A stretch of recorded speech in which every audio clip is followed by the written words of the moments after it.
Broadcast from the powerful Grace FM studios in Beverly Hills, California, it's time for the world's longest comedy special. So let's put our hands together for the Queen of Comedy, your favorite host of all time, Graciela Grace Braga!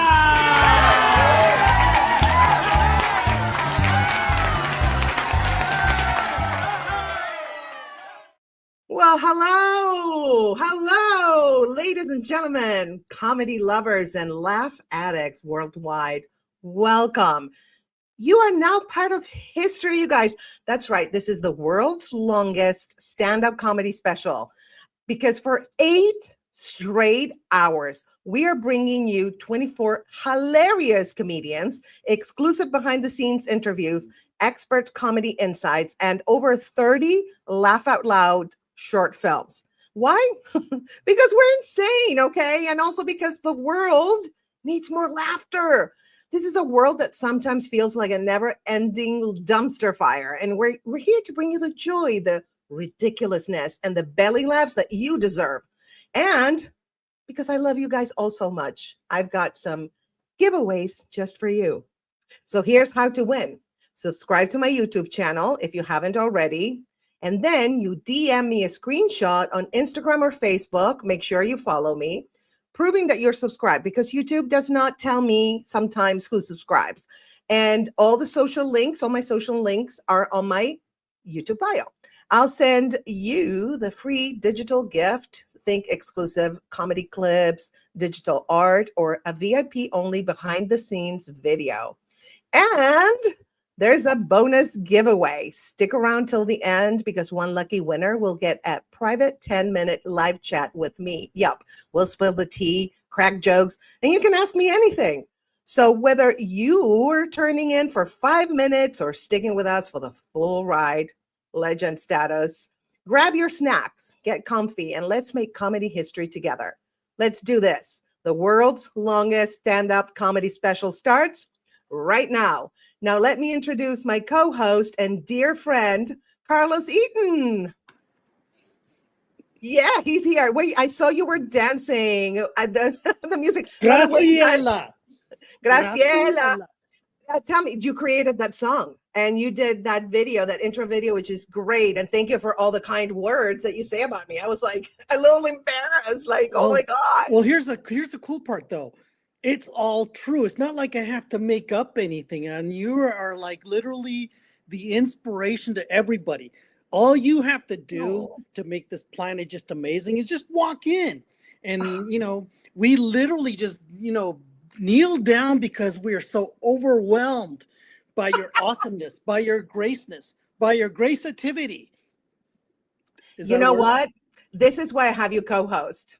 Because as the Leo woman that I am, we love compliments. You're a Leo man. So here you have 2 Leos hosting this thing. So it's going to be energetic and fun, right?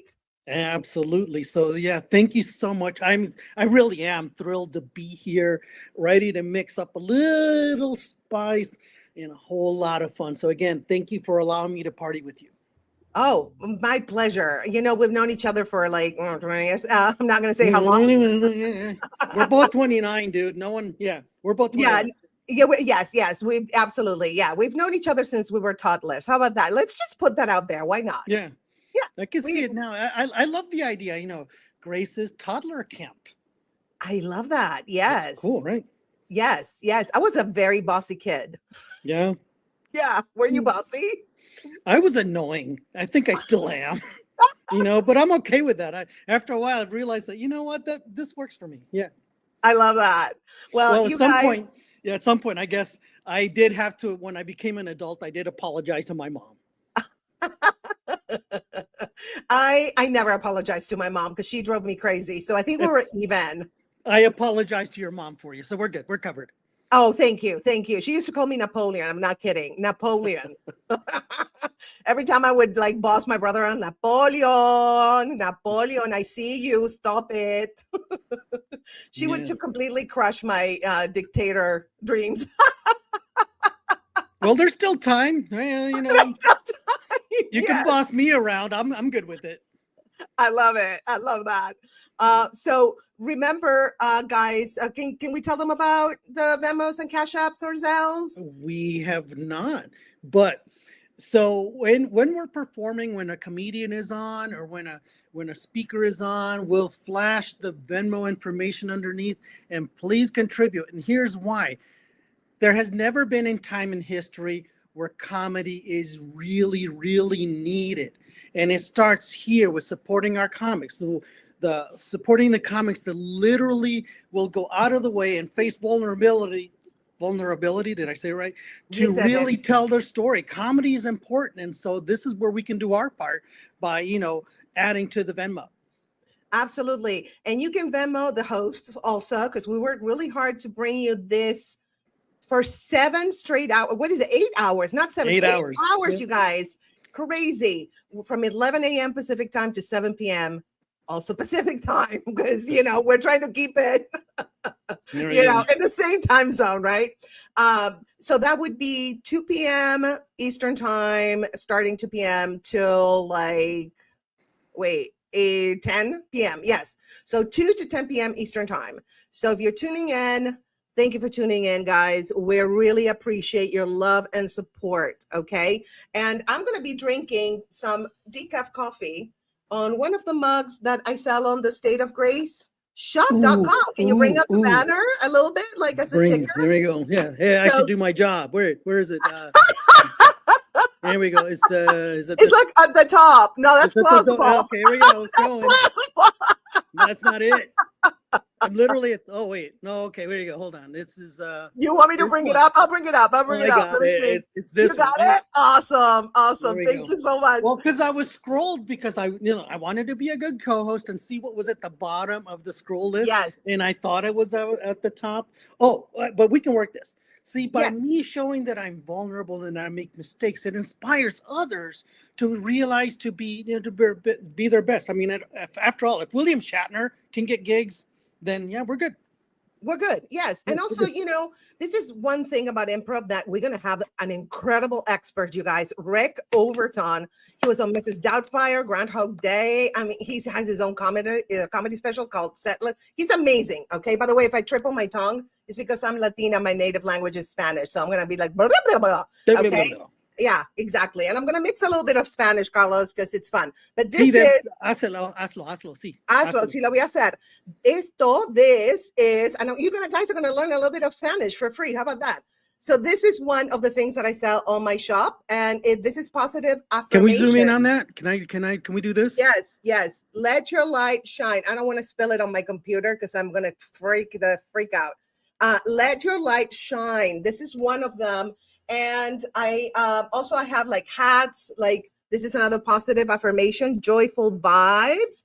And if you guys are fans of the Dias, which, they're a very popular duo, which is myself and Stephanie Tejada, we have new shirts. You can get it on my store. Chisme is my cardio, you guys. And here is me, and this is Stephanie. Stephanie designed it. Yes. So let's start with some comments. Okay. Here is Indea. Hi, Indea. Thank you for being here. I'm so excited. We're excited to have you here. Do you love that mug? Thank you. I'm so happy. I'm so crazy. I designed over like 300 products and comedy shows and everything on the stateofgraceshop.com. Crazy. So I am crazy like that. And you can go to the State of Grace shop and you'll find so many fun things and just shop around. Positive affirmations. You'll see the button on top. It's going to say positive affirmations merch. Click that and you'll have everything. Okay. It's all categorized because I'm very organized. Rick Overton, 90s bit on the Stones was so funny. Yes. You guys. Okay. Not only that, but Carlos and Chris, did you guys know that the Rick Overton is actually a character on the Diaz, Dr. Knickerbockers. That's not the doctor's name, but we can't pronounce his name. And so we call him Dr. Knickerbockers. Dr. Knickerbockers. And yes. And he is so funny. And we are going to shoot a pilot and there's going to be a cliffhanger with him. And then we're going to have him. We're shooting a pilot actually for, we're pitching it. So we're shooting a pilot. We're shooting it very soon, you guys. a whole camera crew, the whole thing, the whole shebang, and it's going to be super fun. So stay tuned for that. I love that. Last Thank time you. on the Tias. Yes, Rick Overton. He's so funny. You guys, by the way, you can catch it on my YouTube under Comedy Sketch, and you're going to see he's on episode 1 of season 2. So go ahead and check it out. You'll see the banner, the thumbnail. It's super fun. Is that my spleen in the drain? Right? This is a great idea. Thank you, King Mike Sanford. I'm here because of Carol Newell. I'll be checking in throughout the day. That's amazing. Thank you so much for being here. You can just leave it on and help us with the hours for the YouTube channel. So just leave it on mute. And then Carol is going to be, can you check, Carlos, what time Carol is going to be on, Carol Newell? Carol is going to be on right after Mr. Weisenberg. No, so she's going to be on soon. Yeah. So yes. Okay. Very soon. Don't leave. Don't leave. Don't leave. She's going to be here. She's a morning one. Hello, this is Carol's mother. Oh, we like Mom. Good job, so Mom. Cool. Mom. Susan Fisher. Hi, Carlos. Hola. Thank you, sis. Carol's mom. Yay. I love all these comments, you guys. Your energy fuels up, and I hope that our energy fuels you. And let me see. We love Mom. Yeah, that's so awesome. I love this. Thank you guys for being here. It means the world to us. And I think we should start with an incredible comic that we have known for years, Carlos, right? Oh, yeah. He is awesome. He is awesome. He's the king of the one-liners. Brilliant comic, brilliant. So let's bring up our dear friend and brilliant comedian, Barry Weissenberg. Thanks a lot. Thanks for having me on. Grace, thank you for organizing this. You are so welcome. Thank you very much. I love it. There's going to be comedy throughout the day. And Carlos was right. With everything going on, we need to laugh more now than ever. So this is a great way. Laughter is healing. Laughter is great. It gives you positivity. So more power to all the comics today. You got a great show. Every comic is superb. So I'm going to throw out a bunch of one-liners and we'll see what sticks. Yeah. So I have a 9-year-old son. The other day he comes up to me. He says, "Daddy, every day at school I get kicked. I get harassed. I get beaten up. I get insulted." I said, "Hey, you're the one who wanted to be homeschooled." No. So he's 9 years old and he doesn't like me doing stand-up comedy. He doesn't think I should be doing it. He thinks I should be doing age-appropriate activities, like dying.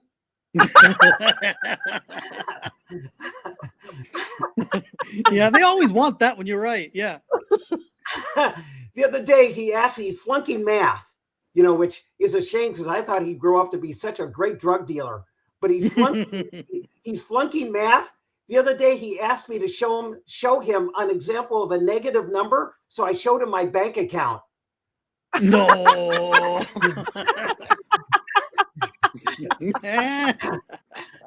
So, great to be here, by the way. So I'm schizophrenic and I have ADD. The other night I was talking to myself for 45 minutes before I realized I wasn't paying attention.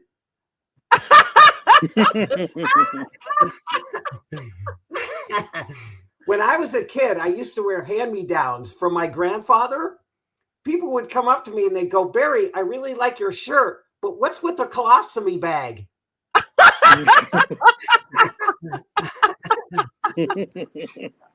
Oh, I'm schwitzing. I live right near the edge of a forest, and periodically animals from the forest will come out into our neighborhood.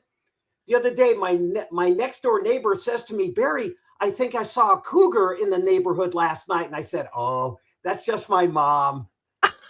Oh.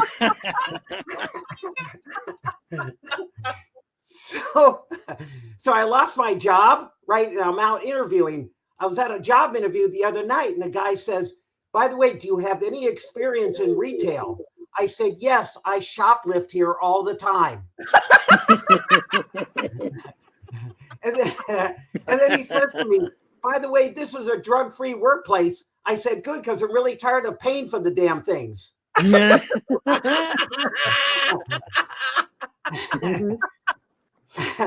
I own a dog. You know, they say after a number of years, you and your dog start to look alike, which is a shame because now he can't get a date either. Oh. By the way, I'm my girlfriend and I'll talk about her in just a second. We're going through some bad times. We might break up, but I found this out. The next time I ask a woman out, I want to make sure she works for Colonial Penn Insurance. Yeah, because their ad on TV says you will not be turned down for any reason. No. Now, this is true. This next joke is true. The only thing I've changed are the names and the facts. Okay. Spoke to my grandparents last week, and I found out that my grandmother got breast implants. Oh. But she found a better substitute than saline or silicone, helium. Oh. So I said to my grandfather, what do you think about grandma's new additions? And he said,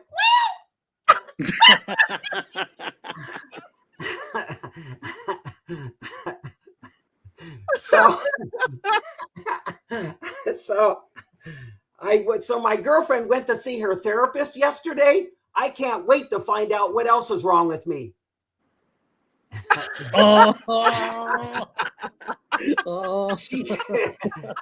She says I'm conceited, self-absorbed, and I don't care about anyone else. And I thought, when did I get a girlfriend? Oh. So I've been working as a writer. All last year, I tried to make my living as a comedy writer. So far, I've sold 2 things, my house and my car. Oh. Oh, wow. And I have a day job and I work with really weird people. Like there's this woman at work that undresses me with her eyes, but she has a lazy eye, so it takes hours. So I got a call this morning on my phone and it said scam likely, but I answered it anyway because that's also the name of my attorney. Oh. When I was a kid, my parents told me that I could do anything I want to when I got older, which is why I'm suing them.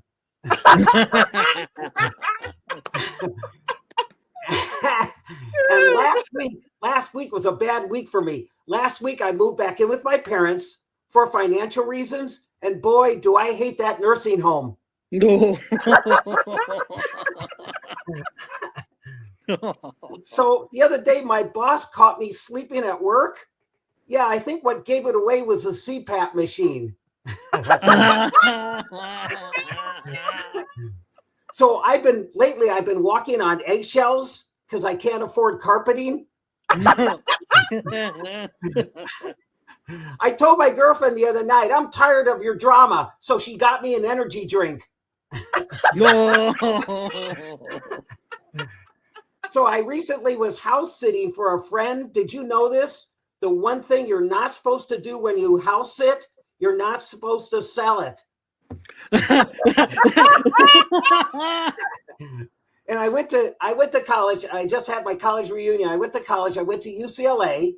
Yeah, you guys are going to love this. At UCLA, I majored in communications, but I never told anyone. And at UCLA, I joined a very Jewish fraternity. It was called Sigma Chi. Great fraternity. In fact, as part of my initiation, I had to stand up to my mother. Oh. So my girlfriend is still hot. She's 50, but now it comes in flashes. And I grew up, I had Jewish toys that were different from other kids. You guys remember those toys years ago called Rock'em Sock'em Robots? Mm-hmm. I had the Jewish version called Sue 'em, Screw 'em Action Attorneys. And I have an uncle who's half Italian, half Jewish. That means he was circumcised at the Olive Garden. Oh. So I'm going to leave you guys with this. I tried Jewish speed dating the other night. That's where your mother sits with you at a table, and every 30 seconds she goes, not her, not her, not her, not her. You guys are a great crowd. It's going to be a marathon of comedy all day today. Thanks to Grace for arranging this, her host Carlos, and you guys have been a terrific crowd. My name is Barry Weisenberg. Thank you very much. You're welcome, Barry. Make sure, bravo. That was so funny. As you can hear my cackling. Thank you, Grace. Thanks a lot. Make sure you stay for the interview. Shayna's going to go up, and then we will bring you and Shayna up, and we're going to ask you some questions. And we have here, by the way, King Mike, he would love for you to help him punch up your act. That was so good. Look at all the good comments you got. Everybody loved you, but how can you not love Barry? He's brilliant, sweet, the sweetest man ever, and he's just I adore you, Barry. You are so amazing. You've always been very. I love you too. You've always been so kind and so just you're amazing and brilliant. You make me laugh. I can hear the same joke a million times, and I'm laughing I'm cackling. Oh, I'm leaving you all my money, Grace. You can have it all. That's why I said that. Thank you for having me on. I loved it. Oh, that's fantastic. We love you. And I hear Indea says the suing your parents joke was my favorite. Thank you. Thanks a lot. Awesome. You're truly awesome. You're truly awesome. Yes, he really is, Carlos. You're right. So let's take Barry off the stage, and we're going to introduce our next comic, which is she's waiting in the background. Okay, I'm removing him. I got him.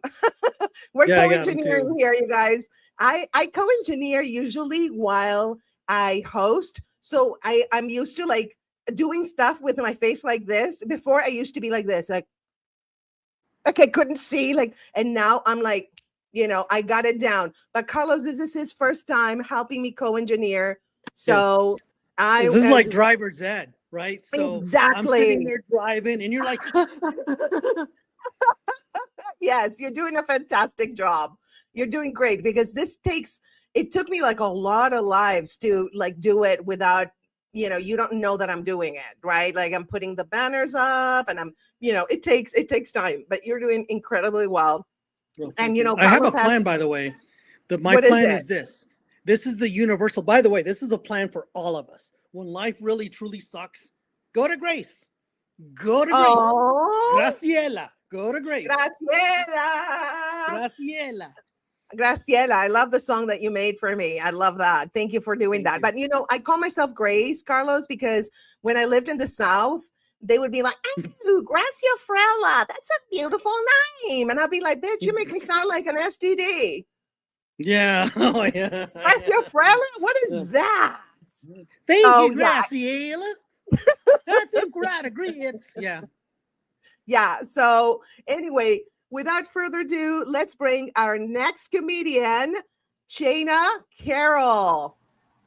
Hi, Shayna. Am I putting your name or am I doing it right? It's Shauna. Shauna. Okay. I'm Latina, so hey, that's my excuse and I'm sticking to it, girl. It's okay. It's spelled like that. So I get all kinds of things. I bet. Well, it's like Graciela, Graciola, Graciafrella. So you're like in my club, right? Yes, 100%. 100%. I've gotten things from Chana to Chana to Chang. No, that is very out there. But you have fans here that are here for you. Yay, Shayna! I'm gonna kill your name like a million times, so forgive me. Okay. I'm just gonna. You know what? I'm just gonna call you like the Spanish pronunciation, Chana. I've heard it. So you've that's heard fine. Chana. I was like, just pretend like that S or that C is an S. Exactly. Okay, Chana. I'm gonna call you Chana. I love Chana. It sounds sexy. Chana. Ooh. I didn't know that's what we were waking up to this morning. All right. I mean, either, but we're doing it. Awesome. Okay, so everybody, give it up for Chana Carroll. Woo! Ooh. My goodness, I'm so glad that I'm here. I'm so glad that I get to do comedy from my living room because I've had a really busy morning already. So I referred somebody to a job. I canceled my evening plans, and I've changed out of my pajamas into something that looks like pajamas. So great. I'm glad this is online too because all my family's in the East Coast, and my 93-year-old grandma gets to watch this. Right? Well, we think she's 93. No one's cut off any limbs and counted the rings, you know?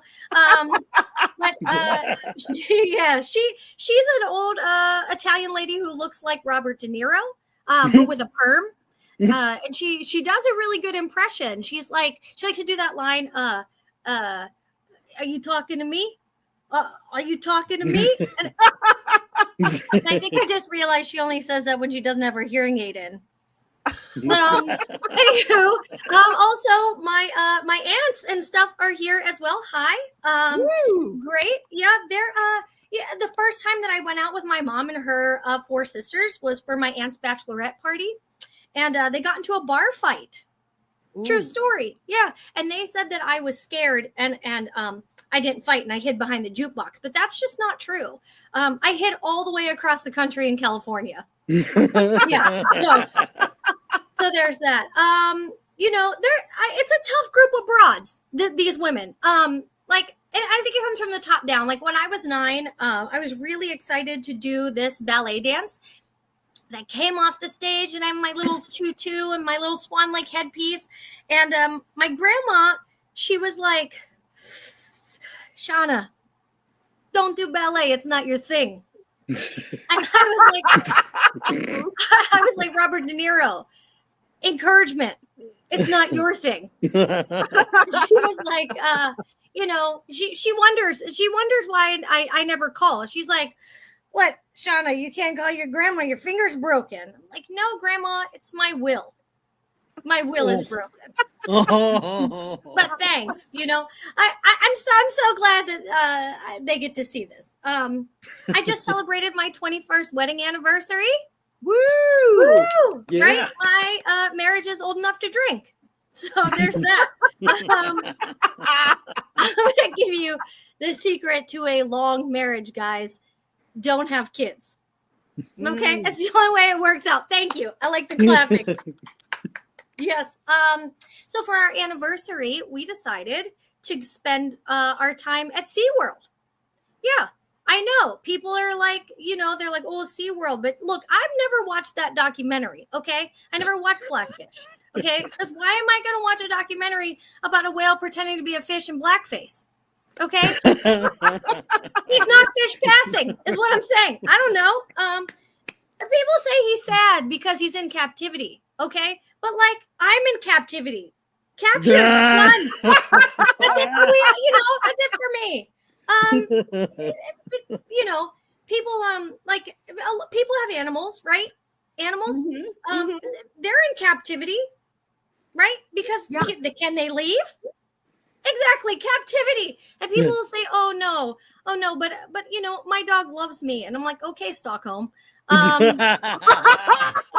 most people get their dogs fixed, right? Yeah. Would your dog still love you if he knew you took his junk?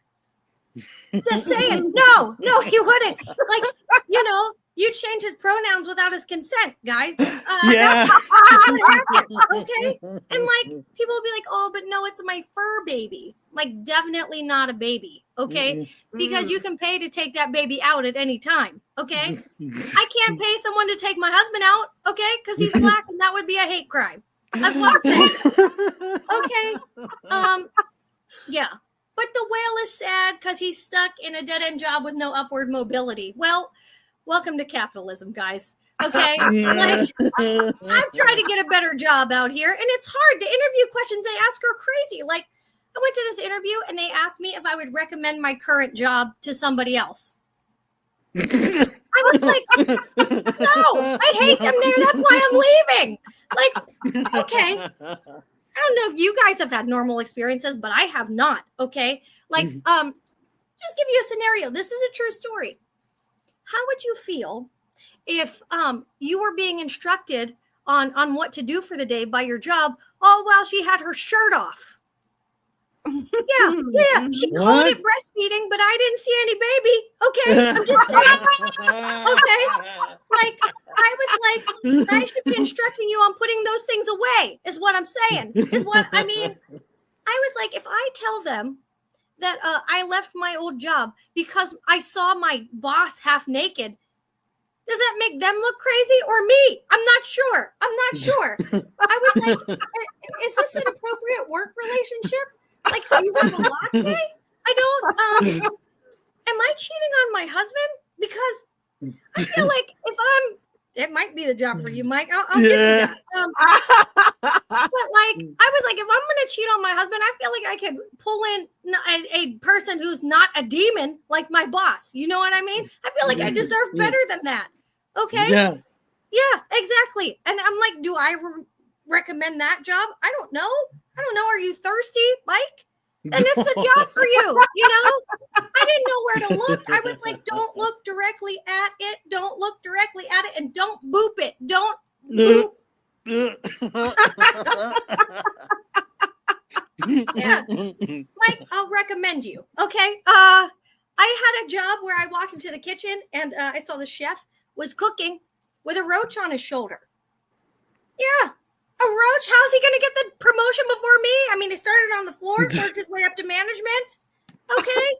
Do I recommend that job? Well, I'll give you the, number to Roach-a-Tui, and you can see if he recommends me. Okay. All of this, by the way, to say that it's not so bad, Shamu, is it?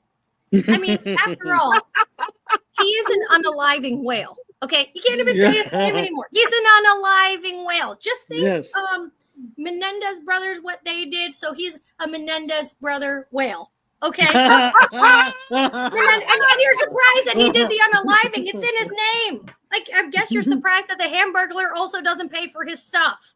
Yeah. But it's okay because, Shamu, if things don't work out, you can always get a job as a CEO. So, thank you guys so much for having me on. I appreciate you. Thank you so much. That was wonderful. That was so good. I would love to have you on my Plausible show, which is monthly. It's called Love Gone Funny. And the next one is on April 18th. If you're available, I would love to have you on it. So message me on Instagram. Okay, will do. Amazing. Amazing. So here you have some more comments. Yay. Shayna, I did it. Great set. Thank you. Thank you so much. So funny. 10 out of 10. Agreed. You are so cool. Wow. This is so nice. So funny. Yes. Love that.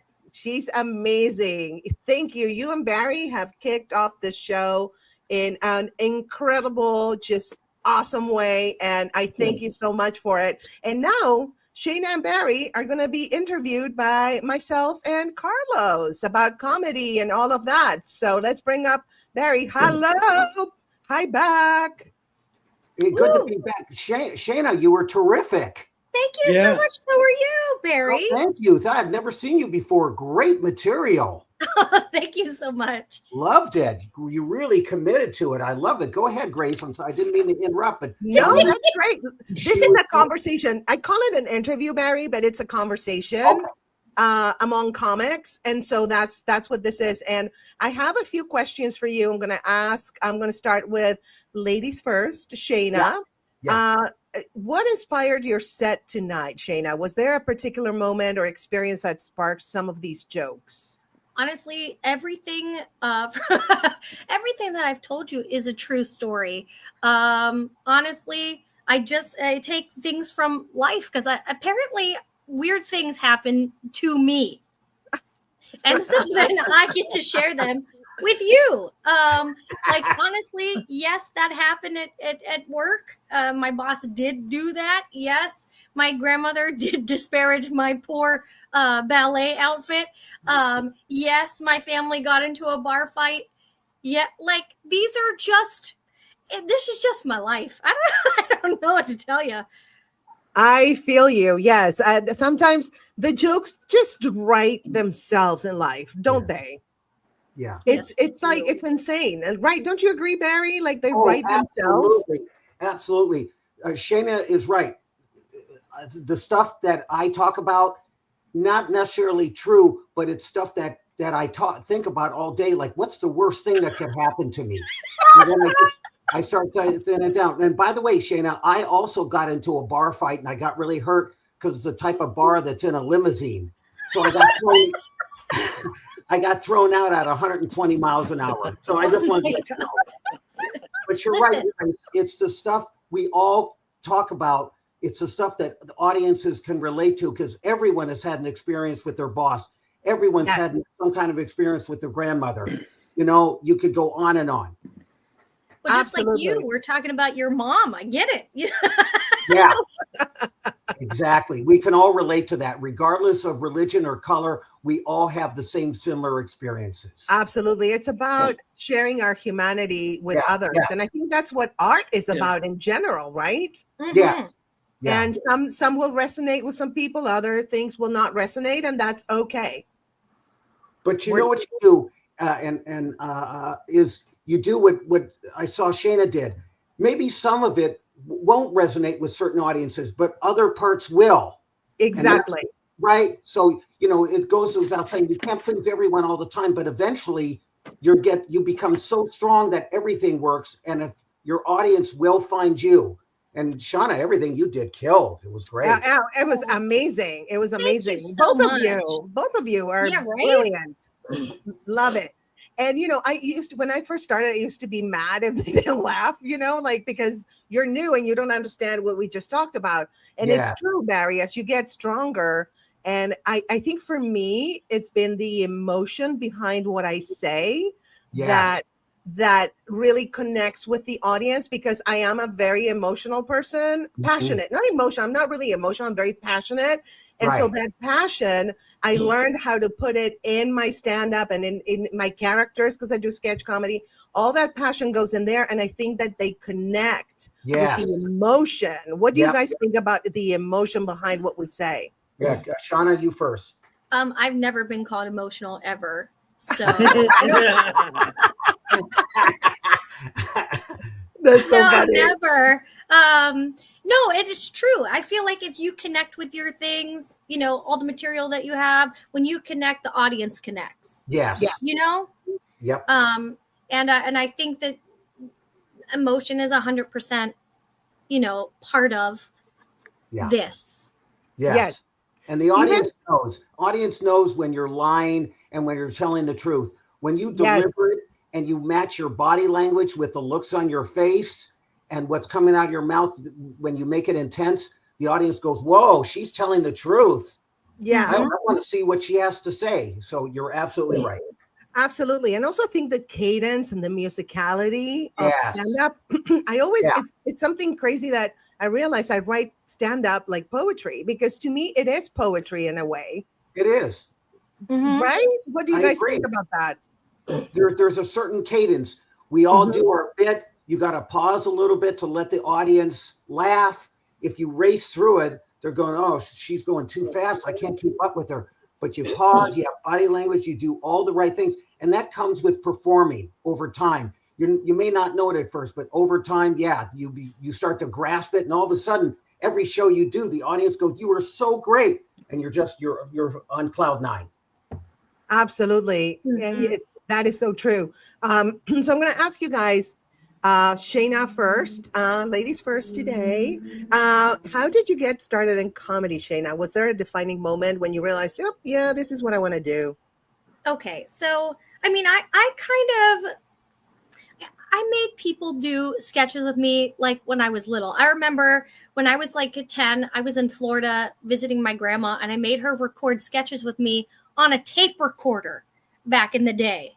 Yes. I was like, we're going to do this. And I used to do this like with my, my cousin as well. And then at some point, I got a free class. I got to go to a free class, and I got up on stage and because we're supposed to write like a joke at this class, and like you're supposed to tell your joke. And I got up on stage, and I didn't even think my joke was funny. I was just telling the truth, and people laughed.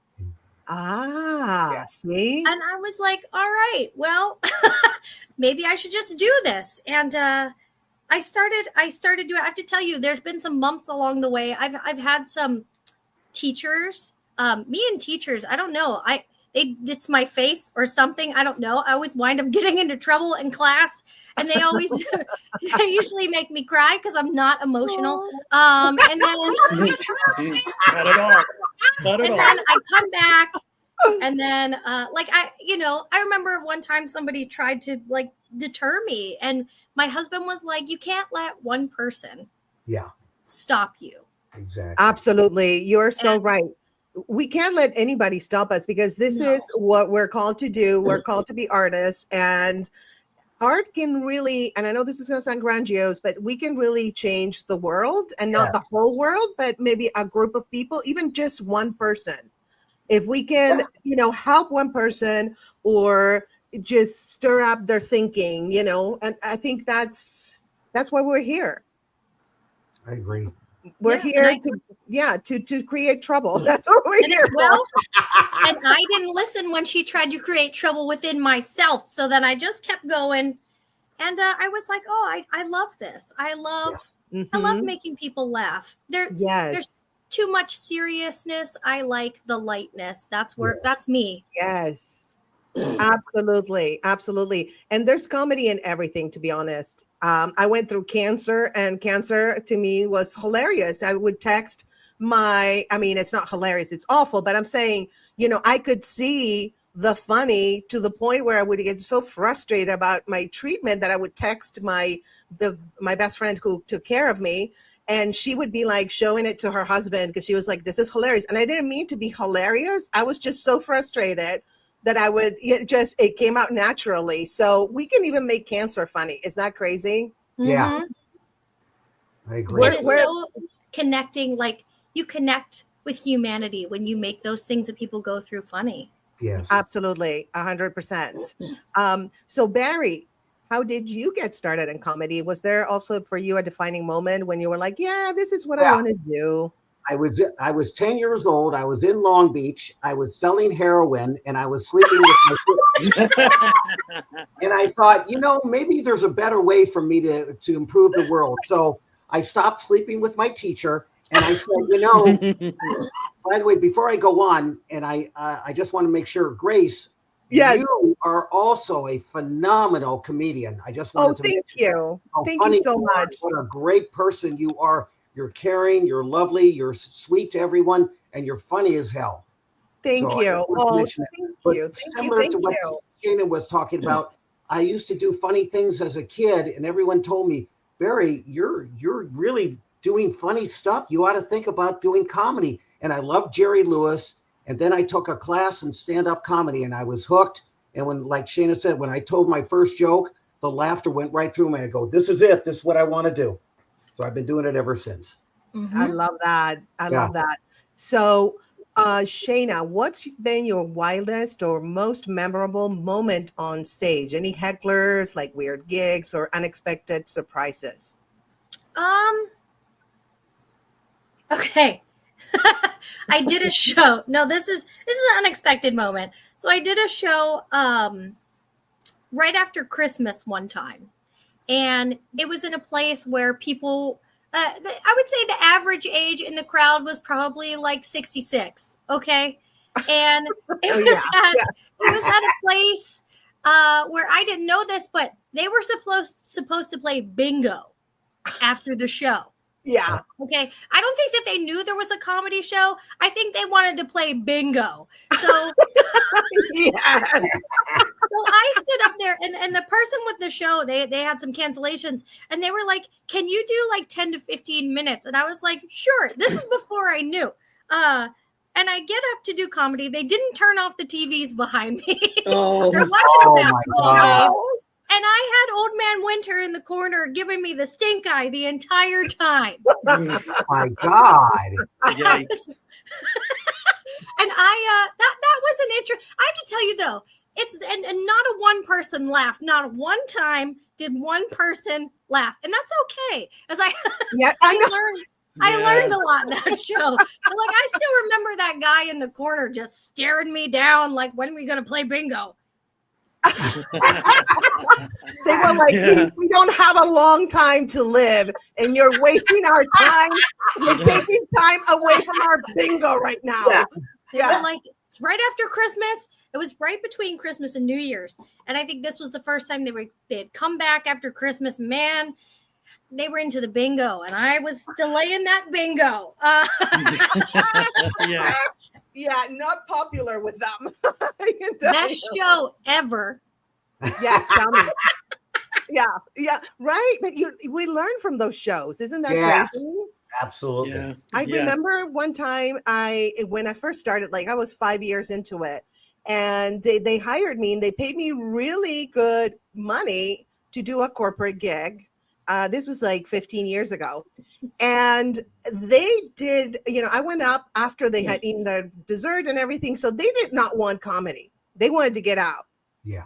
So we had like maybe 10 people left, and I bombed so hard. But I have to do 45 minutes. I went to my hotel room crying. It was in Reno. It was snowing. I called my best guy friend. I was like, I don't want to do this damn anymore. And the only reason I stayed on that stage is because I was paid like $2,000 to do that. Yeah. Yeah. For real. This was back in the day, Barry. Remember when they paid more? Now it's When like they $50. paid? Yes. Yeah. Yes. But back then they would pay you. And that was, I learned so much about that. Like never do a corporate gig after they're done with the food. Right. Do it before Right. the food Yeah. and Yeah. get, so I learned a lot from that. Yeah. But yeah, Shane, I feel your pain. It's They like, we didn't learned- tell me. I'm sorry. Go ahead. Oh, go ahead. I was going to They say didn't- you never do a comedy before the food or before bingo is what. Yeah. Or, I mean, after the food or before bingo. I'm sorry. Right. Yes, rules. Yeah. absolutely. And Barry here, you have a fan. Barry! Woohoo! Yay! Oh, it's Kim, and she attends the open mic that I do on Plausible, and she's just a terrific writer. Holy Oh, very Great. nice. Well, Kim, hit me up on Instagram because I do book Plausible. We're going to have, by the way, the owner and the founder of Plausible, who is Leanne Linsky. She's going to be one of our experts. And that's an online comedy club. And I love Leanne. I love that comedy club. So, Kim, follow me on Instagram, The State of Grace Fraga, and hit me up on Instagram. I'll follow you back, and I'll book you on Plausible. Today I'm booking you guys too. This is a Can I say one booking thing real opportunity. I want to say one thing real fast. I've Yes. never once seen you bomb, Grace. So that had to have been rare because you kill all the time. Oh, thank you. Thank you. That's And- because you were not in Reno with like minus 10 degrees Fahrenheit. Yeah. The average And me by the way, crying on the phone. I'll bet the average age of the audience was deceased. Is that correct? Yeah. We'll go with that, Barry. Thank you. And I want to get in touch with that Mike King Sanford. He wants me to punch up his act. I'll be happy to do so. Absolutely. Yes, here it is. Wait, where is he? Let me see if I can see the comment. Yeah, he wants you to. So how can he contact you, Barry? Can I say it? Can I say my email?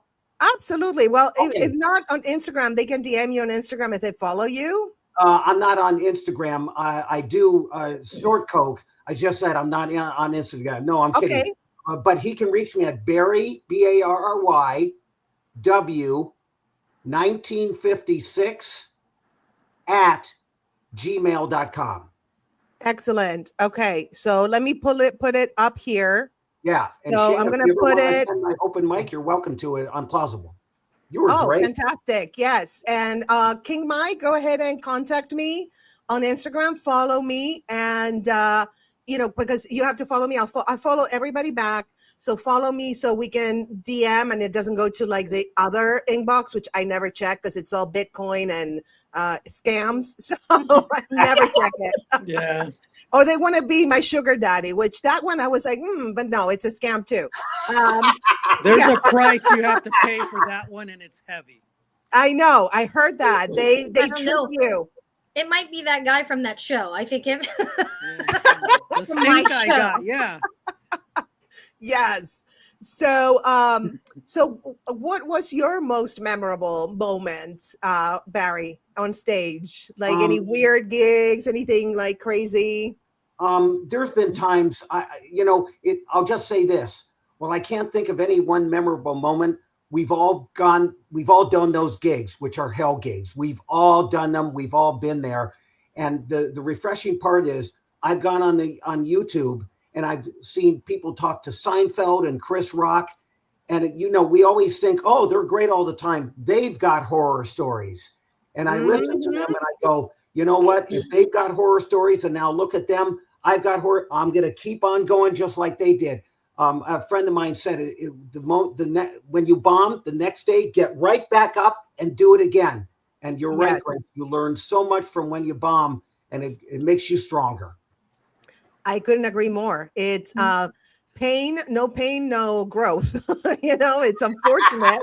Or no pain, But no growth. No growth. No gain. The two things. But yeah, absolutely. And in life in general, don't we learn from our hardest times and we grow from them? So it's the same on the stage. The stage is just life with a mic. Basically, that's what it is. So Shayna, what is your writing process like? Do you have a specific routine, or do jokes just come to you in the shower? What's funny is the best jokes come to me in the shower. Yeah. Love that. I honestly, I do like, I come up with ideas a lot of times, like before bed or in the shower, or when I'm not like a crazy person. I mean, which is always. But anywho, I usually run those things past my husband because he's a tough cookie with the laughing. So he's a good person to bounce them off of. Sometimes what's crazy about me too it's not normal is that a lot of times I'll get a lot of ideas right before a show. Yes. Absolutely. And if I'm doing like open mics or whatever, like I'll just do the stuff like that I just came up with for that open mic. Because I don't know. It's like when my brain turns on is when we're having a crisis, is basically. Yes. Yeah. Absolutely. With, like I said, with cancer, I came up with so much material, and it's a little hard to do cancer material. So I've been looking for like a starting bit that would introduce the topic. And people wouldn't be like, oh no, she had cancer. So I start now, finally, after I was diagnosed in 2021. So after 4 years of, trying to figure out, I finally figured out, starting with cancer cells are dumb. People just warm up to the whole bit and they don't feel bad for me because I'm insulting cancer cells. So it's that's another thing. It's very important, like the order of your set. Do you guys have a specific order to your set that you have worked on and you feel it works? And why do you feel it works that way? Who wants to go first? Barry, you can take this. I went first last time. You guys I've spoken enough. I'm going to play. By the way, this is going to sound funny, but I also come up with a lot of ideas in Shayna's shower. I just want you to know. I've seen him in there. Yeah, it's pay-per-view. When I'm in her shower, oh my God. And her husband really is a tough cookie. He told me to get out. Okay. Yes. So, watch out for any holes in your shower, Shayna. The way I do, because I do one-liners, I try to group them as much as possible. They say you're supposed to open strong and end strong. I want my strongest joke up front, my second strongest joke at the end.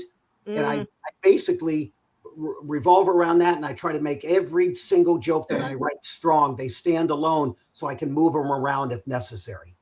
I love that. Yes, absolutely. And yeah, I've changed my closing bit so many times because I think the closing bit is just as important as the beginning bit. Yes. The opening, because you want to leave with a bang. And sometimes I would leave with, and no bueno. That's not good at all, right? Yeah, But besides Shayna's shower, what's your writing process like, and where, how do jokes come to you, Barry? I am lucky because stuff bounces in my head all day long. Yeah. Shayna's right. I thought of one joke that I did today. I thought of it just before the show started and I threw it in. Stuff bounces in my head all day long. If not, what I do is I go on YouTube and I start to watch other comics. It stimulates my brain. I start bouncing off the material. I'm off and running. But I generally, even at work, I'll do 2 to 3 hours of joke writing every single day.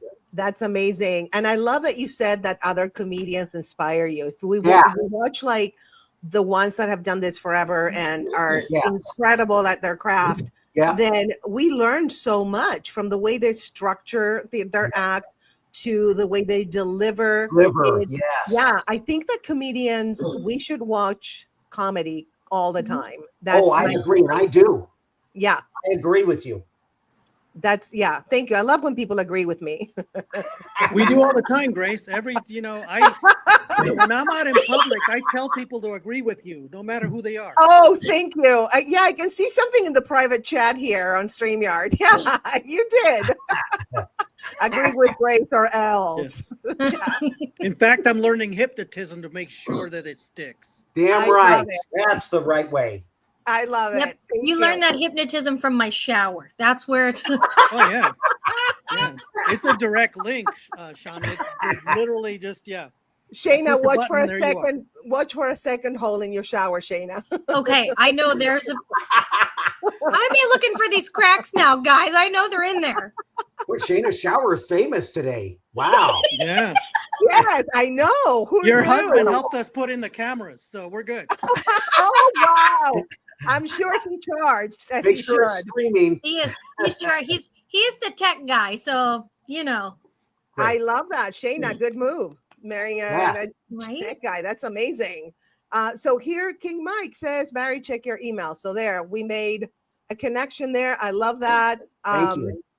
Amazing. So, okay, so I'm going to ask you guys a couple of more questions. This one is good. I have some questions here that I'm always prepared, but I try to look as if like I'm coming up with them, but okay. We know you already have, these are in the bank. You're just. Thank you.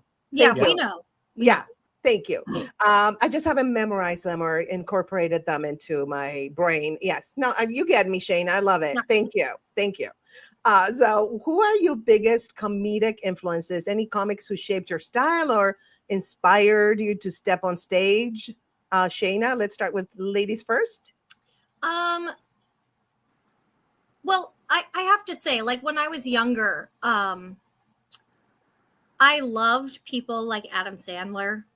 Yes.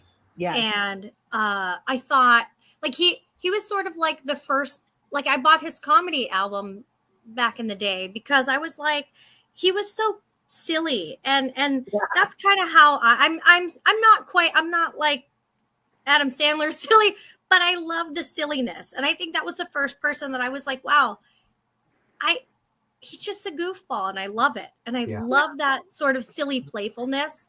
And I also really liked Pauly Shore back in the day too. Like I made a collage on like my science book and it had me and Pauly Shore like hugging. My standards were very low back in the day. But I nowadays I think one comedian that I find fantastic is Gina Yashari, like her style and her, like, again, it's sort of that storytelling and that whimsical, kind of dark, whimsical nature that kind of I love her. Yes. Yeah, she's great. I love that. So Barry, how about you? Rodney Dangerfield was my biggest influence. Yeah. Also, Mitch Hedberg. Yeah. Great one-liners. Stephen Wright, great one-liners. And what really, even though he's not a one-liner guy, I saw Jay Leno years ago when he was just starting out. Oh my God, he was incredible. Really? He wasn't doing jokes. He was doing bits. Carlos, you might have seen him years ago. And he was not like you see him today where he does jokes, but he was doing bits. And he was so funny. I saw him. I said, that's what I want to do. I want to be like him. Well, Yeah. my style isn't like him, but I learned from watching Rodney, and I want everything to be a one-liner or as close as possible. They help shape my style. Yeah, Barry. I got to see Jay Leno the week before he took over the Tonight Show, and I was blown away. I mean, Oh, just wow, just wow. Just So you're an- exactly right. yeah, he's the hardest working comic. He's a killer comedian. I love his stuff. And he's also a very nice guy, by the way. Oh, I heard that. Yeah. Really good. He helps out comics. He's a really good person to know. I don't know him. I do know a little bit the guy that used to pick, and I can't remember his name. He used to choose the talent on the Tonight Show. I worked with him. Also a terrific guy. He came up to me once. I worked a show with him in LA, and he says, "Boy, you have a never-ending supply of one-liners." I thought, wow, that's great. Yeah. Very nice guy. Awesome. I love that. So let's say first, Shayna, again, how do you handle hecklers? And do you have a favorite heckler story? Okay, so I have only been heckled one time, Wow. which is great. But I don't even Wow. Right, but I don't even know if it was a heckle. They just asked me to, flash the audience. And I was like, that's an interesting. I was like, I don't think I'm not even the right demographic for this, guys. like I don't, there's definitely people on the show who were better to, if that's what you want. But I think it's funny. Like I talked about my family and how tough they are. Yes. So I always feel like anytime somebody wants to say something, I'm like, look, my 93-year-old grandma has said worse. So I'm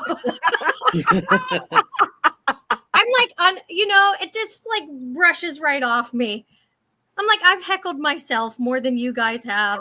Like, okay, I heckled myself in the mirror this morning, so I got ahead of you, just so you know. I think comics were very hard on ourselves sometimes. aren't Yes. we? Yes. I know, because we kind of have to be. Yeah. To be able to improve, right? To be able to be like, that didn't land, and why didn't it land? Right. Maybe I should drop it or whatever. I think we have to be a little sensitive. Absolutely agree. You want to make it, you got to be hard on yourself. You got to make sure if stuff is weak, even though you say, oh, my ego, no, you got to look past your ego, put it on the shelf, write more, just write more jokes. Absolutely. I agree. Couldn't agree with you more. Yeah. How about you with the hecklers, Barry? Rarely. And because I think Wow. similar to what Shayna said, I beat up myself constantly. So why would someone want to beat up with me? But the one moment that changed my life is years ago, I was performing and it was a lot of gang members in the audience. And this one guy kept heckling me and I had a response for everything he said. And finally he turned to his buddy and out loud, he said, "Let's not heckle the Jewish guy. He's ready for us." And I laughed my head off and he left me alone. That's amazing. Yeah, that was basically, I haven't gotten it since. That's amazing. I love that. That's a great story. Yeah. So, okay. Wait, I would say this. Yes. I'm also, you can't tell from this screen here, but I'm also 4'10". So it's like, Yeah. feel good about yourself picking on little people here? Do you feel good? I don't know. You have a point there. I think the physicality also affects how they react to us, don't you think? So, it's like if you pick on me, you're gonna look like a big bully. And that's That is true, but not to me, see, because I'm like 5'7". If I wear heels, I'm a little taller. I used to be an athlete, so I'm like, thick. And I remember once I did a prison because I'll do anything, laundromats, prisons. Yeah. living rooms. It's good. Absolutely, anything works for me. And so one of the guys was like, "Hey, you have thunder thighs." I was like, "Is that a compliment?" Or is that like he felt comfortable enough to tell me I have thunder thighs. Grace, how come I didn't see you that day? I was doing 7 to 10. I don't know why I didn't see you. I missed that show. I'm sorry. Oh my God. So funny. So, you guys, thank you. Thank Thank you. for being Thank you. first, kicking off the show with such amazing energy, such incredible comedic talent, and your interview was gold. I'm telling you, you guys have brought gold, comedy gold, and interview gold. So Thank I you. really appreciate you guys, and thank you so much for doing this comedy marathon or streamathon, should I say? Yeah, and we thank you for Streamathon. having us. All right. Streamathon. Thank you, Grace and Carlos. Thank you so much. Thank you. Yeah. Thank you for You are not playing welcome. bingo. After. You guys have set the Appreciate it. standard for interviews in the future. You guys are the standard. I'll tell that to my boss. Thank you very much. Exactly. Exactly. All right, you guys. Thank you so much. And you can just go ahead, Carlos. Yeah, I'm going. Here we go. There we go. Yes. And here we are again. Let's see. Faith, thank you so much. Chris is saying so funny. You're ready to play Leavenworth. Leavenworth? Am I killing it? Leavenworth. Leavenworth. It's Okay, a so I said prison in it. Kansas. See, the problem with English is, unlike Spanish, Spanish is what you see is how you pronounce it. Yeah, Very easy. Leavenworth. English, it's muy fácil. Muy Yeah. fácil. Sí. It's, I always tell my students, because they complicate stuff, it's muy fácil. No, fácil. No, the Yeah. A is Fácil. always. E is A. Faisal. So I know. Como esta? No, it's so Busted. cute. I love my students, and it's so funny because I mispronounce words in English all the time. So that's how I tell them, look, it's okay. You can mispronounce it. I constantly mispronounce words. So anyway, that's great, Chris. Thank you so much for your lovely comments. And I think we might be ready to go for our first short film showcase. So let's talk a lot about that showcase a little bit. Carlos. Okay. So, oh, Mike. Okay. okay, you got it. You got it. Yeah. So bear with us. I guys. got it. I You didn't know got if it. was Okay. stepping Media back or whatever. assets, Okay. and then yeah, you no, go to I'm banners. assets, and I'm off by only 2 letters, so we're good. Absolutely. I mean, So let's tell them. You know, you're gonna see shorts, comedy sketches, and videos, funny videos from Carlos Eaton himself, from myself, from Jacqueline Passaro, and Stephanie Tejada. Why did I say Tejada like I'm gringa? Tejada, Stephanie Tejada. Tejada. Tejada. And Stephanie, you guys, is the other tia. She is Marisa Nam Consuelo. So, so anyway, so you're gonna see a lot of my characters, their characters, and Carlos's videos that are hilarious too. So, do you feel comfortable, Roland, if I step out for a second and Yeah, you can take us I out got- and just I got the you can order. take us out. There we go. And I'll put up the banners. My first one's real short, so I won't put up the banner for the first one, but I'll put up the banner for my subsequent ones. But here we go. I trust you. So take Oh, us there's out. there's a tricky one. Okay. Okay. All right. Okay, here we go. Let's party.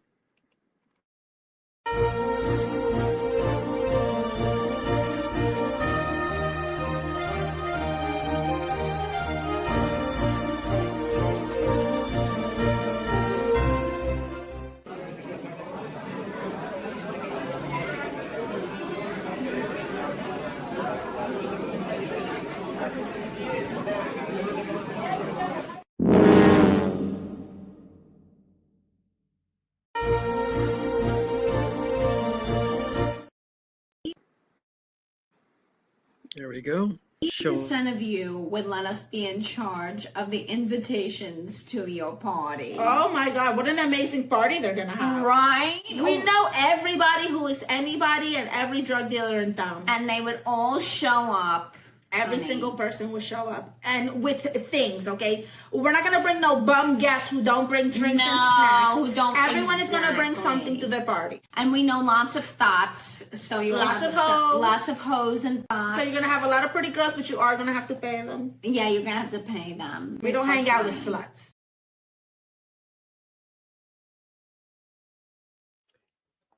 So there we go. Oh, Let's all right. bring the next one. Yeah, I didn't realize that's on me. That's there we go. Blah, blah, blah, blah. All right.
am Jose, the pink unicorn.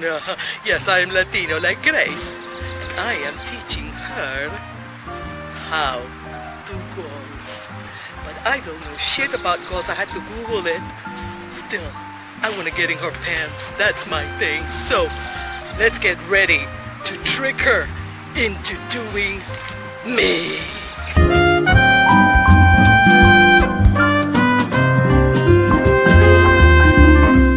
Okay, so now you've warmed up the handle. Now it's time to hit the ball with the iron. So once again, you have to place the egg on the public hair. Now you have to address the egg.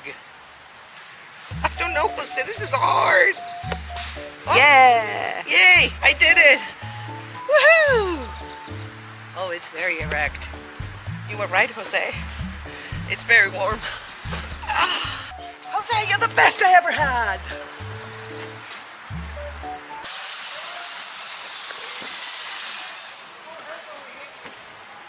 What does that have to do with golf?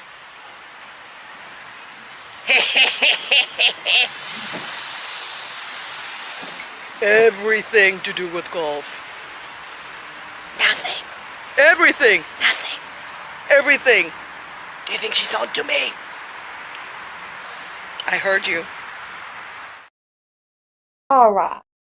All right. So we have a fan here asking, what's the perfect first date, Bill? Well, honey, anything but dinner and a movie. Take me to escape room. Let's see if you're smart enough to escape me. You're not.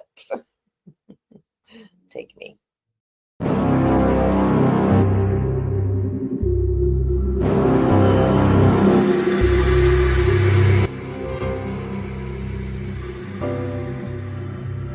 Ooh,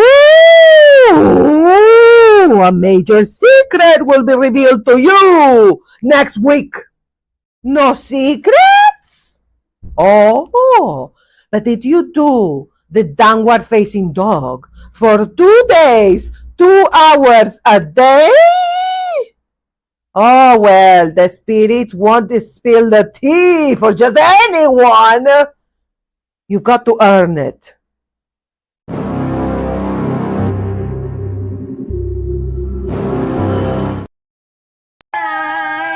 We encourage you to be a stripper. Be a stripper if you look good. If somebody calls you flat chested, then this is what you tell them. You tell them, well, you know what? I don't have boobs yet because I'm not fat.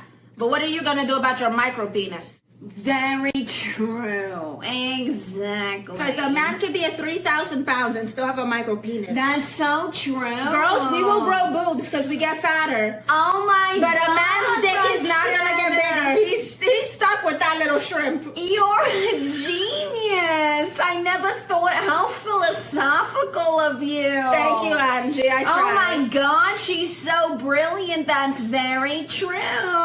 We're here to Women are inspire. magical. We are.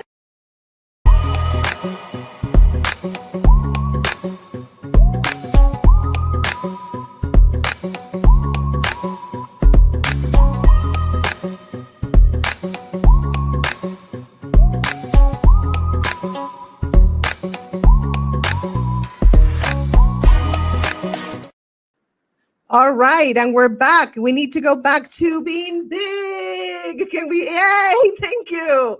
So thank you guys for watching those films. I hope you enjoyed the journey as much as I did sharing it with you. And if you're ready for more unforgettable moments, here's great news. All my films are available at the State of Grace shop. I'm going to put the banner as a ticker right there. And all the shows are there. So Carlos, how about your shows? Okay, so here we go. So mine are both at carlosceton.com and zordimagica.com. And Zordi Magica is my pseudonym. Zordi Magica literally is Maltese for magical luck, because it turns out that I'm a pretty lucky guy, it turns out. I So love that. feel free to stop by and check it out. Two running series. One is called Zordi's World, which is totally a random thing of both mostly funny bits, but sometimes it's a serious thing, serious stories, but also The newest one that I literally just started is the Darwin Morons, and you'll see a couple of clips from that because I can't help it. I'm fascinated by the Darwin Awards. I can't believe that people just have zero common sense and they do the stuff that they do. It's amazing to me. So thank you. Oh, thank you for providing all these shorts. Can you guys hear like they're mowing outside? Can you guys hear it? Hmm. Can you guys hear it? Oh my God, look at Indea. She says you guys should definitely check Zordi's World out. It's so fun. I agree, Indea. Super fun. And Chris saying funny shorts. And then let's take a little bit of the comments because I think there's a conversation here. I think Elon Musk was thrown out of the Dorknado. Yeah. If I could get away with it, I would put him, spinning around right out of it. Yes, maybe he is the Dorknado. Yeah. By the way, speaking of Elon, you guys, I am getting ready to do some short videos with my Elon imitation, and I'm going to have a doll that's going to be the kid, and he's going to do all kinds of crazy things using the kid as his, shield and everything else. So stay tuned for that. Are you sure you can't hear like the noise? No, Like we from don't. my I don't side, hear okay, anything. great. It's far away enough that I can hear it, but as long as you guys don't hear it, it's fine. And you know what? I really okay. I can't. Yeah, I know. Like I can't because it's funny. I get it. So we are going to have an expert spotlight next. You think you're going to be ready for this when she's up there, and we can bring her up? Carlos, do you think you're ready? You're talking to me. Oh, are you talking to me? Wait, that's Shauna's bit. Are you talking to me? Are you talking to me? Yes. So, So let me tell you who it's going to be. Don't put the banner up yet. We don't need it. I gotta find it first. There we go. I know. So, but that's for next time. Next when she's up. Okay, don't worry about it. There we go. I found it. We're good. You found it? Okay, excellent. She's gonna, as soon as she shows up, we'll bring her up. She's supposed to go on at 12:30. So in the meantime, let's talk a little bit about how you started doing videos. How did you start doing videos? I lost a bet. No. Well, kind of. There was a situation where I was working this really horrible job because I think I worked with the same guy that Shauna worked with because there was a lot of exposure that I didn't want to see. But they needed something done. And you ever have that one boss that is like, I don't know, Psycho River boss, right? He comes straight out of Psychosis land. He was my boss. He had, they needed to create some videos, and the person that they hired was awful. Oop, Siri's arguing at me. There goes, Siri? I'm tossing Oh, the because watch. you said, no, you know why? Because you said serious. And she thinks it's Siri. It happens to me all the time. There we go. Yeah, but when I actually call her, she never does. So it's, like every other aspect in our lives, right? So they needed a video done, and the people that they hired were awful. I mean, bad sound, bad video, weird camera placement. So I just did one and said here, and then they liked ours or mine or whatever. So it just kind of started from there. But it's video to me. It's taking a story and not only just showing it, but making you feel it, whether it's funny, whether it's serious, dramatic, that type of thing. And to me, the coolest thing is like, okay, I got this to do. How can I make it work? And then you go and look for every possible free and available free stuff that you can do, Creative Commons stuff, so that you can actually use that and not do the obligation thing, right? So yes. And to do a thing now, the thing that people may not know, like a video that takes the 2-minute video, for example, can take up to 30 hours to get it right. Isn't that crazy? Yeah, it's because you have to have some patience with it, and you do need a second set of eyes. You do, because you're not going to catch everything, and you just don't, you can't see it all. But yeah, it's fun. It's a lot of work, but it definitely is. Yes. Yeah. And I don't know if anybody in the audience who's listening now, if you guys do your own content, if you're content creators, I would love to hear from you. how do you handle like your time to do all these videos, to tape them, to edit them? Because we're like a one person show really when we're content creators. And I've been creating lots of content, and I've reached a point where we have a crew for the Tias. We're going to shoot the pilot and we're going to pitch it via Film Hub. If you guys want to pitch your shows, Film Hub is a great place to go. Okay, filmhub.com, and you can just set up a profile for free there and put, they ask you a lot of questions. You have to upload videos and stuff. So once it's ready, you can go ahead and submit it to like Amazon, Tubi, and I think for Tubi you have to pay, but like for Amazon and other networks, you can do it for free. So that's why we're shooting a pilot, Carlos, for the Tias, because we feel, because we feel like the 2 seasons that we've done are kind of like our workshop. And, we appreciate all the fans and all the people that watched the videos, and you helped us get better and inspired us to continue the series. And so anyway, I just got a text from one of the experts. So before we bring him on, can I just take a second to give a shout out to India? She's been part of the thing. She has a fantastic podcast called Indie's World, and it's funny, it's cheeky, and it has some really touching emotional stories as well. And she's totally awesome, and one of the coolest people you'll ever meet, especially from the Virgin Islands. So she's total awesome. So India, thank you for doing the work that you do. Yes. And India, if you want to put your website or like where you podcast broadcast, that would be amazing, so people can see it, because we not only have people live right now, we have a great live audience, but we also have people that watch the replay, India. So go ahead and feel free to put in the comments your podcast name and where it airs, and if you go live, just put all the details there. You're welcome to do that. Would love for you to do that. So by the way, my wonderful guest, Leanne Linsky, is here. So let's go ahead, and I'm going to remove you, Carlos, and you're going to put up the banner. I'm sorry, you guys. This is production. I'm on the banner, so whenever you get to go. Yes, and this is like the first time we're working together on this. So eventually we're going to get better and better, right? But it's hard. Yeah, it's just a lot of coordination and stuff. And thank you again, Carlos, for being part of this. I love you. You're amazing, and I couldn't do this without you. Well, that's sweet of you to say that part, but yeah, absolutely. I love you back, man. I always have. Thank you. Just tell me when, and I'm on. All right, I'm going to take you out and go ahead, and I'm going to bring up Leanne. So you guys, thank you for staying, and I'm so happy to introduce my next guest.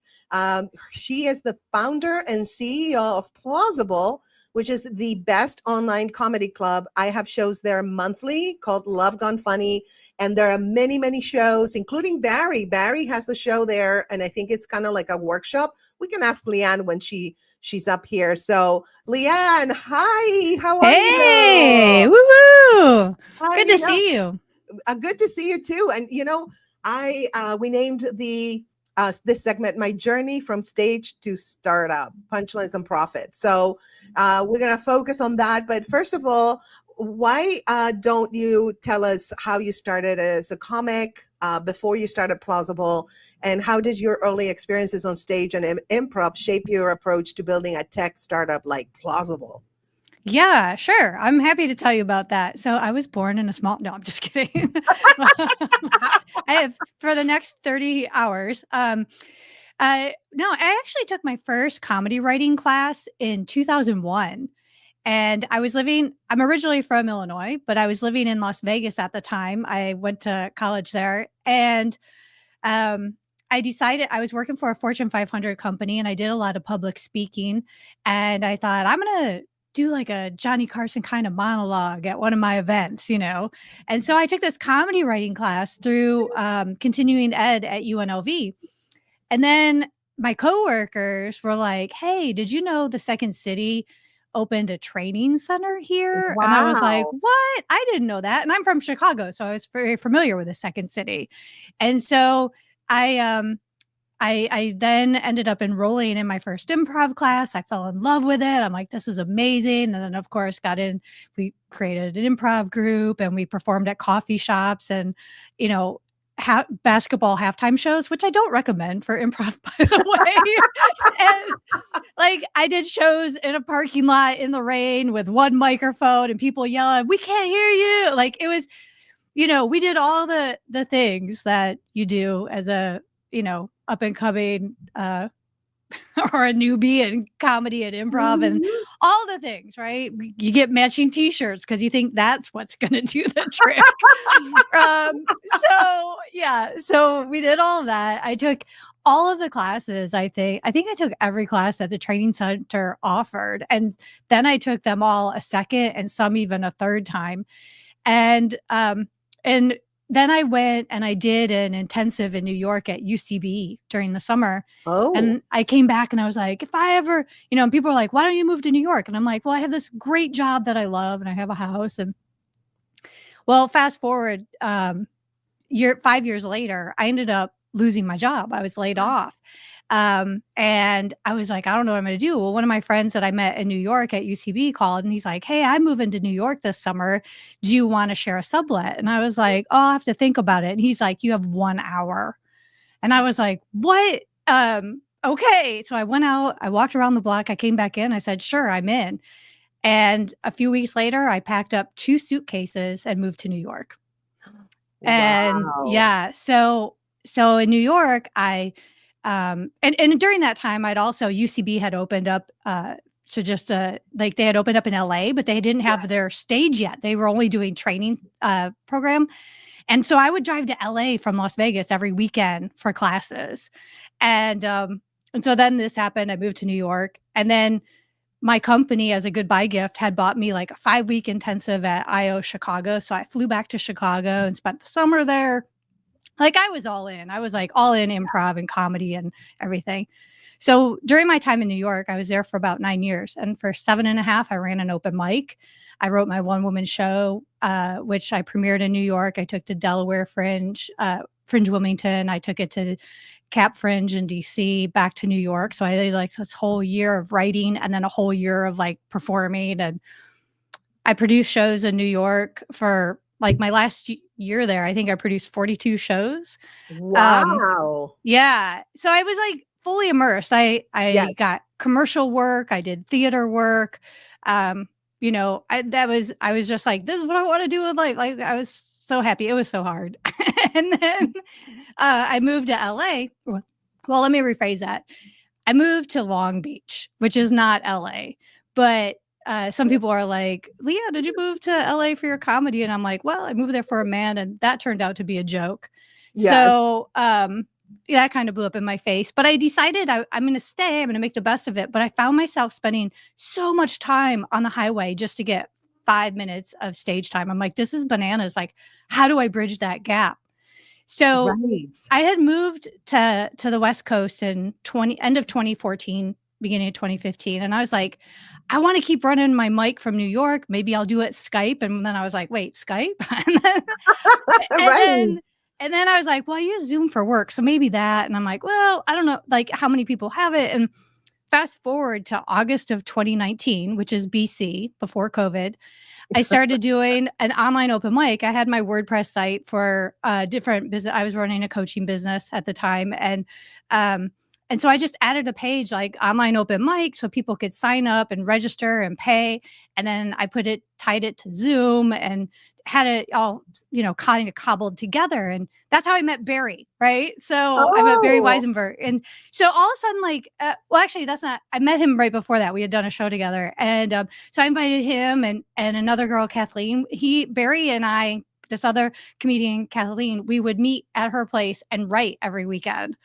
And so then I was like, what if we get more people and do it online? So that's kind of where I like was re-inspired. Yeah. Then COVID happened. Everybody did stuff online. So as you know, going and taking things online is great. It doesn't replace in person, but it definitely like fills this gap and creates more Yes. opportunity. But with Yes. existing technologies, it created all these new problems and cobbling it together, and not everybody's tech savvy. And so I That's was like, true.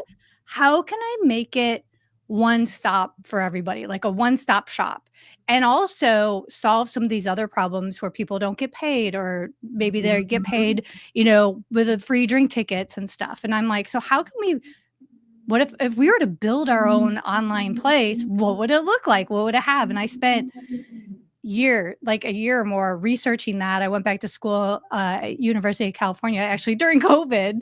Wow. Got my master's in innovation and entrepreneurship, so I could figure out like how I could take this and make it scalable, so I could like help a ton of people globally rather than just a few of my friends. Like, how can I make it better for everyone? And that's where Plausible came from. And yeah, so now we actually went live with our site in December of 2022. So we've been just over 2 years, and we have new people signing up daily, which is That's so really cool. good. Yeah. That's so good. I love Plausible, and I have a monthly show there, and it's such a great place. Even if you have, 4 people or 5 people in the audience, it's so intimate, and you get to talk to your fans right there because they're part of the audience. It's like Zoom, but way better. Yeah, no. Thank you. You're welcome. And you guys, if you are a comic and you're listening right now, definitely sign up on plausible.com as a comic. And if you want to have your own show, it's the best place to have a show. And you do it from the comfort of your own home. It's like I was so tired of driving to places. Yeah. This provides an opportunity to, even try out new material and see how it lands. Because again, the audience, it's so intimate and you get to know them and they come back. People keep coming back to the show. So it's a great way to build your fan base for sure. Thank you. Thanks. And if people don't, if you're like what? It's not Zoom. What is it? It's, if you think of Etsy, right? Where you log into Etsy to buy something kind of cool and homemade for a friend, and you can go through and see all the different small businesses on Etsy, and then they provide those products and services. Well, think of it, we're the Etsy for comedy. So on one side, you have all the comedians, and you can go through the comedian talent directory and see their profiles. You can go through all the show listings, and you can pick and choose what kind of comedy you want to consume. And there's a lot of free events on Plausible. There's open mics, there's classes and workshops. Some people do podcasting on there. And you can be a live audience where we see and hear each other, because in comedy, it's so important to have someone else in the room so you know if your joke is landing, and also for timing and things like that. Yes, 100%. And yay for Leanne. Thank you, Chris. Absolutely. Yay for Leanne for providing this amazing space. And, one of the features that I love about Plausible is the little emojis that have sounds. Yes. And they're so fun. And it's like the laughter one. And then the ooh, it's a brain, it's yes, right. So fun. We're like, the whole point is so that people engage in some way. And we love to have people with their video on and their audio on, because the immediate response is so key with comedy. And we know that that's not always possible in some cases, or maybe some people don't laugh out loud. So we incorporated those sound emojis so that people can do it. Like there's the rim shot, which it looks like a punch for like good punchline. It's not Will Smith. It's like, yeah, we try to have some fun with it. And it's free to sign up. So anybody can go on there and create their free account, and comedians can create a free profile. So if you think of like your LinkedIn, you have a profile that is public facing that shows people like what you do in your bio. Absolutely. And also you guys promote the profiles on social media. So not only do you provide an online comedy club for us, but you also promote us. She's amazing at promoting, you guys. You need to sign up if you're a comic. You will love Plausible. You're going to fall in love with it. And, like I said, she's very, very, and I'm talking like you're not here. Like Leanne. That's okay. My husband does that too. Yeah, you're very involved in it, and it's your full-time job. So Mhm. you make videos, like you made a couple of videos for my show, and I thought they were so funny, and you can use them and share it in your stories. And one thing that just triggered something in me, which is a good trigger. You said engagement, and you know what? Mhm. Now I've been studying YouTube a lot, and taking not only taking classes but also educating myself. And not only on YouTube, but in social media in general, what we want to look at is not the amount of followers or Right. subscribers that you have, but is the engagement. And so you want to build a community. And I feel like Plausible allows you to build a community in a different platform, so you can have your YouTube and you can cross promote each one. And like the people on Plausible are going to watch you on YouTube, and the people that you're promote on Facebook are going to watch you on Plausible. So it's all about engagement and building that community. And once you build that community, they're going to tell their friends, and you're going to have more and more people join that community. That's what it's all about in 2025. It's about engagement and community. So you're right on writing that crest of Thank you. engagement. Yeah. That's actually, I'm so glad you brought that up, because that's one of the things that I really wanted to do for comedians is kind of level the playing field. And instead of adding barriers and hurdles and hoops for us to jump through and over and around and all of that kind of stuff, I wanted to make it simple and straightforward. So on Plausible, people can follow you, but you don't have to have a minimum number of followers before you can start earning money. You can sell one ticket to your event and boom, you're earning money. That's Yes. sorry, they're coming to take me away. I don't know if I you know, hear the I know. siren. I am like, oh my gosh, they're here, Grace. They're Girl, here. same here. Um, Here it's the same. I live by the police department and the fire department. It's constant. But it's not as bad. We didn't hear it that badly, but because Oh, you can good. hear it. So yeah, I know. I was asking the same question to Kyle. I was like, can you hear that? Like, how I can know. you I'm not like, hear it? what is happening? Are they pulling up right now? So I think they passed, thank goodness. Yes. So yeah, we wanted to make it so you don't have to, like, a lot of times, to your point, people get caught up in vanity metrics, like the Yes. number of followers or subscribers, but truly the numbers that matter, how many people are showing up, how many people are watching and actually engaging with you. And with typical social, like most familiar social media that we have, whether it's Facebook or Instagram, it's passive, right? Because it's not in real time. We can post something and then days later it will come up in someone's feed, and then they'll acknowledge us.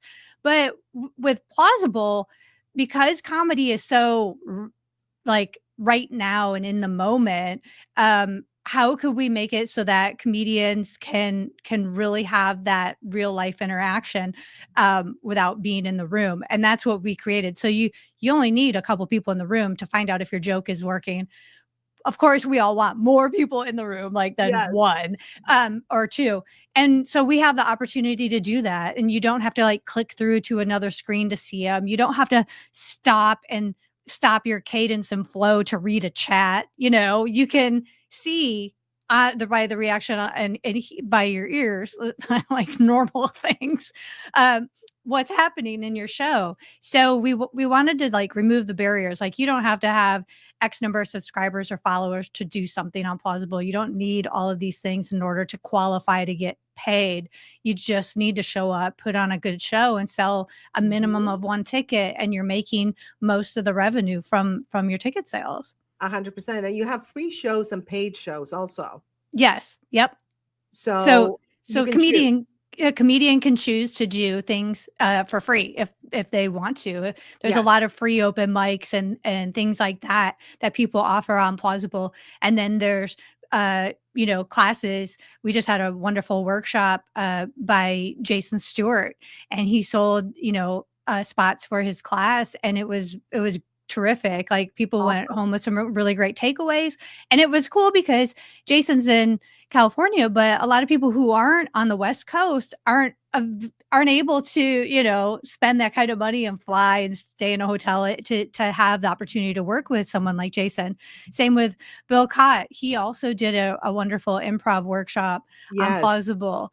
And, again, people from all over who don't normally have access or aren't in that geographic area can Yeah. now work with, these wonderful like people who've had so much experience and have so much to share. Absolutely. And I love that you're doing that, offering that to people. And it's not expensive either. Like you're not, the tickets are not No. like super expensive. I know you make sure that, people can afford it, which is great, right? Yeah.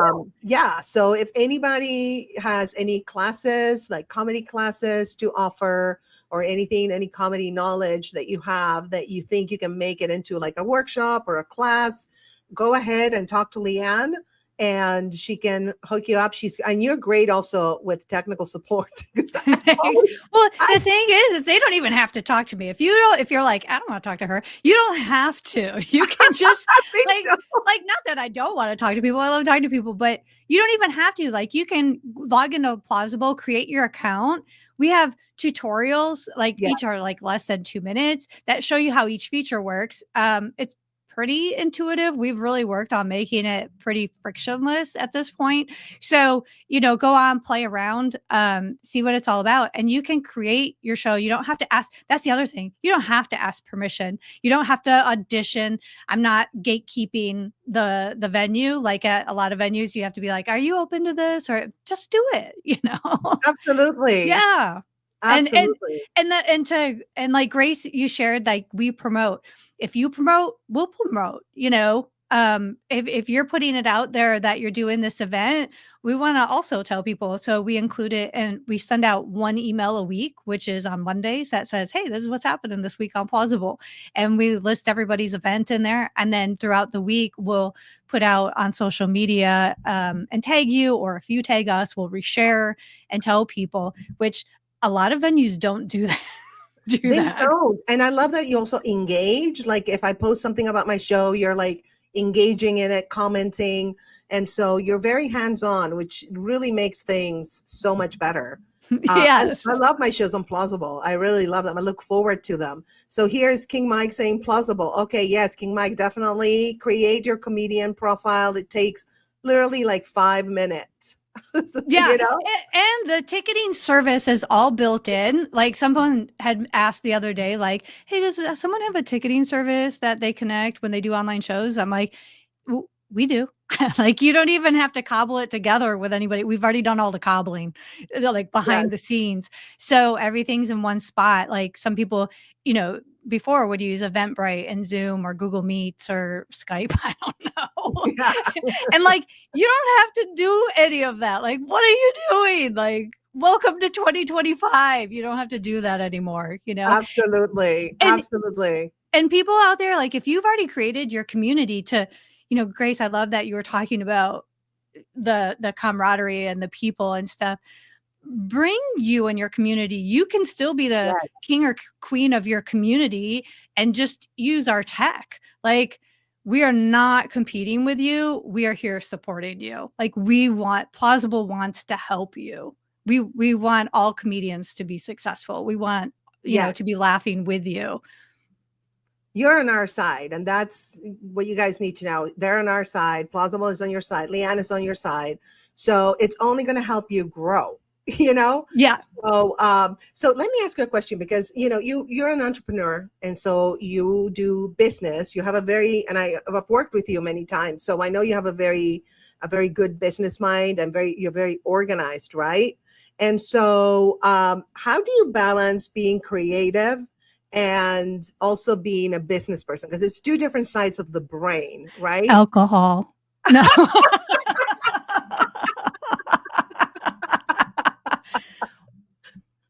Yeah. Well, that's the answer. Okay. Moving on to the next question. How do I balance that? I think I think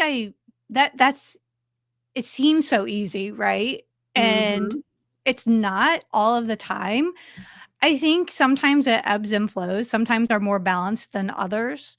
And I think that's just kind of how life goes, but to be able to roll with that and accept like right now is really busy and sometimes I have to put in a lot of extra hours to get things done or attend, more things or whatever it is. Yeah. One of the things that really does help me though is I tend to be an early riser. Oh, wow. Yeah, I get up at like 5:15 every day. What? I know, Sometimes for I a go to bed comedian, at like what? 5:15. What? Yeah. Yeah, it's because I stopped doing things in person, you guys. This is how Yes. life-changing it is. So, Yes. if I'm not like sitting at a bar all night waiting for someone to draw my name out of a lottery or waiting for that set timer. But not that I don't like that stuff, but I do wake up early enough that I can take care of me first. Like everybody's like, put on your own oxygen mask before you put on someone else's. And I really Yes. can't be of service to anybody else unless I'm taking care of myself first. So once I get up, I roll out of bed, I kid you not. If I'm not out the door in 10 minutes, I will talk myself out of it and I go to the gym. And I get my butt to a 6 a.m. gym class every morning.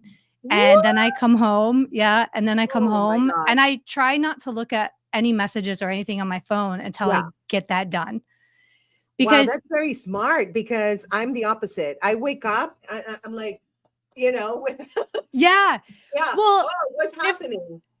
I tested myself on this, and then the days where I pick up my phone and I read all the things first, I immediately go, I just need some coffee and sit down at my computer and get to work. Yes.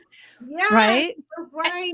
Yeah, but because when I do that, I find myself irritable and like less patient and I can't stand myself. I'll be honest. Like I'm like, "Oh, what has happened?" Right. So if I go, "You know what? It's an hour at the gym. It's 6 a.m. Nobody else is awake right now. Let's be Right. real. Get her done. Like get to it." I come home, I have breakfast with my husband and it's like my favorite time of day. Like he and I both agree, like we have the best time of day together then. We're like, okay, we're it's a new day. We have so much to be grateful for and then we can shower and get ready and I commute from the bathroom into the office here for for my day and I feel a lot better. And when I show up already having done those things for myself, I can start showing Mhm. up better for other people. It's the days that I True. haven't that I need to step away. Absolutely. I agree. Yeah. I think your method is great and I'm going to consider it. Yeah, even as an experiment, right? Like Yeah. sometimes I find I hear what someone's doing and I'm like, "Oh, I'm going to commit." And I don't. But if I go, "I'm going to run an experiment." It seems safe because it may work and it may not, but it doesn't matter. All I'm doing is gathering data. And Yes. so Yes. I test it out and I'm like, "Okay, I like that." Or I don't like that. But yeah, like, try it 1 or 2 days and then I will, and I'll let you know how it goes for sure. yeah, I'll see it's like if a it joke, works. right? It's like it's like, "Is this something?" As Jerry Yes. Seinfeld would say, "Is this I, something?" I love that. So we have a couple of minutes, but before we leave, I would love for you to let us know, how do you see the role of digital platforms evolving in the future of live comedy and what opportunities does this create for performers? I honestly think that online comedy is here to stay. I do Yes. not think it's going anywhere. I think Yeah. we're gonna see more of it as the more like already people are still doing online comedy even after the pandemic. It's brought new people in who might not otherwise have tried it. I think there's a whole market for it, to be honest with you. And it's Yes. just continuing to grow. Like one of the things I will say this because people when they're like a startup for comedy, what isn't that kind of niche? And I'm like, are you kidding me? Do you realize that comedy is the second most popular genre that is live streamed, only Ooh, second to breaking news? really? Yes. Yes. Oh, very Comedy is a interesting. big deal. And when people put their like nose up at online comedy, I'm like, oh, that's funny. People used to be like, MySpace. Why would I get on MySpace? And then pretty soon everybody's on MySpace. Remember That's when true. you weren't on Facebook? And now where everybody is, they're on Facebook. I mean, Yeah, absolutely. And you know what I love about Plausible is that you can stream to YouTube. Yeah, And you so can totally. yeah, and you can have the show happening at the same time that you are earning hours on your YouTube channel and Yes. entertaining your YouTube subscribers. So yeah, it's a great platform. You guys definitely sign up if you're a comedian, plausible.com. Let me put the banner up. So let me see. I have to find the banner. Plausible, where are you? Let's see, Carlos, can you I There don't it know, is. Carlos. Yeah. Oh, there he is. Yes, yes, yes. Thank you so much, Carlos. This is the first time we're doing this together, so we're gonna get better and better. You know, we organized everything the best way we could, and but it's going smooth so far. I'm Yeah. enjoying this. And here, before we leave, Leanne sounds like a motivational speaker too. Yes, and you are, aren't you? I sure. Yeah, sure. Yeah, whatever you say, Grace. Yeah, let's go with that. Yes, I am. I As we love say in that. improv. Yes. And I'm speaking every day on Plausible. I love it. So Yeah. okay, so we're gonna have to keep moving because we have the comics on deck for the next batch of comics. Like it's Yay. production here, the next batch, right? So thank you so much for being here, Leanne, and for sharing your knowledge and wisdom. And we appreciate what you do. We love what you do, and we love you. Well, we love you. And check out, if you haven't already, check out Grace's show monthly, Love Gone Funny. Thank Always you. has a great lineup of comedians, always, every time. Thank you. So, all right. Thank you, Grace. Thank I you so appreciate it. much. I All right. appreciate it. All right, you guys, I am going to run a little video for you here before. Thank you, Leanne. Thank you so much for being here, India. Appreciate your presence here. Appreciate everybody's presence. Thank you for tuning in and supporting comedy. And again, all the comics are going to have their Cash Apps and their Venmos showing under their name. So if you want to contribute to help them, and for just entertaining you, and if you also want to do that with the host Carlos and myself, we would love that and we would appreciate that so much. Thank you so much, guys. I'm going to show a video and then we're going to go with the next group of comedians. So let's roll. Introducing your top 10 with Grace must-haves, the ultimate beanie cap and water bottle duo. Style and function rolled into one fabulous package. Whether you're chasing the sunrise or winding down at your favorite cafe, this duo is here to keep you going. Made for your on-the-go lifestyle, this water bottle keeps drinks perfectly hot or cold, while the beanie adds a touch of cozy chic to your look. From the gym to the great outdoors, these essentials are so you. Get yours today at www.thestateofgraceshop.com and use code GRACE10OFF for 10% off your order. Your new favorites are just a click away. All right, Carlos, you're here. Yeah, you didn't know you were going to pop, right? Well, I was in the middle of a sneeze, and whatever idiot said that sneezing is as close to physical pleasure as possible, no, not even No, close.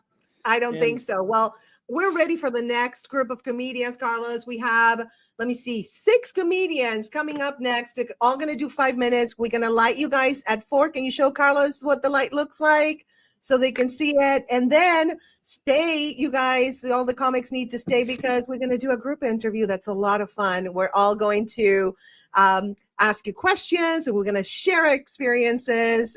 We have a very engaged audience today, which is amazing. And I am so happy that you guys are here. And here, Lauren says, Grace, I hope you don't have to go party for 8 hours. Haha. No, girl, let me tell you, when we show the films, because I'm drinking coffee and stuff. So no, I got it. Okay. I even planned for it. We talked about it with Carlos because that's an important part. Okay, so let's go ahead and bring up the first comedian.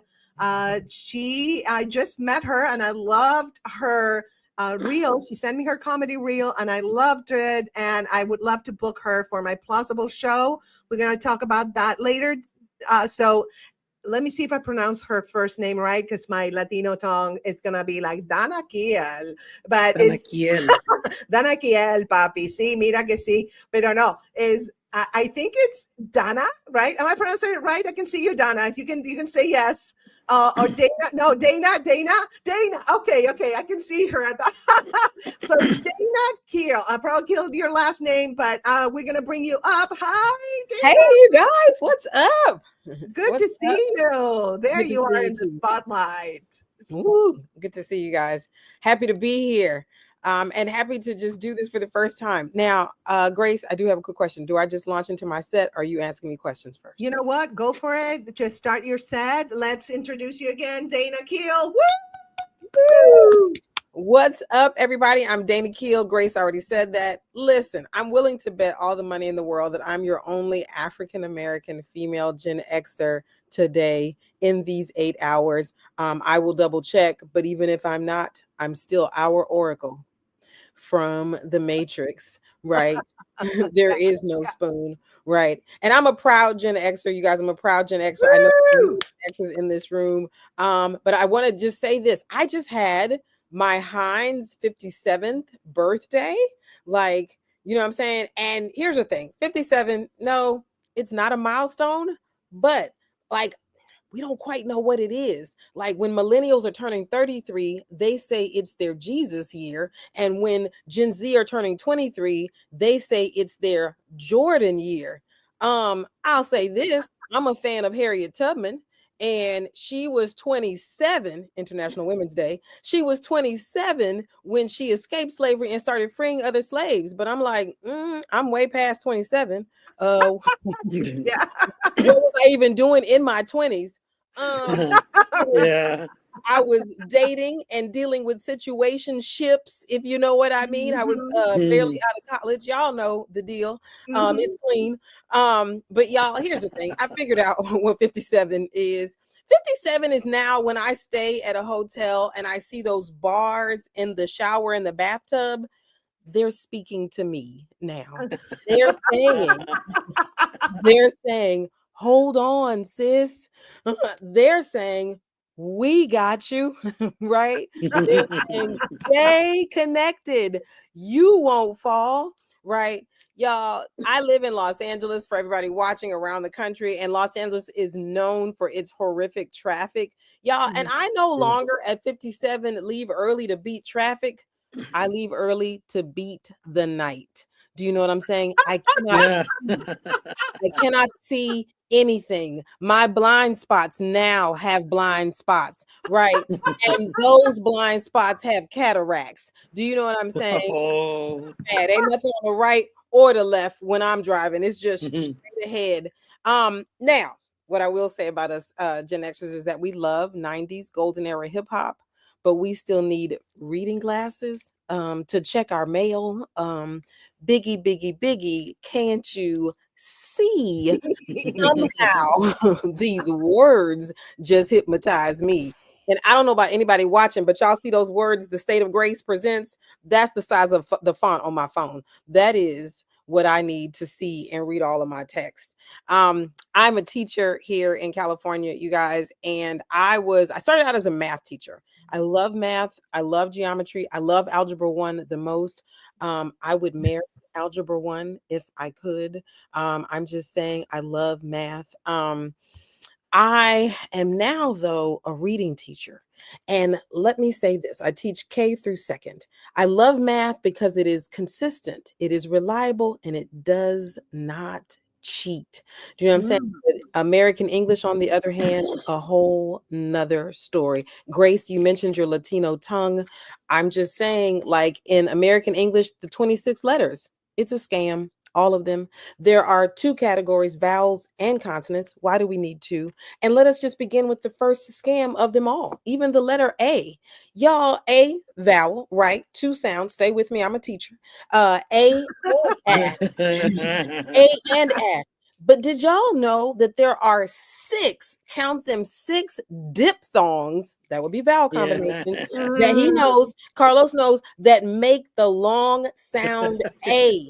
There is AI for rain, AY for May, EA for steak, EY for gray, EI for 8, EIGH for sleigh. And poor A is in therapy, like I'm first, but I'm not enough by myself. Do you know what I'm saying? We got a big scam in Q, probably the worst scam in Q. Q is in an arranged marriage with you, right? You know what I'm saying? Q can't live without you. You swiping right on Tinder, just a free agent. You can get with any other vowel, like, oh, talking about ow. Do you know what I'm saying? Just a scam. And there are so many. But I'll say this, at the ripe young age of 57, teaching English is a thing. Couple things you can't do up here over 50, and I don't know if anybody else in the room is over 50. You can't fall and you can't be a hoe. When I come back, I'll talk about not being a hoe. Let me say this about falling and teaching. 3rd graders, 8-year-olds are horrific, disrespectful. Y'all had an 8-year-old. Yes, you know. It is. They are the new middle school, circle of hell, the devil's playground middle school. An 8-year-old called me a scallywag, right?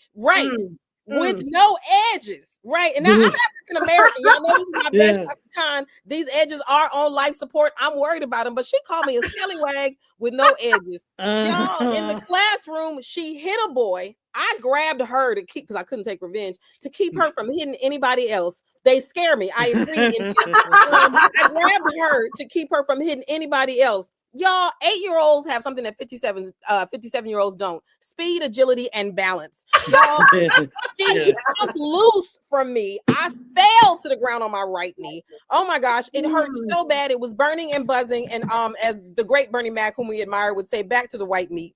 Y'all, I asked my Gen Z, can't stand Gen Z, coworker who used to run track. I said, hey, burning and buzzing under this knee, what do you think that is? She goes, oh, Miss Keel, that's arthritis. You guys just get that.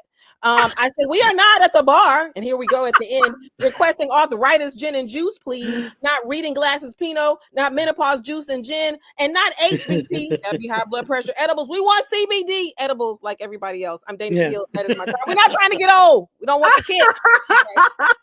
Thank you so much, Dana. Stay for the interview. We'll go through 5 more amazing comedians that are gonna just blow us away, and then we're gonna do the interview. So thank you so much. Love you guys. Thank you. And I'll be right here. Oh yeah. Stay, please. All right. So here it's Carlos and me again, and I'm gonna bring up the next comedian. I've known this guy for a very long time, and he is absolutely fantastic. He's hysterical. And you're going to enjoy his comedy so much. Please welcome to the stage, Jay Hewlett. Hi, Jay. Grace, how are you? Good. How are you? What's happening? I'm horrible. I went out drinking last night. I woke up today in my truck. Oh, no. Yeah, and then I realized I don't own a truck. Horrible. I was at this party. I did a Jello shooter. Is that Carlos? Carlos, órale. How are you, man? Hola, Jello shooter. Hey, pinche gabacho here. I did a Jello shooter.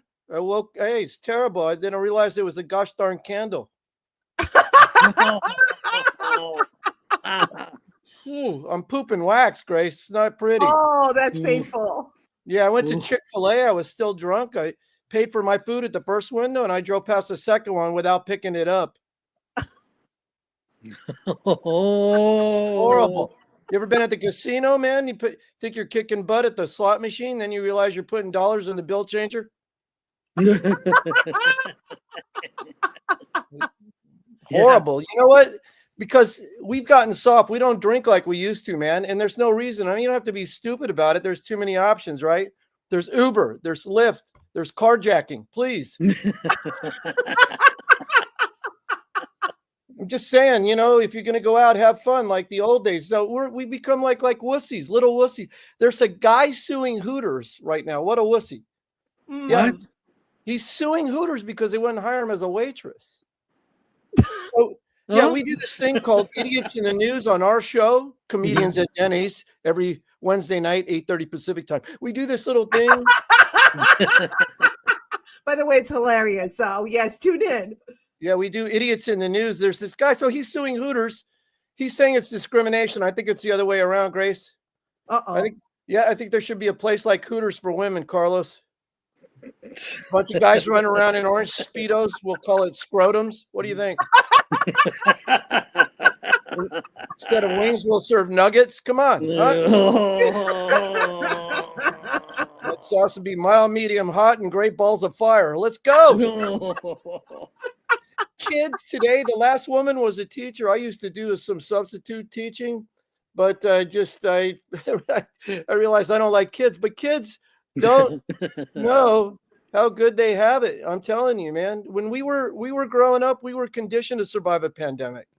Think about it. My mom painted my crib with lead paint. Yeah. While she was smoking a cigarette. Oh. Drinking a beer, pregnant with my little brother. And nothing happened to that fool except for that, droopy eye. Come on. We used to ride around in the back of pickup trucks, right? With the tailgate down. Mm-hmm. And if anybody fell out, you didn't care. You just come up on the way back home, right? That was it. Yeah. We rode bicycles without a helmet, man. No helmet. Remember that? Yeah. Yeah. In fact, if you wore a helmet, you were special. Yes. I'm telling you, man, there was no timeout. Now kids get put in timeout. Timeout.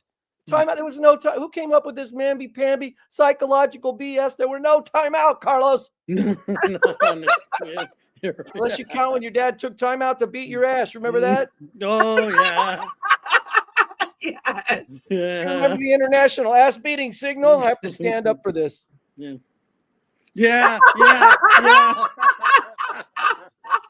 Do you remember the words that preceded that ass whooping? This is gonna hurt me more than it's gonna hurt you. Right? Yeah. Thanks for playing the home game. There's some lovely party. Yeah. Even in my little 7-year-old mind, I'm thinking that's BS. Let's trade places. My dad said all kinds of BS, right? My dad once told me, Jay, if you leave the dome light on in the car, they'll give you a ticket. BS. Once told me, Jay, if you flash your headlights, your brights at somebody, they'll shoot at you. That one might be true, Carlos. Yeah. My dad said you can't play with yourself; you'll go blind. I said, Dad, I'm over here. Are you kidding me? Wussification of America, man. We've gotten really, really soft. In the old days, Carlos, you went out with a young lady to get prepared for that date. You ate a lot of oysters, right? Oh, yeah. Then you got to swing. You were ready. Right. Now they've got the Viagra, the Cialis, the Levitra. But Grace, there's a side effect. If you get excited for too long, you might get excited for over 6 hours. You're supposed to call your doctor. Yeah. Screw that. I'm calling everybody I know. Yeah. I'm posting that stuff on Facebook. Hey, come on over. It won't go down. Come on over. We're hanging laundry. Let's do it. Hey, how tough were we, though, right? We were tough. My man, our first car, there were no seatbelts. Remember that? Mm-hmm. Yes. Remember who the seatbelt was? It was your mother. Boom.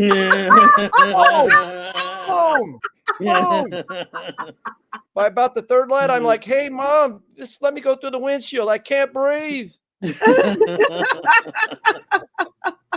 We were so poor, we didn't have no power windows. It was a pain in the ass if you wanted to flip somebody off. Remember that? Yeah. Yes. Oh, yeah, you'd be driving along like this. Yeah. There were no cup holders. No cup holders. We used to hold steaming hot cups of coffee, 3,000 degrees, right in our crotch. And if you spilled that stuff, you didn't sue anybody. You just went, gosh darn it, I wish I had a cup holder. Yeah. Are you kidding me? There was no YouTube. There was no YouTube back in the day, Grace. Mm-hmm. No. No. If you wanted to watch a monkey pee in his mouth, you had to go to the zoo. I think I'll just stop right there before I get kicked off YouTube. No, it's good. It's all good. Great. Oh, right. great. Thank Oh, you so much, I don't know if Jay. you guys. Not that I'm, I'm not presenting anything really, but I didn't have it. Oh, did you get my Venmo? It's just Jay Hewlett. Just that's it. Oh, that's easy. Yeah, you can put it on the headline for when you come up for the interview. So make sure you I go will. to the I'll interview. do that. Yeah. Yes, the All right. 3 dots on the right of your picture at the bottom, you'll see edit headline and edit name. So you can put it there. Okay, I'll take a look at that. I'm not too tech savvy. That's okay. I can actually do it for you now. So it's your Venmo is. I love it when you do it for me, Grace. There you are. You can give me a hand. It's going to cost you. Anyway, all right. I'm here all week. Transaction complete. I'll be there all week. All right. Thank you so much, Jay. You're amazing. I love you. Thank you for being here. And I will see you at the interview. Okay. All right. Cool.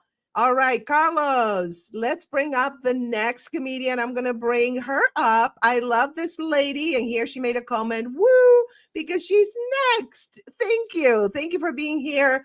This beautiful woman. I love her to pieces. She books comedy shows all over town, and she's the sweetest, kindest person you'll ever meet. Please welcome Carol Newell.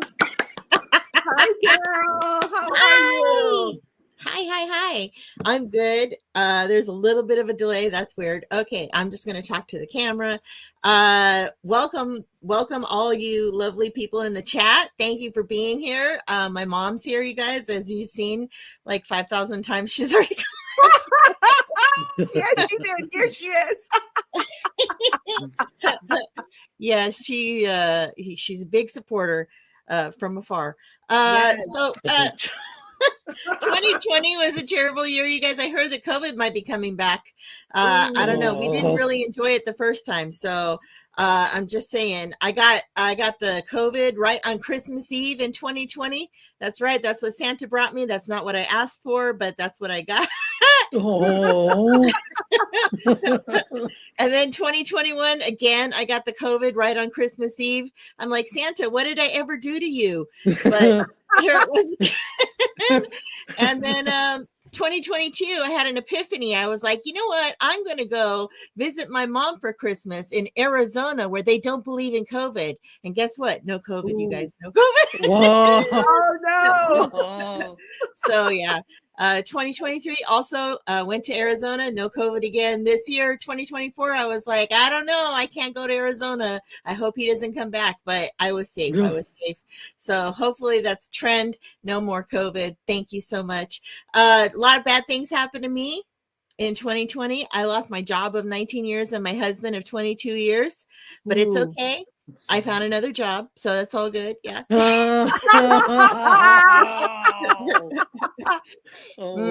and the Hubs were not on good terms. We were separated by that time. I had told him 10 years before that. I was like, look, if you don't get a job and quit drinking, you'll never touch this again. And I was right, you guys. I was 100% right. He went to his deathbed, never getting in bed with me. That's how that worked out for him. Mm-hmm. So yeah, we didn't have sex for 10 years. That's okay. In the last 5 years, I've had 10 years worth of sex, so I'm all caught up. Yes. I've been busy getting it in. Side me. I have been busy. It's been crazy. Like, here's the thing. Me and the Hubs were not on good terms because he was in love with someone else. She was Russian. Her name was Smirnoff. You guys might have met her. Yes. And he loved that person. That's a good word, person. He loved her so much. And she killed him. Not me. I swear it wasn't me. I wanted it to be me. I was excited about the COVID. I was like, you know what? I'm going to get that COVID. And then I'm going to go home and spit in his vodka. And then He'll be out of here. But she got to him before I could. Mhm. Yeah. Now he's buried in the desert where it's nice and hot, just like I like to imagine where he is.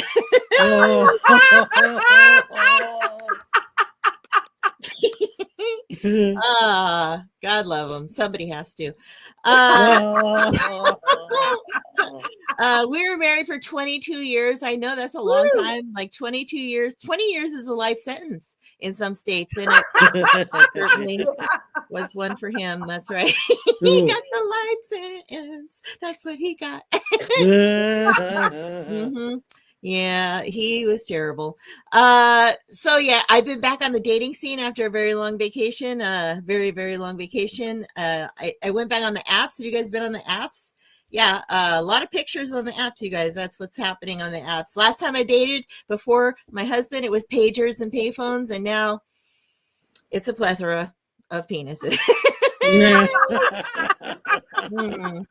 is a wealth of weighing, a deluge of dong, a smorgasbord of schlong, a surplus of sausages. It's a lot. It's a lot, you guys. I went on Our Time. That's for singles over 50, and those pictures were terrible.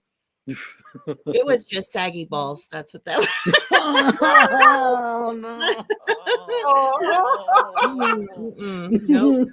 Nope. So yeah, no, thank you for that. I ended up going on Plenty of Fish after that. I tried Plenty of Fish. That was, yeah, there were plenty, but none of those fish were delicious. Yeah. So I ended up at the BLK where I should have started, and I met a very nice black man there. I did. I met a lot of black men there, you guys. More than a Lakers locker room. That's a lot. But I did. I met a boyfriend. We've been together for 3 years now. Woo woo! Yay! Woo! Yes, turns out he's the whitest black man in Los Angeles. He is an IT guy. He's a sci-fi geek, and he only knows how to cook a sandwich with extra mayonnaise. That's that is not black at all. So yeah, but he's lovely. He's a great guy. So I got my DNA test done. Grace, have you gotten your DNA test done? It's a white girl requirement. I haven't. I'm scared. It's in the handbook. You have to, or they will give you a demerit. Nobody wants that. Nobody wants that. So I did. I got my DNA test done. I found out I'm not American Indian. Me nor Elizabeth Warren, not American Indian at all. You guys. I found out I'm just as white as I look. That's right. That's true. I know I look like a third grade school teacher, but inside I am Suge Knight, you guys. I am gangster AF. That's right. But I found out I'm white, and I also found out I had the white guilt. I feel terrible about what my ancestors probably did, but I feel like now that I do date exclusively black, that I am giving reparations. You guys, just one black guy at a time, just individually, just. All right, Grace, thank you so much for having me here. Thank look you. Me up at the World's Best Laugh. That's where you can find me on Insta. I don't know why I put the @ symbol and it put an A, but yeah, it's at the World's Best Laugh on Instagram, Venmo. Just send me money. It's all good. And I will see you at the interview. Yes, definitely. Thank you so much. Wow, the World's Best Laugh. That's for sure. All right, let's keep this moving. This is so fun. Are you having fun, Carlos? Oh, I'm having a blast. This is like the most fun I've ever had in my living room. Yeah, right? Let me tell you, I have to start doing Ricola now, and they're not paying me to sponsor them or anything, but it's like my throat from laughing is kind of hurting a little bit. Exactly, now. Yeah, it's the laughter. I thought it was going to be the talking, but it's the laughter. So I love this. This is like a surge of endorphins for everybody, right? Oh, absolutely. Yeah, this is the best dietary health aid anybody can have, is just to laugh your head off. So absolutely. And let me tell you what, now I'm going to bring up a lady that I met on a group chat, and she's amazing. I saw her video, her comedy reel. She's amazing. And I was like, I have to book her on this world's longest stand-up comedy special. So please welcome Paula Jane Newman.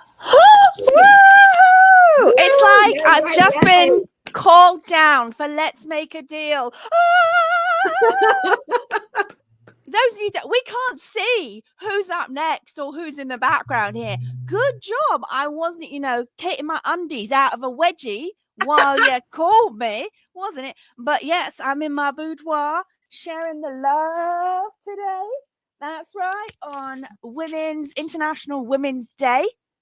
Yes, I want you to know that on International Women's Day, I received a text from my father. Here it goes. Now, my father, way back, got some Bitcoin. He's 3 years out of possibly kicking it. He lives in Thailand. Everything is going to his wife, the house, the car, and I have a slither of a coin. So her and I, let me tell you, in these next 3 years, we're both after his bits. And this is what he wrote to me for International Women's Day. It was a quote. It says, "From this day on, America will follow the rule that everyone in Bitcoin knows very well. Never sell your Bitcoin. Donald J. Trump." And I write back to him, "Unless it's to your daughter." And then he writes back to me, "Unless your daughter wants a good whooping." Oh. Wow. Happy International Women's Day. Of which I write back, "You have another daughter?"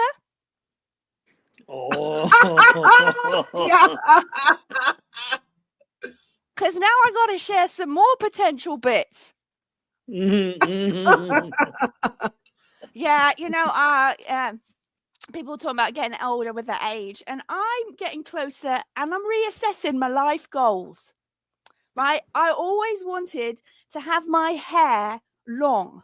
Like, it's longish, but I've never been able to get it to grow below the boob, as it were, right? Yeah. And so some of my mates were like, "Why don't you just take these collagen pills, collagen, biotin, do it for 3 months straight?" And I want you to know, I was steadfast. I was British disciplined, and I had them twice a day, 3 of these pills. Nothing. This stayed the same. My pubes, however, were down to the ground. Those things never stop growing. They never stop growing. Yeah, so those of you who can't tell, I'm actually English. Yes, shocking, right? And to most Americans, they assume that that's the home of the monarchy and gingivitis. I live in America now, but it's okay. I'm a citizen. I'm legit.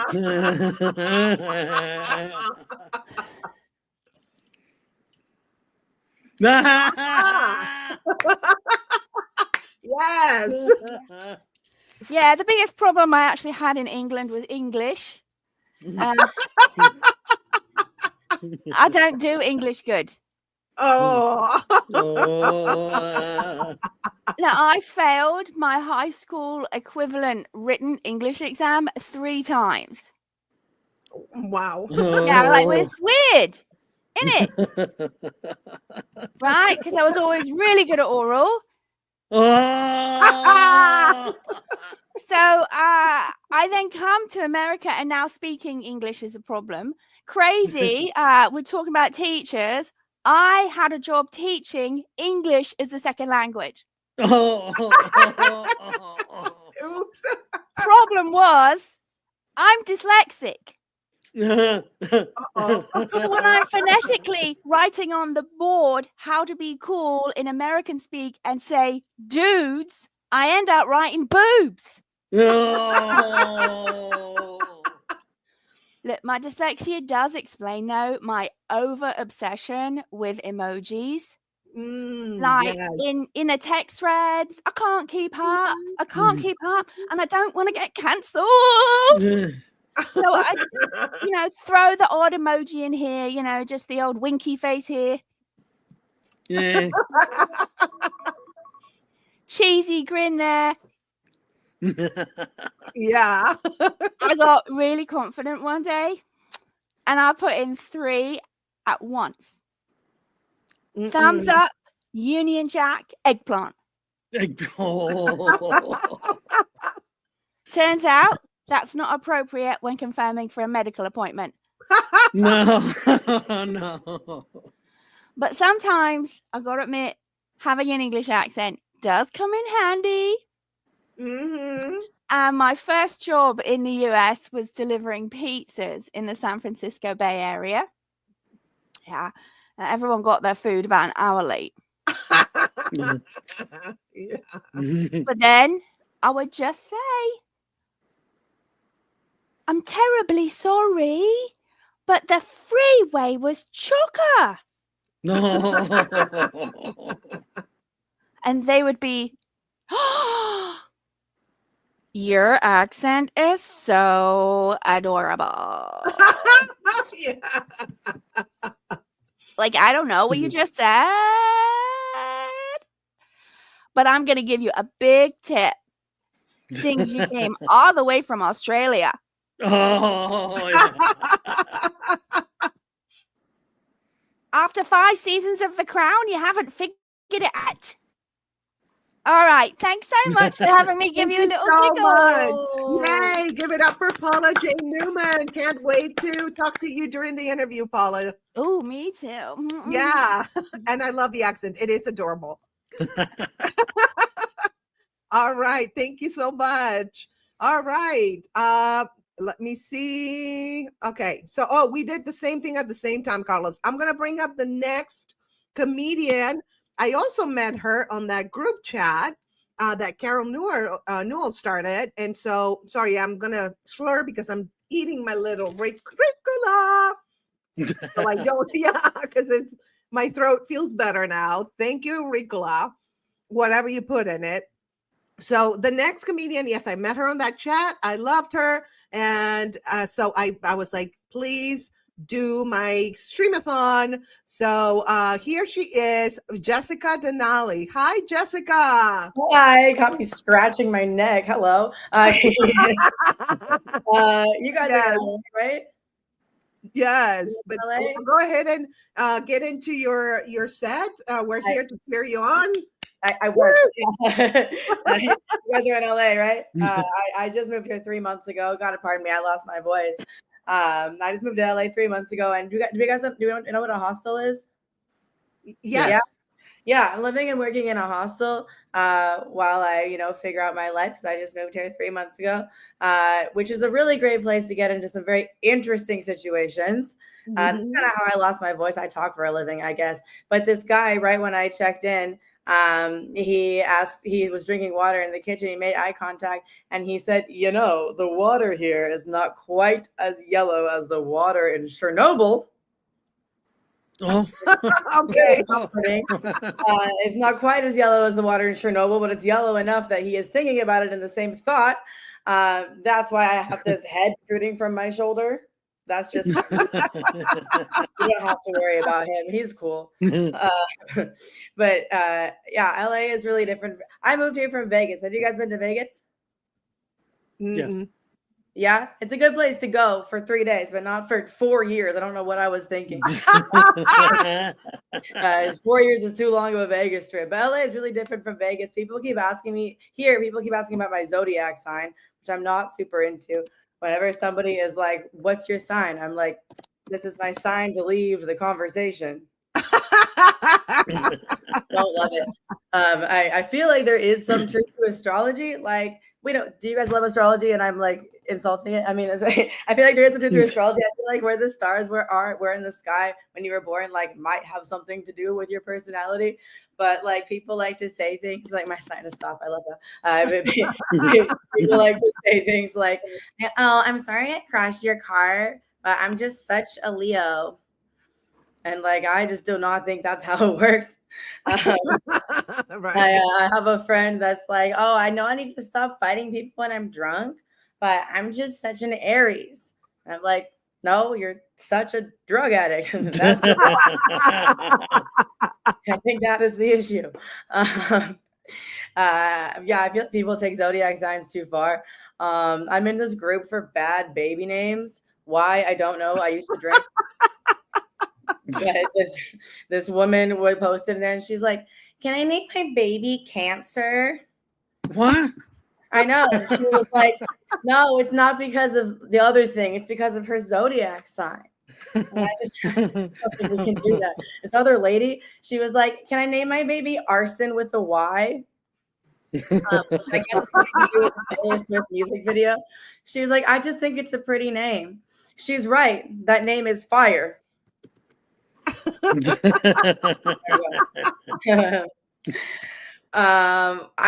used to drink. I don't drink anymore, but when I did, I used to send drunk texts, but like weird ones.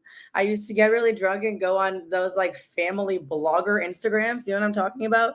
Yes. Yeah. And I would always send messages like, oh, your little family's so cute and I love your dog.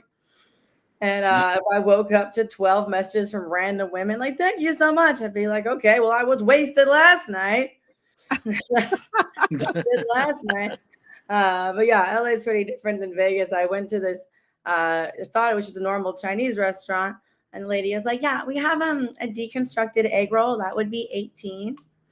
And I was like, if it's $18, I'd like it to be constructed. Yeah.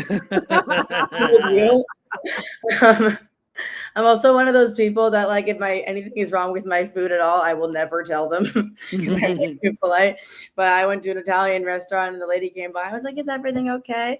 And there was a worm in my salad, and I like almost didn't say anything, but I was just like, "Yeah, there's a worm." And she was like, well, that's because it's organic. And she was like, we can give it to you for half off. Half off. I almost did half off the worm. But okay, that's fine. People like to say wild things to me in public. Does that happen to either of you guys?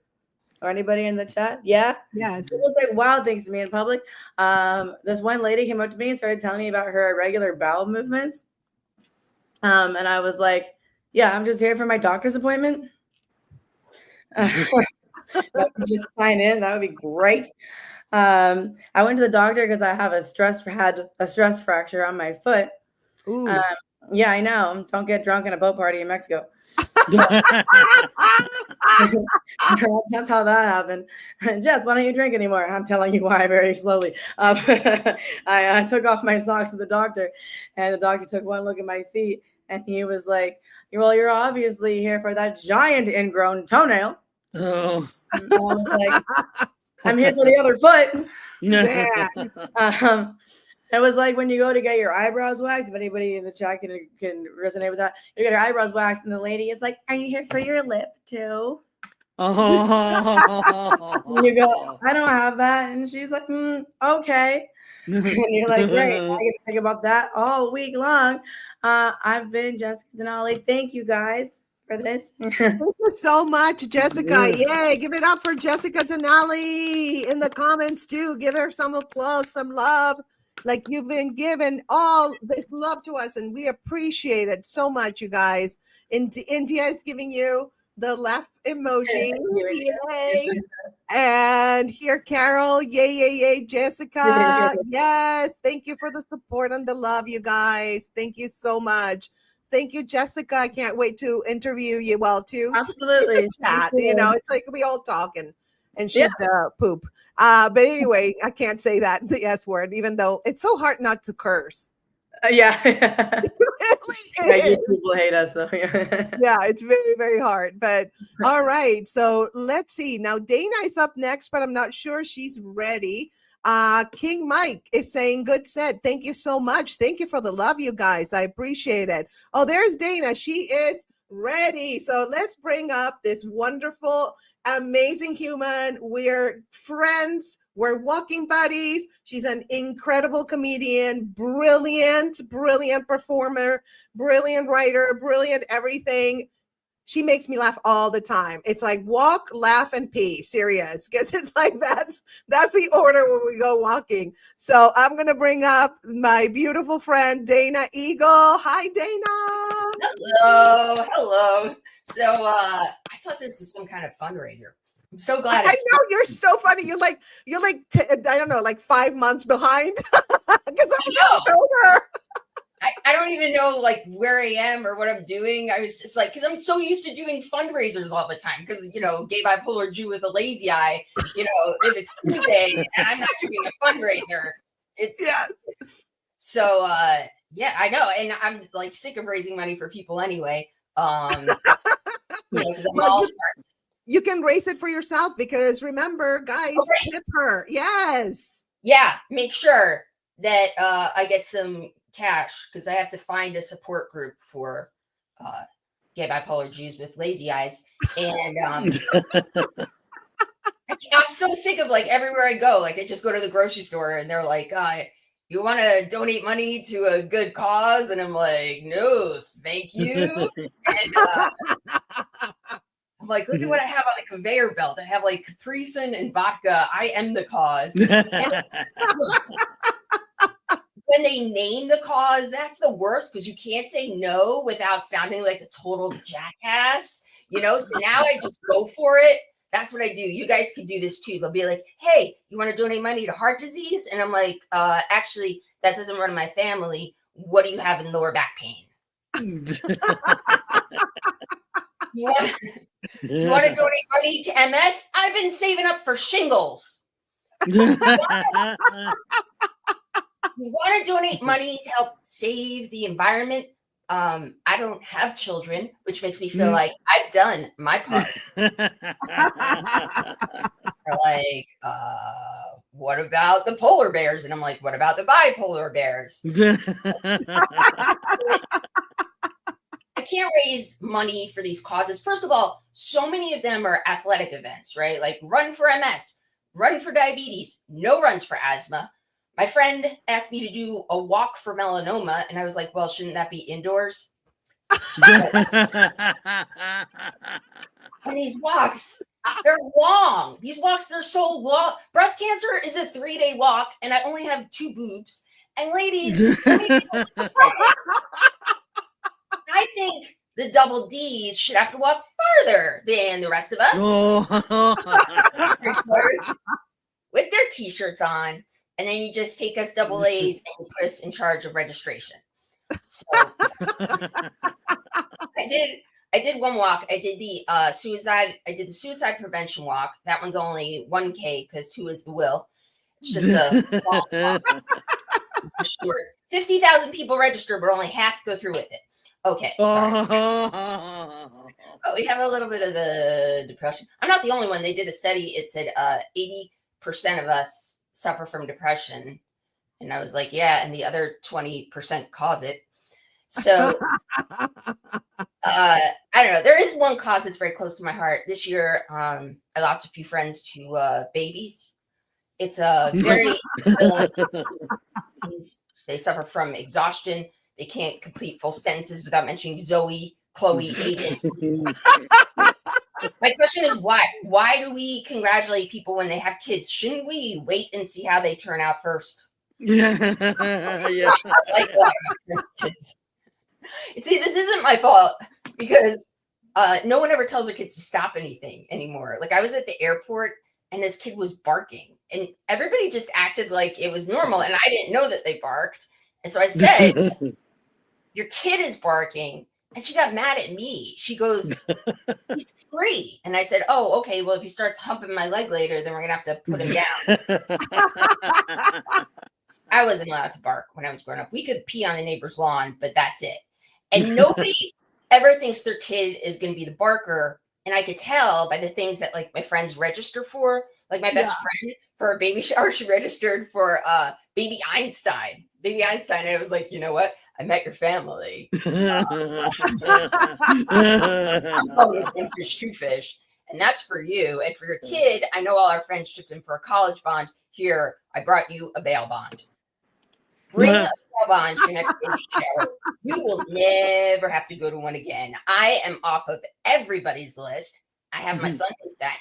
Thank you very much. When I have kids, I'm going to just speak to them in a foreign accent and tell them I came to this country to make a better life for them. Because otherwise, what am I going to do? Tell them I came from a world of privilege and I whittled it down to this. Hands to collect. Thank you so much. My name's Dana Eagle. Thank you, Dana. And here, King Mike Dana, love her thought process. So do I. I love her thought process. Yes. What's the big prize? Is there a prize? There are prizes. Yes. Really? Yeah, their babies are the prizes. Dana Eagle You want to walk with you tomorrow? Dana Eagle is the best. Agreed. India is giving you the laughing emojis. So thank you so much, Dana. Stay put because we're going to bring up the rest of the comedians and we're going to do a session. I'm going to bring them up, Carlos. So go you ahead. can do the right configuration. As I bring them up, you'll figure it out. Did I bring everybody up? Everybody's here. Let me see. Jay. See, Jay. Okay. There we are, Jay. All right. We have more laughs still on the comments. I love this. This is so cool. More and more applause. Yes. Hollywood Squares, a Brady Bunch. I know. Isn't it cool? And Jay has disappeared. Maybe he went into another person's truck, I guess. I don't know. I don't know what's going on. But he'll be back, I'm sure, when we're done. So, all right. So I'm going to ask each one of you a question. And India says so many funny people in one place. How about that? Thank you, India. Thank you. Agreed. So let's see. Let's start. I'm going to start in order of how I see you guys. Okay, Jay is here. Did you end up in somebody else's truck, Jay? Yeah, no, I had to do this little deal down the street. I'm sorry. Oh, okay. We're not gonna get into that because we have to keep it clean. Well, I've got this new girlfriend. She keeps calling me. She won't leave. You may have heard of her, Scam Likely. She loves me. Apparently. Well, I'm glad that you had a good time with her. Very nice. So let me start with you, Jay. Okay, what is? Let me see. Let me go to the, okay. So what inspired your set tonight? Was there a particular moment or experience that sparked some of these jokes for you? You're my spark, Grace. Oh, thank you. You spark me up. I don't know. I think I didn't even get into my background, but that, my mom was a drama teacher. So, and I just grew up in a really poor city in a little neighborhood in a little town called Tucson, and primarily Latino neighborhood, except for one guy next door whose name was Carlos Murphy, Irish Mexican. And anyway, those are the things I just talk about, the things in my life, and that's the whole seatbelt thing, my father, all that stuff. That just it just comes to mind. We were really poor. We couldn't afford a piñata for birthdays.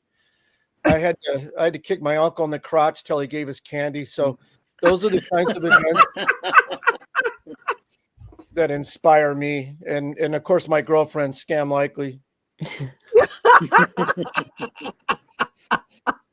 Oh yeah, we want to see a picture of her. Yeah, I'll have to dig that up. Do you have? I have a feeling you don't have a picture of her. I don't know why. I'll get a screenshot the next time she calls. Okay. Yeah, you can do that. I'm sure you have screenshots of your conversations, but never seen her, right? Oh no, she has a teenage kid. And the first day he opened the door, he looked at me and he goes, "You're not my father." I'm like, he doesn't know that. That's right. What do kids know? I mean, I hang out with Dana Eagle. We party. I can only imagine what Oh, that yeah. party looks like. So fun. Yeah. So let me ask, if we have I have to interview a lot of people. I organized this as best as I could, and you guys have been so good at showing up on time and being so amazing, your amazing self. So thank you so much for being here. I appreciate you so much. So my next question is to Jessica. How did you get started in comedy, and was there a defining moment when you realized, yeah, this is what I want to do? Well, before I answer that, Jay, I hate to tell you, I think we might have the same girlfriend. Yeah, likely. She's been calling me too, man. I don't know how to tell you. She's just such a hussy. Yes, I will not say that, but yeah, she really gets around. That scam likely. But to answer your question, Grace, I don't know. Weird things happen to me, and people like to come up to me and say weird things, and then my brain makes jokes and puns all the time. And when I was a kid, kids at like recess used to come up and ask me to tell them stories, and I would literally have kids sitting around me, and I would just be like telling them stories, and then someone handed me a microphone. So then, there we go. And I usually don't sound like this. I think I literally just actually talk too much. So there's that. Well, thank you. Thank you for answering that. And now I'm going to go by order of like how I see you guys. Oh, wait a minute. Oh, we have a comment here. She's cheating on y'all. She called me too. Okay. That's like yeah. She gets around. Yeah. Well, that's good. It's all about sharing, right? Sharing is good. So what I'm going to ask Dana, what's been your wildest or most memorable moment on stage? Like any hecklers or like weird gigs or unexpected surprises? Why? What did you hear? This one was pretty weird because I prepared for the wrong show. Yeah. She messaged me. She's like, should I do my cancer material? I'm like, why? No, she's like, oh, I thought it was a cancer fundraiser. That was so fun. That was in October last year, you guys. So she's like a little behind on the schedule. I'm always late.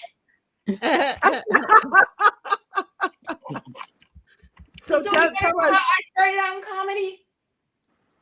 Yeah. Well, I know actually, what's been your wildest or most memorable moment on stage? Like any weird experiences, any hecklers, any crazy experiences?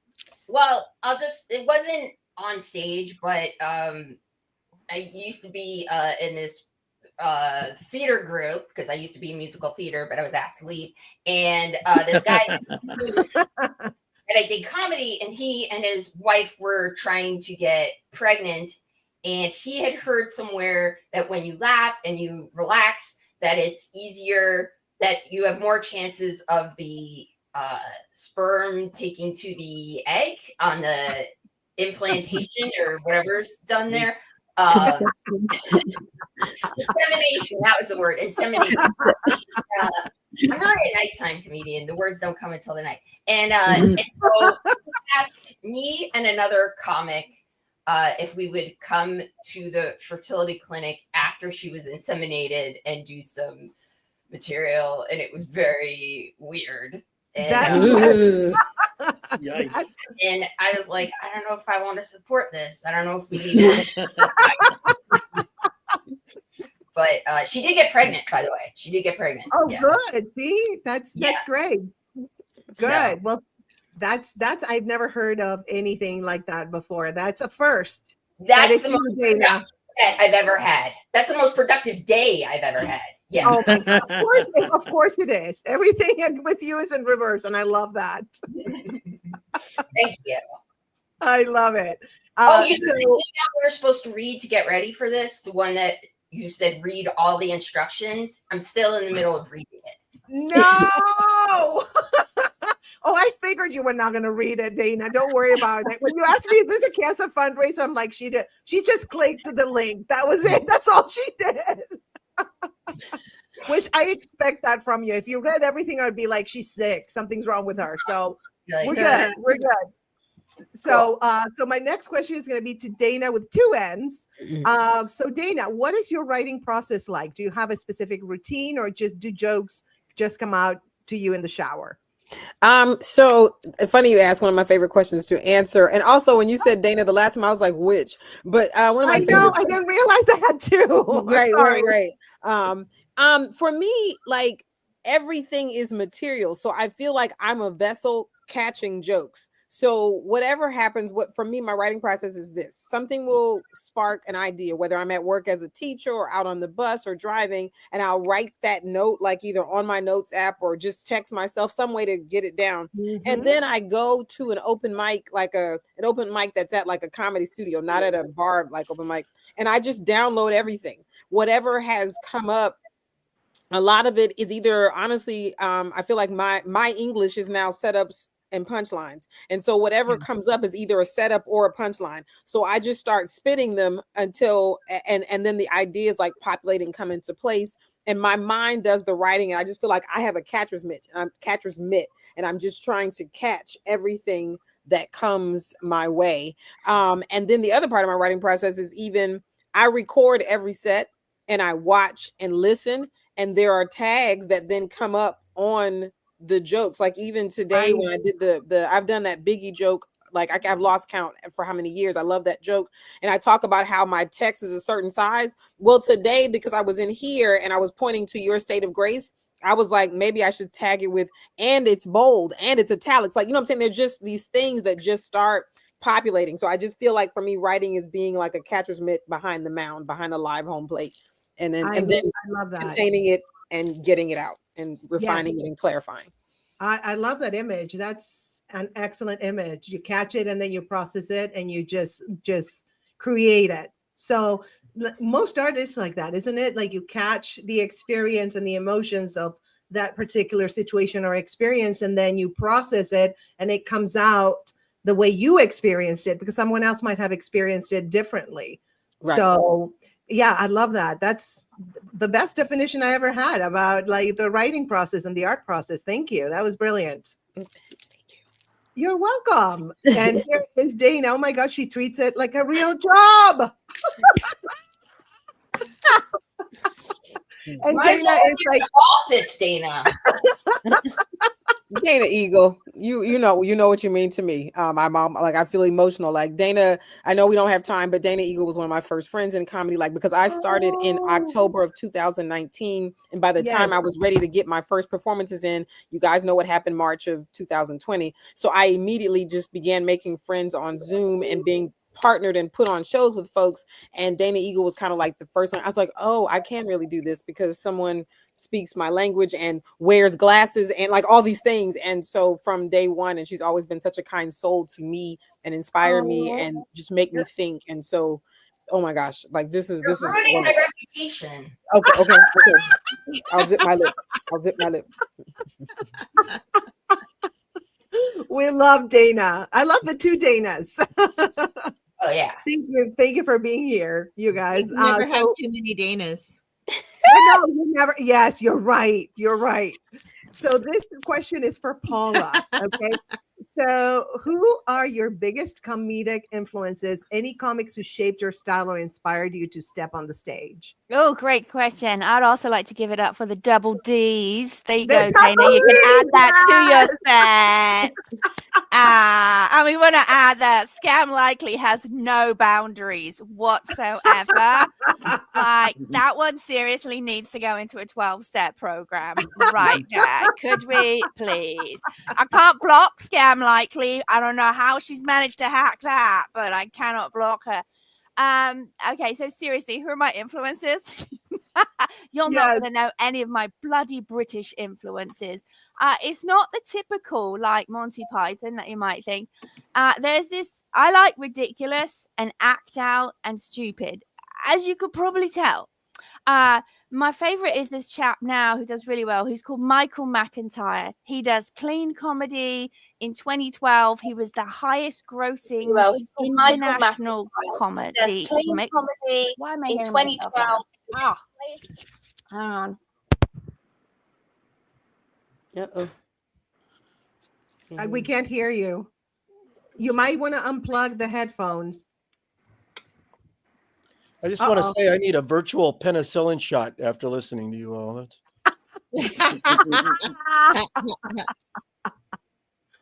All right. Well, while we wait for her to fix her her audio, let me go to Carol and ask her what's the best comedy advice and the best and the worst comedy advice you've ever received about comedy?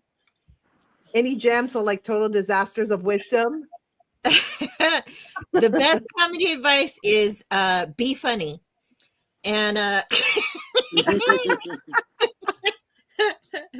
the worst comedy advice, I go to open mics. I don't know. I had a terrible experience the first time I went to an open mic. It was at Flappers, and literally nobody laughed except me. That's it. And a couple of years ago, I had an opportunity to go back, and it had been nearly 10 years since I had done that open mic, and I redeemed myself. So I feel really good about that. But yeah, just be funny. Whatever's funny to you, share it with the world, and people are going to get it or not get it either way. So if you're funny, it'll come out. Awesome. Well, thank you guys so much for being here and for just giving your all and giving us your brilliance. Did you hear that? Do you hear that? Oh, yeah. Can you hear me? Yeah. No. Oh, we can hear you. We can hear you. Okay. We have to move on to the next block, but go ahead and tell us, Paula, real quick, what were your influences? Yeah. You know, it's time to shut up when your bloody computer mutes you by accident. It's like, and scene, Paula, scene. That's it. Yes. No, I love Michael McIntyre. If you haven't checked him out, I grew up with the stupid radio. It was back in where radio hosts then migrated to telly. So they had to be really good with sound effects and they naturally had to be clean. This chap called Kenny Everett used to do this impression of Rod Stewart, the song Do You Think I'm Thicky?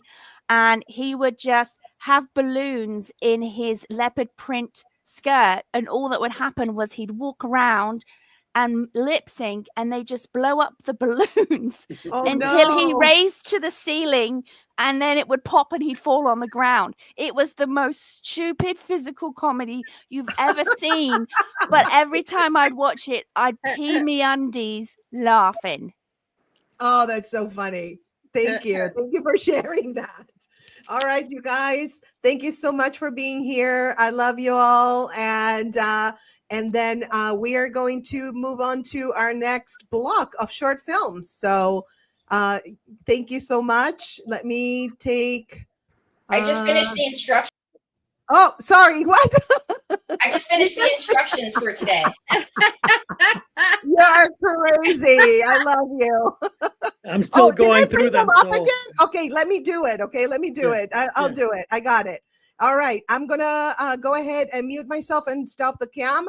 And I'm going to roll a little video. And then Carlos is going to take over the short film showcase. More films for you guys. So let me roll the little, here it is. Where is it? Where is it? Where are you? Here it is.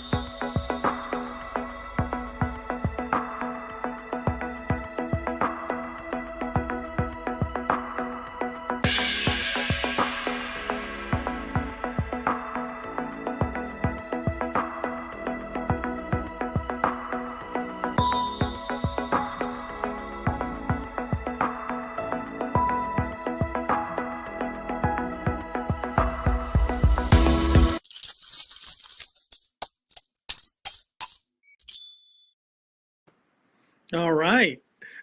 Before we jump into the films, keep in mind something that Grace has really taken an effort to not just be a comic, but to actually provide personal inspiration in very many ways, not just in terms of comedy, but also in life experiences, relationships experience. And so, yeah, please check out her work. Go buy her books. It's amazing stuff. And I have to say that I'm honored to be able to travel with her because she truly makes life better for a lot of us. So I'm going to go ahead and start the films here. These are some really cool films. Now, I'm going to work my best to try to get those banners at the same time. Wish me luck. But here we go. We're going to start with the TS. This is pretty cool stuff.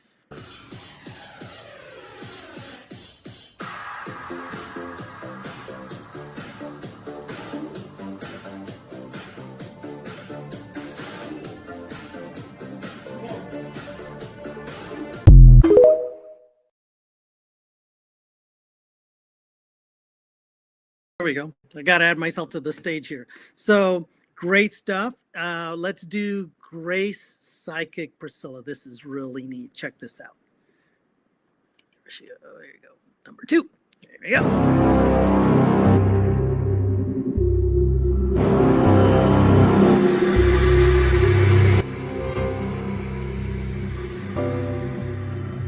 Oh. Woof, woof, woof, woof. Your dog will stop chewing on your shoes tonight. I guarantee it. Still chewing? Ah. But did you wear your shoes while you were meditating on the ball?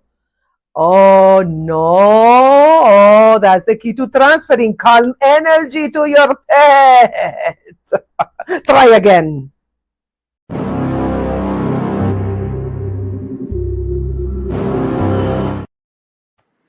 Remember when we were talking about hypnosis? I am totally hypnotized by Grace. She could literally tell me to jump and be a chicken, and I will do it without asking. By the way, before I do the next thing, I got to tell you something, Grace. I was hypnotized once. And yeah, this was back way, and I was sitting in the audience like, oh, that'll never pick me in. The dude went up there and he hypnotized me. He had some little weird ring thing, and I looked at it, next thing you know, I was out. And it's like being in this dream state where you just say, I don't give a flying F, and you just do what they tell you. Wow. It was very, very, very odd. So that is crazy. I've never been hypnotized. I don't want to be hypnotized, and it scares me. Well, I feel like I lose control. Well, you're much cooler than I am. You'll definitely fight back, but me, I did fight back if they try. Yes. Well, yes. you would, yeah. I mean, yeah. It was wild. So, to set up the next thing, we mentioned the Darwin Awards. Grace, have you ever felt like you're having a bad day and you're like, well, it can't be worse than this? Well, it turns out that it can be worse than this, and that's what the Darwin Awards are about. So, in looking at, I was having a crappy day. That's what kind of started all of this. I'm like, well, whatever. And I'm looking at some of the stuff that people do, like, oh, so this is the Darwin morons. Okay.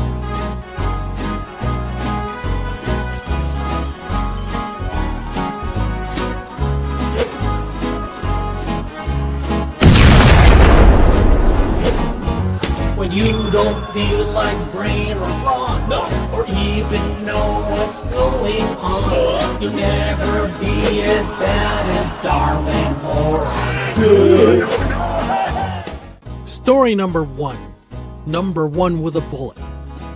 For our first story, we cruise on over to Salina, Kansas. Meet Michael, who has earned himself an honorable mention in the pageantry that is the Darwin Awards. You see, back in 2005, an extremely apprehensive Michael found himself in an exceptionally uncomfortable conversation with the Saline County Sheriff. Michael was very hesitant in relaying the cause of a self-inflicted .22 caliber gunshot wound. Right from the start, though, the sheriff was very suspicious of Michael's story. You see, though the gunshot wound was from a .22, Michael only had a pellet gun. There was no other gun around. Through his perseverance, though, he was able to get Michael to reveal what actually happened. With the apparent goal of demonstrating his complete lack of intellect, Michael placed an unexploded .22 caliber bullet shell on a picnic table and began firing at that bullet with his pellet gun. At some point during his target practice, a pellet hit the shell, causing it to explode. As if on a mission to clean up the gene pool, the bullet struck our moronic Michael right in the crotch, fragmenting into an area ripe with major arteries and nerves. It's unclear what Michael's motivation was to engage in his ridiculous experiment in the first place, as there was no alcohol involved. It appears that our mindless Michael was sober during the incident, suggesting that maybe there were no limits to the vastness of his stupidity. As a result of the skilled neurosurgeon's successful restorations, however, Michael was deprived of a full Darwin Award this time around. But it is very, very likely that Michael will go on to eventually win a Darwin Award in the future. When you don't feel like brain or brawn, or even know what's going on, you'll never be as bad as Darwin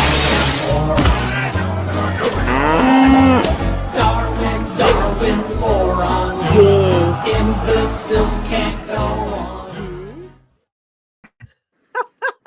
No. So here we have a Doesn't couple that of make you comments. feel better about yourself, though? I mean, Oh my God, it's like a vitamin. It's like taking vitamins, watching these videos about the morons. Oh my God, they're so good. And here is It's, like why his name got to be Michael and sober. oh, well, okay. No, that's a good question. So sometimes in the Darwin Awards, they'll give you the names.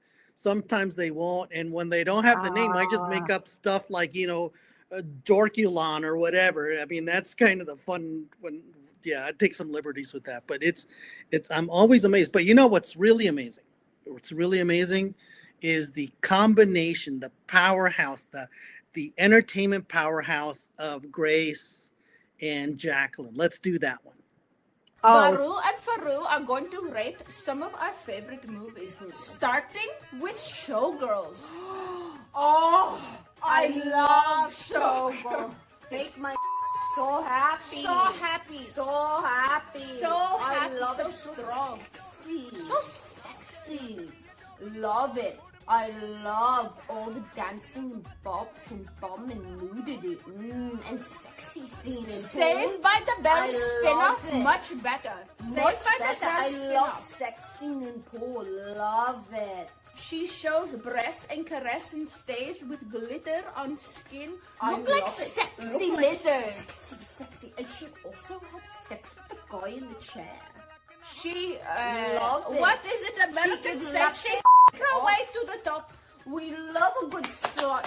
I love American 5 slut. stars. 5 Showgirls. stars. Love it. Of the rolling of the R's. That's the one thing that you and I can do. Yes, Right? but that wasn't Stephanie. Actually, that was Stephanie and Jacqueline, not me. Oh, That was not me. I know it's hard to tell because they're dressed as men. Yeah, so they are a comedy duo, by the way. Let me talk to you about them. Yeah, Jacqueline, please. I know you never met them. That's why you were confused. You thought it was me, but it wasn't me. It was Jacqueline and Stephanie. Stephanie Tejada, and I see a little spelling here. Let me actually scroll her banner. So Stephanie Tejada is the other tia. Okay, she's Marisa de Marisa to my Consuelo. And she has a couple of fan sites, and one of them is OnlyFans. It's a comedy site, and it's the new queen of comedy. And then you can also follow her, subscribe to YouTube. She's also the new queen of comedy. And then the other one, Faru and Baru. Faru, I think, I don't know which one is which, Faru or Baru, but they're hilarious and I love them. So Jacqueline is the other one, and her fan site is onlyfans.com/snarkybrunette, and it's another, again, it's a comedy fan site, and she's also on YouTube. Please subscribe to her also, Jacqueline Passaro. They're amazing. They're an incredible comedy duo, and we're going to keep showing their shorts, Carlos. So the only one I team up with is Stephanie Fortias. The other two are going to be Jacqueline and Stephanie. So let's roll the next one. Let's go. The next one is you. And by the way, you are okay. No, I got a way to get myself out of this. Grace, I'm always thinking of you. So no matter where I go in life, no matter whose name shows up on the roster, it's always you. Oh, I love that. Did I That get that? I get that. Am I back out of you the doghouse now? totally nailed it. But we're doing this for the first time, Carlos, together. So we're both, like I had to take a little break. and That'll you be had me to, soon. Yeah. yeah, you soon. So we're a team, and it's just I want people make sure that people know that was Stephanie and Jacqueline. It doesn't matter, and it's all good. I don't care. But thank Well, you for saying that. here's the cool part. No, I got this. Anything that goes wrong with the show, you can say, "Well, Carlos did it." So that's it. There you Carlos go. did it. There we Yes. go. We can do that. It's but you know what? One of the things that I really, truly am amazed by you is your storytelling. I mean, you tell some kick butt stories, Thank you. and in character. So we're gonna have you do Grace Bell. Here we go. Well, tall tales. Here we go. So a friend asked me, Bill, how do you spot a red flag early on? Great question, honey. Well, if they are allergic to accountability or hate Beyonce, honey, run. Please. Who doesn't like Beyonce? That was actually, I think it was Ask Me Honey. Okay. So Did I still grab the wrong one? No worries. No worries. I think what happened, Carlos, because I filed them for my brain. I think your brain is like, where the heck are all these things? So let me actually go and show you guys Belle's Told Tales. But that was a fun Ask Me Honey. She has questions from the audience and she will reply. Because by the way, you guys, Belle, she was married 5 times and she went up to the 5th grade because it was hard. So that's Belle, you guys. And she's based, Carlos, on all the women that have given me backhanded compliments when I lived in New Orleans. She, in their honor, I created Belle. So it's my little comedy revenge for all those double, those backhanded compliments. They're the worst, I'm telling you. So does Belle have a husband though? Real quick. I mean, sorry, but does Belle have a husband? She has a portfolio of men. She has ex-husbands, ex-boyfriends, ex-booty calls. She has exes, honey. She's not getting married anymore because she's got her portfolio of men that provide her with the money she needs. So yeah. So anyway, that's Belle for you. So anyway, let's go and Belle's Told Tale. I see the clip now. It's okay. Don't worry about it. Next time we'll organize it differently.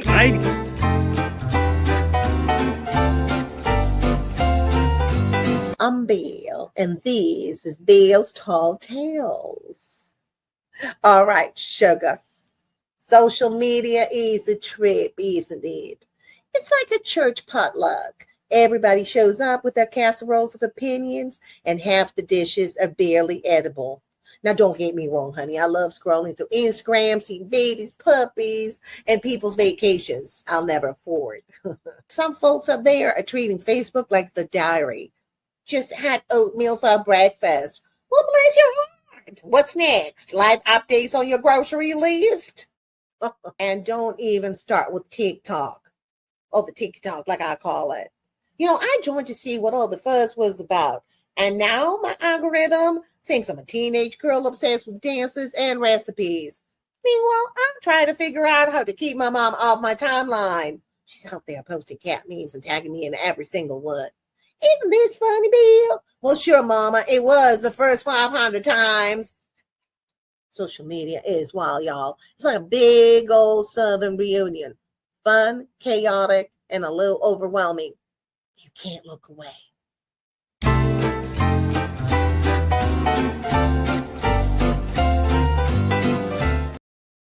She's right. We can't look away. We cannot look away. Dude, so you actually...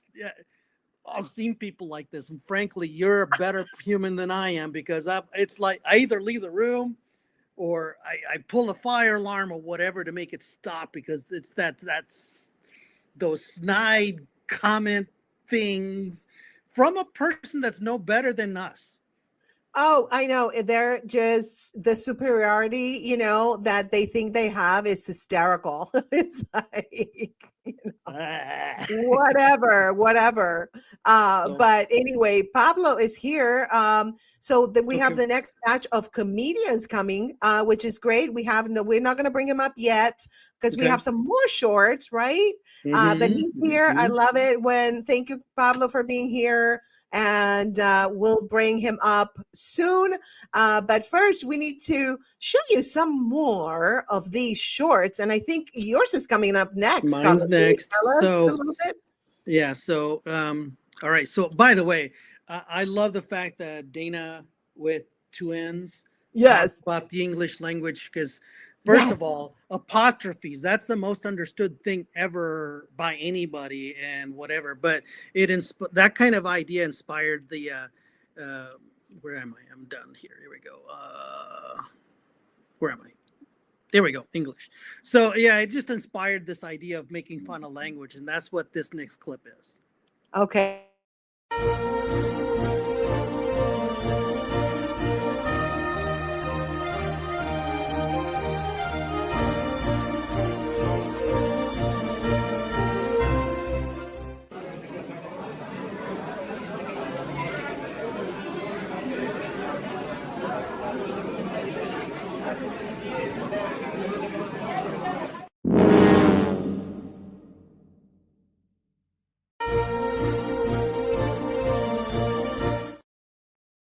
Well, that was short. Well, no, they're short. Well, here's the thing, right? So these actually are fit in between longer segments in the Zordy Magic Zordy world, right? And it's it's like, yes, it's recorded, but I still need to go to the lavatory too. So I put in these little clips I in between. But yeah, they're kind of fun to do. So about Stephanie and Jacqueline. Yes. I'm going to have you do the banners this time so that they're right. Yeah. I got you, babe. I got you. There we go. Hey, look, we're Sonny and Cher in the, there's a thought. All right. Why not? I would love, I actually, on my OnlyFans, I have an OnlyFans and it's comedy. You guys stop it. So I have, I wanted to do sex Cher. would be funny. But go ahead. Yeah, I know. But I do a lot of like comedic characters, and one of my fans was like, "You should do Cher." I did a little poll, and they wanted me to do Cher. So maybe we'll talk about that. Let's do that. I can sing like I can be Sonny. Like whatever. Yeah, I have to study her. I have to study her and Elon Musk. You guys, I am going to tape. Oh, I'm going to show you. Okay, keep talking. Yeah. I'm going to show you the movie that I bought for Elon Musk. Okay. There we go. Are you guys ready? Because this is ridiculous. Okay. We're ready. Baby everywhere. Okay. Oh, by the way, this T-shirt right here, Chisme is my cardio, is available on the State of Grace shop. Can you put the banner for me? Yeah. There we go. State of Grace. Here we go. So he's gonna go. I wish I could separate the legs and I would put him, but he's all dressed up. So this is gonna be Elon's baby. Right? He has a toddler who picks his nose. I have to put like a little stick or something for him to pick his nose. So this is going to be Elon's shield, basically. So I have to study Elon. You guys stay tuned for that. That's going to be super fun. So thank you for putting that there, and go ahead and roll the next short film, and I'll put the banners up. Another fantastic comedy duo, Stephanie and Jacqueline.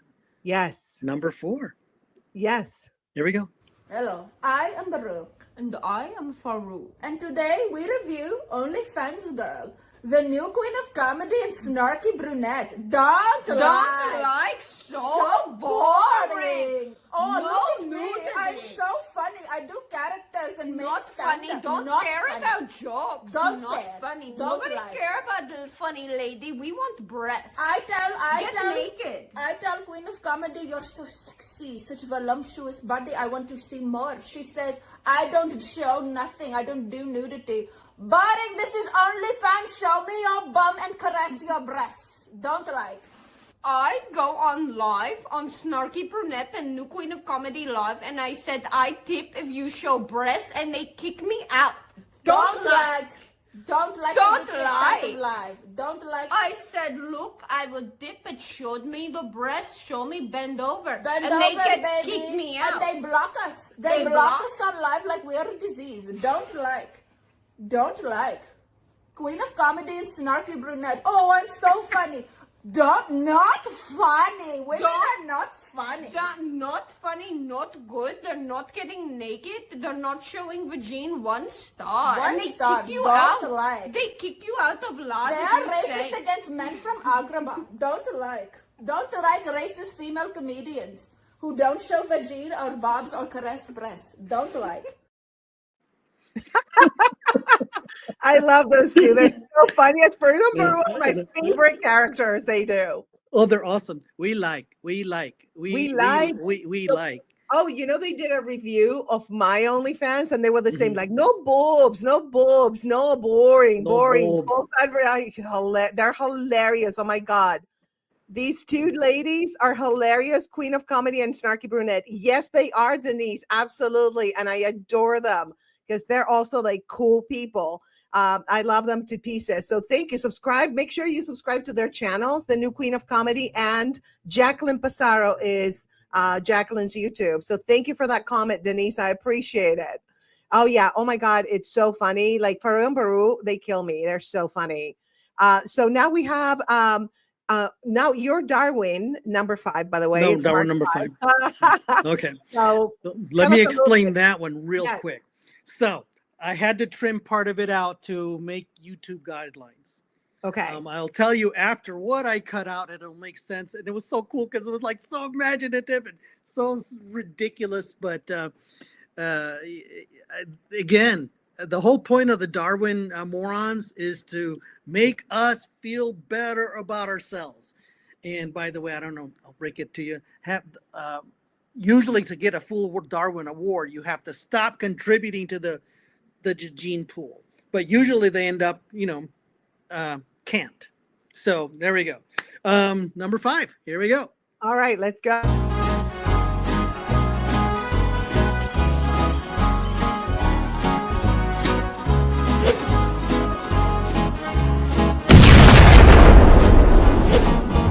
When you don't feel like brain or bond, or even know what's going on, you'll never be as bad as Darwin or Story number 5. It's Sherry time, bottoms up. For our final tale of woe, we trek on down to Texas to consider the troublesome tale of Michael and his ongoing drinking problem and unusual fixation. Yes, Michael had a drinking problem back in 2004, but it wasn't the drinking problem itself that landed him in the annals of idiocy. No, it was his fixation with how he engaged in drinking that eventually became the bane of his existence. Unlike most of us who may enjoy the taste of spirits as they pass our lips, Michael was consistently fixated on an alternative way of ingesting alcohol. One that would prevent Michael from enjoying his sherry and other spirits while sitting down. As you may have already guessed, Michael's alcohol fixation wasn't oral. His addiction was rectal. This problematic issue was confirmed by his wife, who said that though Michael could not ingest alcohol orally due to a throat condition, Michael was totally addicted to enemas and often ingested alcohol in this manner, as it always resulted in total inebriation. So one day Michael threw caution to the wind and anally infused 2 1.5-liter bottles of sherry, roughly 3 quarts of booze, directly into his butt channel. That's right, up his butt the sherry went, resulting in a blood alcohol level of 0.47% and total inebriation. The next morning, Michael didn't even have to worry about a hangover, as the alcohol poisoning resulted in his death, an immediate entry into the annals of stupidity, or maybe we should say the annals of stupidity, leaving us with a final thought on the matter. With friends like Michael, who needs enemas? When you don't feel like brain or brawn, or even know what's going on, you'll never be as bad as Darwin morons. Darwin, morons. Imbeciles can't go on. All right. And we have to keep telling people that these are real stories. And India is saying, no way. Yeah, it's but here's the deal. Okay, so I wanted to like be clever, and you know how terrible that idea is. I actually wrote a song in the march style, similar to Row Row Your Boat, but it's a march. Basically called Up Up the Butt.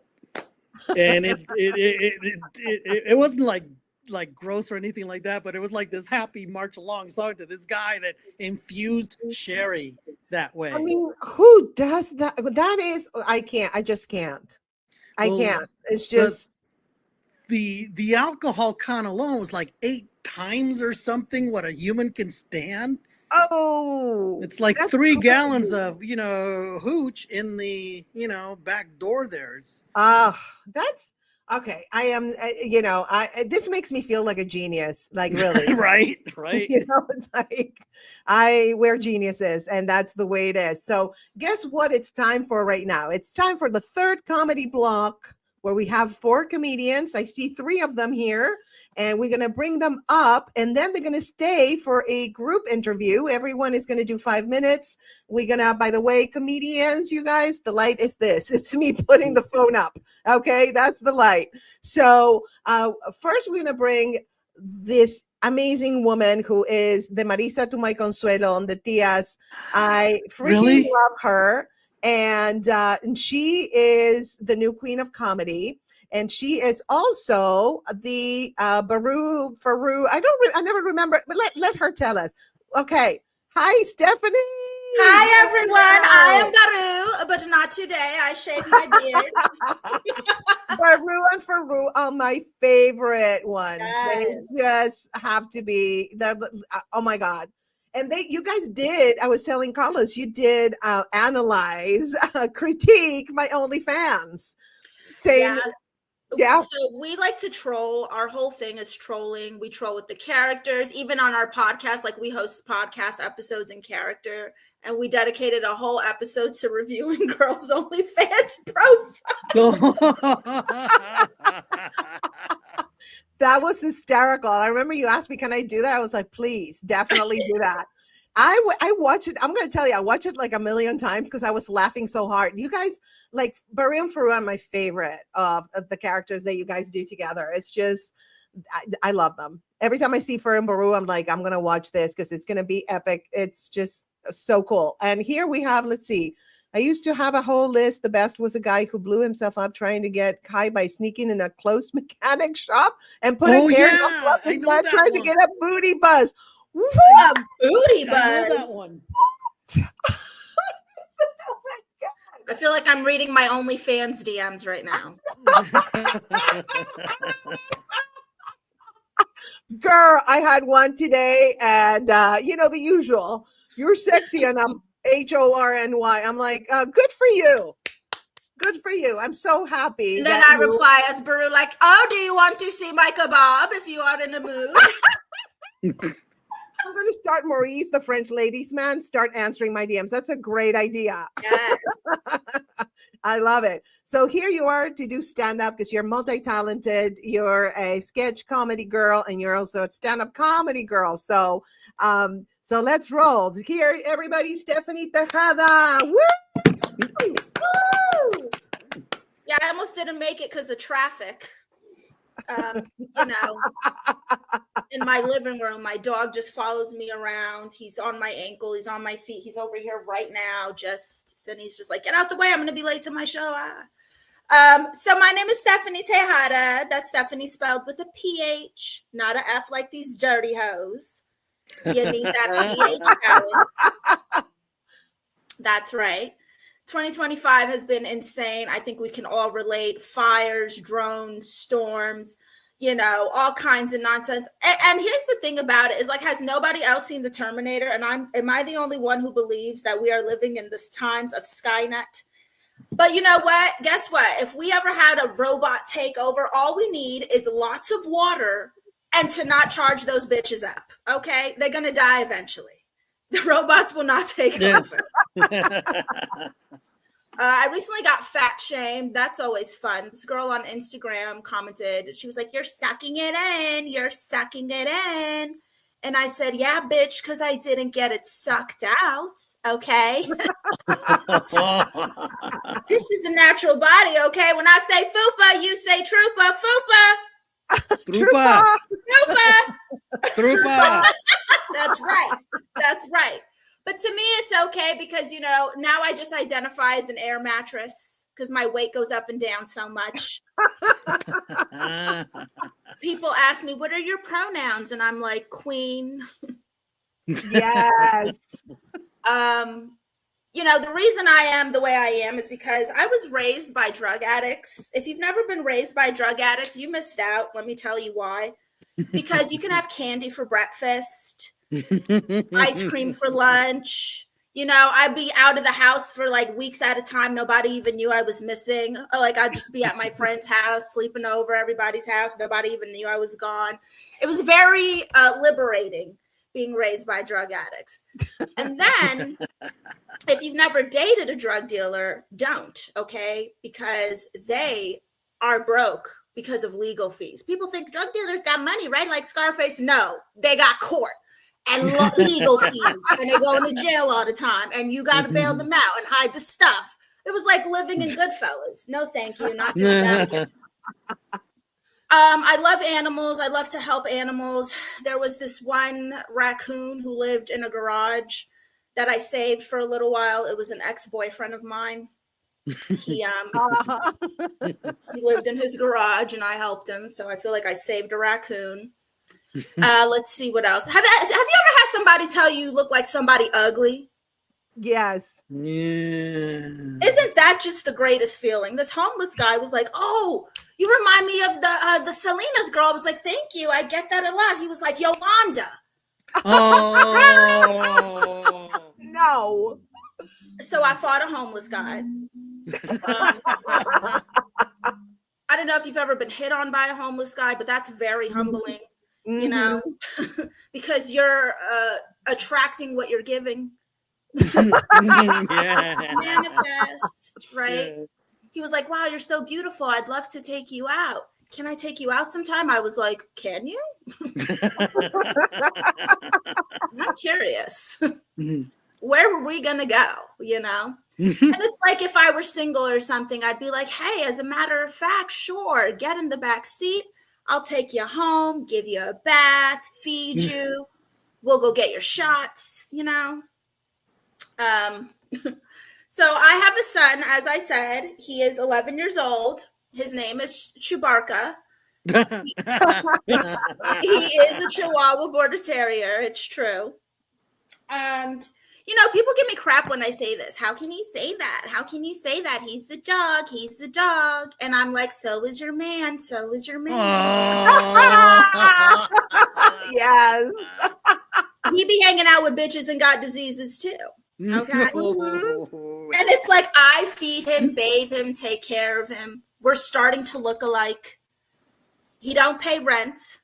And the nerve of people to give me dirty looks when I breastfeed him at the dog park. I thought breastfeeding was beautiful and natural. Yes. So, you know, recently I've been watching Toni Braxton's reality show, The Braxton Family Values. I'm kind of late on it, but I love trash TV. And Toni Braxton said that her inspiration was Elvis. And I was like, oh my God, that's so interesting. So now I've been doing impressions of Toni Braxton singing Elvis songs. Would you guys like to hear my Toni singing Elvis? Yes, yes. You ain't nothing but a ham. I know the time. You ain't nothing but a ham. Oh, you ain't never on. What the hell is Toni Braxton saying in any of her songs? Like, I feel like we need like a Duolingo to understand Toni Braxton. Right? I love it. Thank you guys. I'm Stephanie Tejada. Thank you. And you know what? Here, Denise said she subscribed to y'all's channel because she loves it. Thank you, Denise. Yeah. So yes, and let's see. Here we have another comment for you, girl. She can turn her raised by a drug dealer story into a great comedy movie. The stories, the jokes are endless. I think so. You know, I want to do an adult animation, like a Family Guy thing about my life. Yeah, you Yeah. should.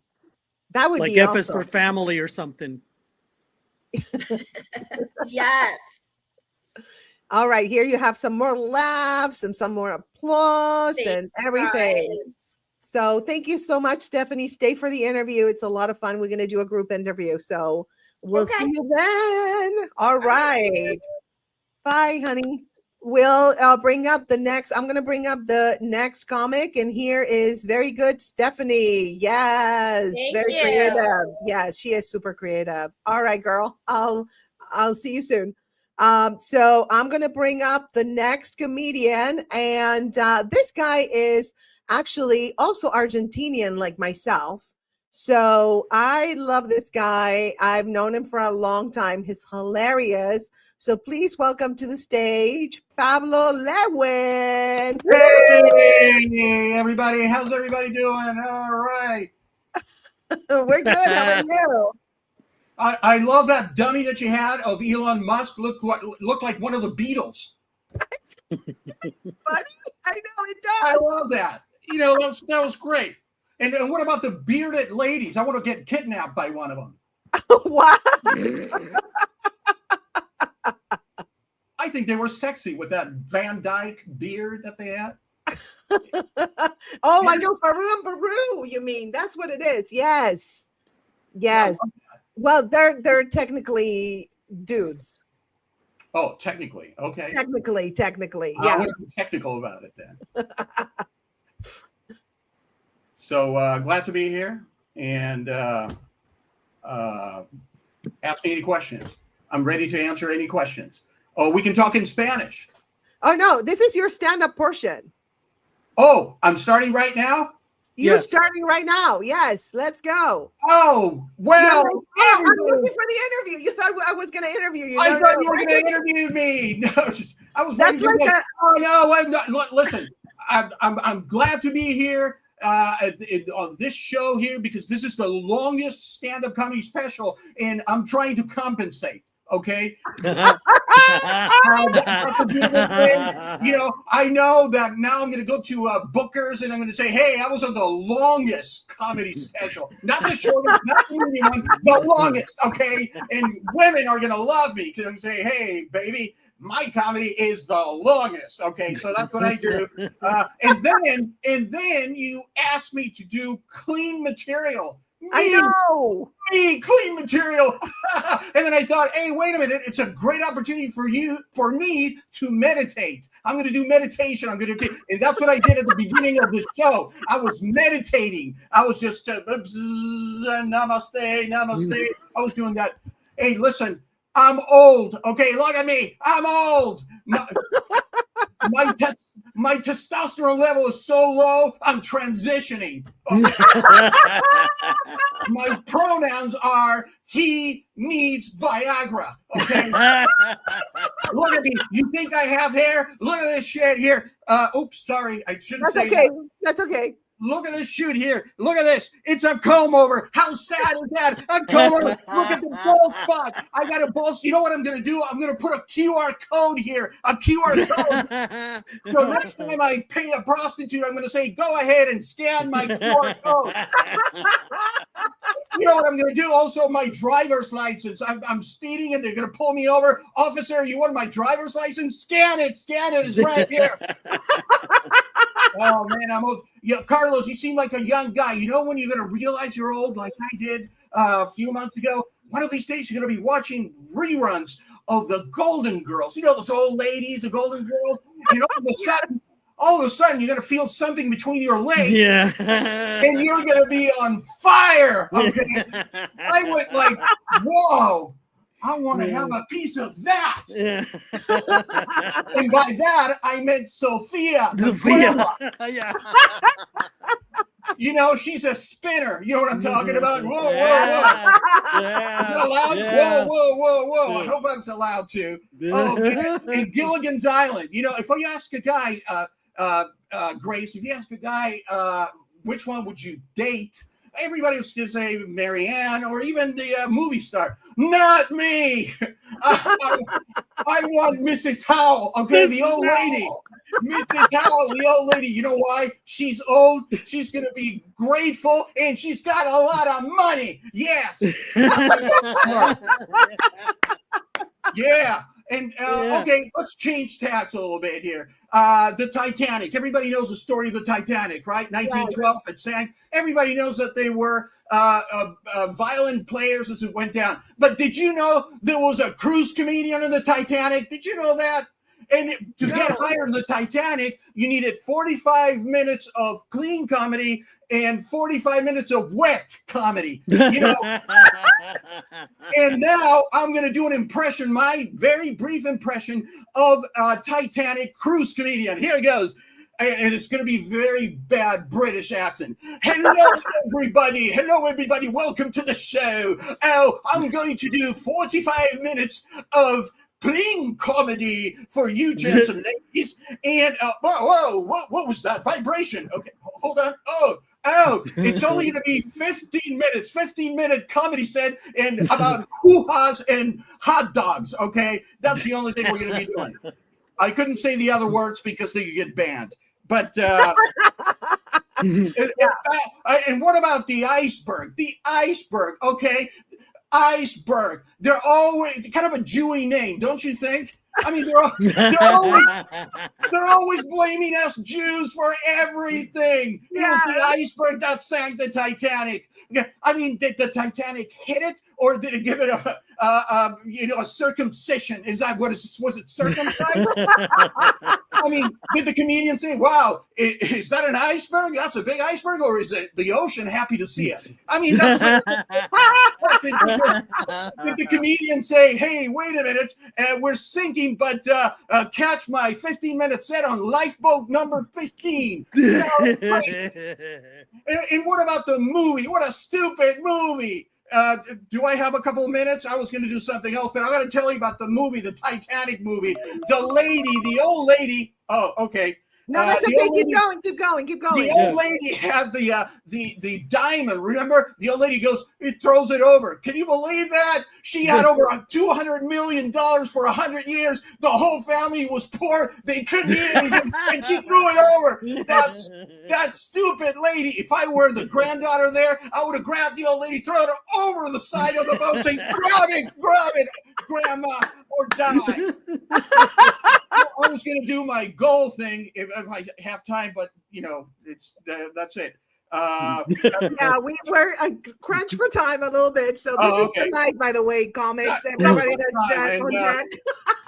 Yeah, I'm a little excitable. Sorry about that. It's awesome. It's awesome. Yay, that was awesome. Thank you so much. Thank you. Grace, you called me young. Okay, and stay for the interview, okay? And here you have, I want to hire Pablo to give my kids a talking to. Perfect.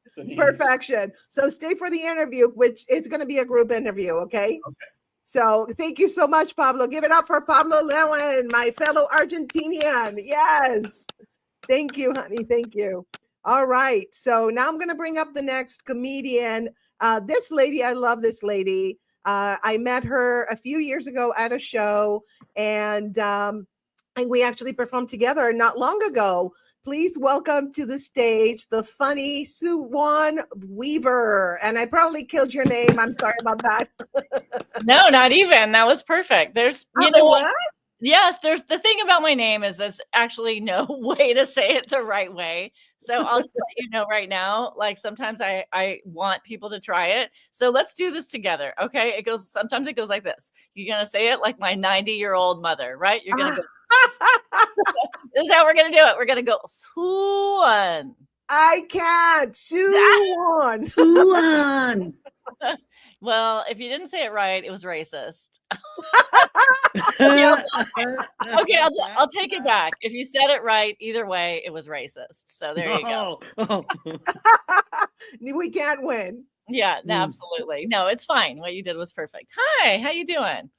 Am I starting? We're starting. Yes. Go Okay. for it. Yeah, Let's do go. it. So yeah, my mom is Korean. I mentioned and my dad is black, so that makes me a high yellow. Okay. Yep. And so you know what? I'm also lesbian, so that makes me check a lot of DEI boxes. Actually, I'm going to take that back. I used to be able to check a lot of DEI boxes. Right. Yes. Yep. Now I'm just apologizing for being a woman. All right. I know. Oh my gosh, we get a little serious. All right, here we go. That's fine. I do have a lot of friends that they're stressed out right now, and they're not stressed out because Cameron Diaz just had her second baby at 51. No. I do think it's time to start being a little, nicer to each other. And what I'm going to do is I think we need to be kinder and gentler, which, yes, I am invoking the Herbert Walker Bush. And this is not my ex-girlfriend, Bush. I'm keeping it clean here. This is the guy that called for 1,000 points of light and bipartisan support. So I'm just saying, like, if you haven't heard, the word bipartisan is actually banned. No. No, I'm just kidding. We believed you. I know you were with me. That's amazing. So I'm just saying, here's the thing. Like, I have been watching a lot of these Karen videos. I've just been watching like hundreds of them. And the truth is, I'm desperately seeking a hero. It's just this tension at night. I'm watching these late night videos and it interferes with my sleep hygiene. You guys heard of this? It's like, yes. So I've heard of these influencers talk about sleep hygiene, like they've invented a new way to take a nap. But it's very simple. No social media 2 hours before bed. Don't watch the news after 8 p.m. Get 7 to 9 hours of sleep. Okay, here's the thing. Just basically become your grandparents. and you get bonus points if you churn your own butter. Okay, so the other night I was driving home from the Comedy Store. I was on Sunset Boulevard in Sweetser, and I encountered this male Karen. I'm gonna jump right to the end though, because the moral of the story was we should be nicer to each other, and at least he wasn't racist. Yes. Yeah. So it's a super quick story. I pulled up to the light and he had his window down. See, like I always want to roll the window down, which tells you I'm old. But anyways, he pulls up to me and he's like gesturing and all of this stuff. And I'm like, what? And so he's like, you have to stay behind the white line. Otherwise the sensor gets, you don't trip. He was so like, okay, dude. So I actually said, sorry. And this guy, as he pulls away, flips me off, yells out the window, you blank blank. Okay, I won't even say it. But like I said, he wasn't racist. And the truth is, I'm like, really? Did I ruin your life after 2 seconds? This is where we are today, you guys. We could just do better. Here's the alternative ending, right? He pulls up, tells me, you can't go over the line. And I say, I'm sorry. And then he goes, oh, do you want to get a drink? I still say no. But, better ending, right? That's much. Yeah. Yeah. Okay, I'm just saying, I think we're a little overly aggressive, and sometimes men, I don't understand. I think you guys need an extra hug or something. Sometimes like guys are right. See, you get it. It's just the macho-ness. I don't want to arm wrestle you. I'm a lady. From Thousand Oaks. Okay. All right. I don't know if I should just keep going, but we're this is the light. This is the precarious light that we have. 1,000 points of light, you guys. Okay, well, great. Thank you. I appreciate it. This is fun. All right, girl. Thank you so much. Stay for the interview. It's gonna be so fun with all of you guys. So thank you so much, and I'll see you in a bit. Okay. All right, so I'm going to bring up the next comic. I've known this man for a long, long time, and I love him. He's also known as goth comedian. I'm not sure if he uses that anymore, but he's great. He's hilarious, and he's a great guy. Please welcome Mark White. Thank you so much. You're welcome. Thank you for being here. This is going to be some group interview. You've been interviewing everybody for 20 minutes before their sets, and then now we're going to do a group interview. So it's great. I love it. I love it. It's like, stay for the interview. I'm like, well, what is there left? You've asked every question, but I love it. Oh, there's more. And by the way, the lineup so far that I've seen, tremendous. Great comedians. So, Yes, which I'm thank not you. surprised. You attract the best. Thank you. Thank you. So you can should I- start your set whenever you want. Everybody, Mark. Okay. I'll be looking out for the iPhone. Thank you, because I don't have one myself. Yes, I can't afford it. it's But coral. I think it's very. It shows right real well. yes, it's red. It's red. Yeah. What, you guys have the most colorful phones and nobody sees them. But yes. No, it's great to be on the show. It's great to be on the show because I've been doing weird gigs. I do a lot of weird gigs. I don't do regular comedy shows. I performed at a vampire convention 2 weeks ago. People think they're really vampires. No, Really? Carlos. This woman comes up to me after the show. She's like, and I said, she's like, you're really funny. I said, let's take a selfie for Instagram. She said, no. I said, why not? She said, because I don't show up on film. I said, it's a phone. There's no film. She said, we've evolved. These are the gigs that I get. My God. I met this girl. She was beautiful, but she had teeth like Steve Buscemi. You know what I'm talking about? Oh. Yeah, she's trying to convince me she's a vampire. She's like, look at that. See, that's a fang. That's a real fang. I'm a real vampire. I'm like, that's not a fang. You just don't have a dental plan. That's all that is. They gave us all the condoms. How does that even make sense? These are the gigs that I get. I performed at a horror convention. You guys like horror movies? Just pretend that we do. We only have 5 minutes. Yeah, A horror convention. I'm sorry if I'm talking too fast.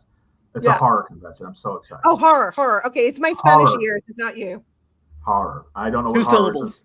I don't know what horror is in Spanish, but whatever it is. Horror. I was at a horror convention, and oh boy, it was scary. It was scary. They didn't have Freddy. They didn't have Jason. They didn't have Michael Myers. Scarier than that, the guest of honor, Corey Feldman. No. He started singing and dancing. People fled to the L's. I'm telling you. I performed. Carlos loves it. Grace is like, I don't get it. But anyway, so no, I performed at LA Comic Con. Comic Cons have changed. No, Carlos is shaking. He loves Comic Cons, but it's not like it was. But I feel your pain. Sorry, but yeah. No, but my pain, which would go into the comedy routine that I was starting, was that 2 years ago, it was all beautiful women dressed like Harley Quinn. Wow. Nice. This year, Joker 2 came out. Lady Gaga killed that for everybody. There were like three girls dressed like Harley Quinn, and there were 28 guys dressed like Waldo from Where's Waldo. Which kind of defeats the purpose, you know. There's only supposed to be one Waldo. This guy was in the front row at the comedy show. I'm like, oh, I was wondering where you were. That decent. I can't wear it. I'm here at my palatial fake estate here in Los Feliz, California. Los Feliz is a suburb of Los Angeles, very hipster neighborhood. When I first moved here, I went to the library. This little kid was throwing a temper tantrum, like, yeah! And the guy's like, Skylar. Her father's like, Skylar, if you stop, Daddy will buy you some avocado toast. And she stopped. That's how hipster it is. I made a mistake. I told my neighbor that I don't like Wes Anderson movies. Now they're trying to get me evicted. This is the hot hipster neighborhood that I live in. Oh man, dating's not good for me. It's hard to date in 2025. Luigi ruined it for everybody. There's not a man that can compete with that. How can we compete with that? Six-pack abs, crazy eyes, true crime. You can't compete with that. And then Luigi is like he's the Matt Rife of domestic terrorists. He's not the best, but he's so cute and he's okay. So yeah, let's bring him to the top. But yeah, no, I like goth girls, Carlos. That's my thing. My ex-girlfriend was so white she was an actor in Schindler's List. And that's what I'm talking about when I say white. Oh man. No, I went to a party with her. She put her hand on the table 5 guys try to snort her fingers. Okay, that's what I'm talking about when I say white. That's what I'm attracted to. I love it. But you know who's attracted to me? Women over 60. Wow. Yeah, Grace is like, I didn't think anybody was. Women over 60. No, Once a woman hits 60, I'm suddenly attracted. I don't know if it's the glaucoma. I don't know if it's the dementia, but for some reason, when a woman hits, I've dated so many beautiful women over 60. I just broke up with a 73-year-old nymphomaniac. I could tell you more, but I got the light. And no, the women in the goth club. One minute. Well, I know. I've done comedy shows before and seen the light. So Well, it could be different online. Keep talking. The women in the goth clubs, they're getting older now. I went to a goth club a couple weeks ago. This woman was wearing fishnet stockings over a knee brace. So everything's converging now. Everything's converging now. Before I go, I wanted to tell you, not only was every comedian I saw very funny so far, but you have a very diverse group of comedians, which is great. Always. This is why I love comedy. Not always. It's not always the case, but I love it. The thing with comedy is, and the thing with the arts is, the arts brings people together. The arts brings people of all races, all colors, all nationalities, all sexual orientations together to enjoy it. We're all laughing together. Comedy is an art form, and I love the arts. I went to see the industrial band KMFDM, and Google it if you don't know who that is. But they were playing right next door to where Usher was playing. So it's exactly what you're picturing. It's a bunch of well-dressed black people all in white, and a bunch of weird-looking white people all in black. It was the weirdest version of Spy versus Spy you've ever seen in your life. Thank you, Grace. Thank you, Carlos. So much, Mark. Thank you. I'll see you at the interview. Yes. All right. Well, I'm going to bring up your next comedian. Believe it or not, I think I overbooked. Nah, not us. And we had one expert that didn't show up. So that's actually allowing us to have a little bit more room, and more flexibility. So I probably book them next time, but it's okay. It's all good. So I'm going to bring up the next comedian. This lady is very funny. And I met her at a workshop, and I loved her stuff. So I was like, I invited her to join this comedy streamathon. So please welcome to the stage, Alice Cutler. Hi, Alice. 1 second. Oh, we're having audio issues. What's going on? Okay, there we go. Yes. Can you hear me? Yes, we can hear you. I had to unmute myself, things, technical things. You'd think after doing this for 5 years, I would have figured it out. Hi, can you all hear me okay? Yes. Is it okay? Okay, because sometimes my video lags. I just got to make sure. I'm new to this whole whatever the StreamYard thing is. Okay. Yes. Hi. So I recently went to get my mammogram, and it's weird. Whenever I go to get my mammogram, I get this very weird craving for a panini. And yeah. And then I was like, oh my gosh, that's such a smart idea. When you go to get a mammogram, they should give you a panini, like usually when I go, they give me like a pink ribbon keychain. I'm like, no. I want the panini. Like, give me for those of you who are not following, the panini, goes in the panini press. And then you just hand it to you when you walk out. So you can be like, oh yeah, you too, huh? Yeah. Oh my God, there's a lump in my panini. No, sorry. That's just cheese, folks. That was just cheese. All right. I did shrooms recently for the first time. Since the last time I did them. Not like the first time, but last time I did them, I was in college. So actually, no, I think I was just at a college, not in.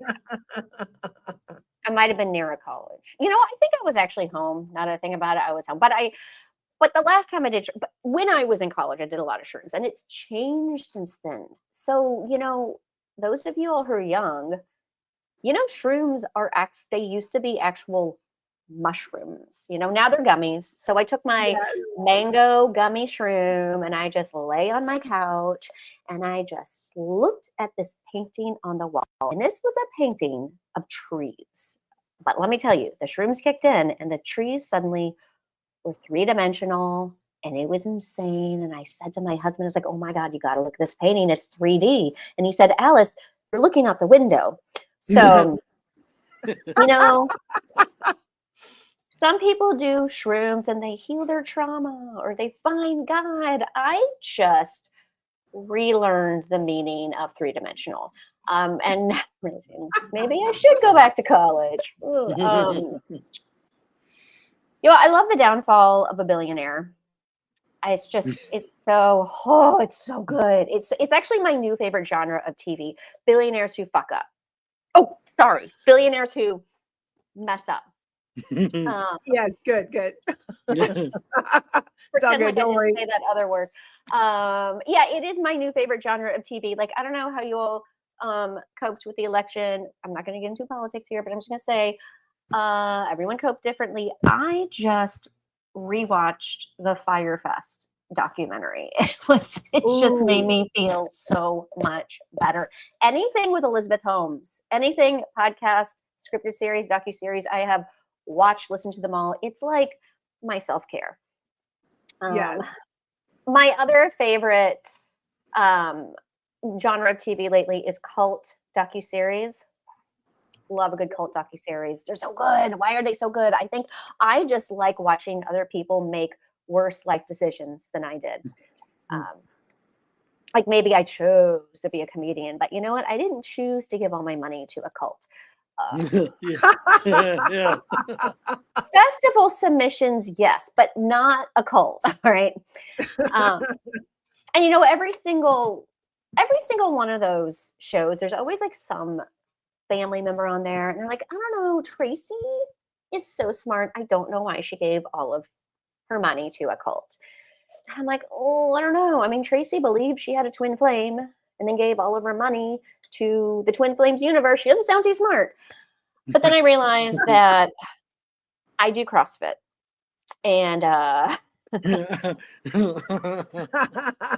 someday they're going to make a docuseries about that. And my husband's going to be on it. And he's going to be like, oh, no, Alice is so smart. I don't know why she gave all of her money to the cult.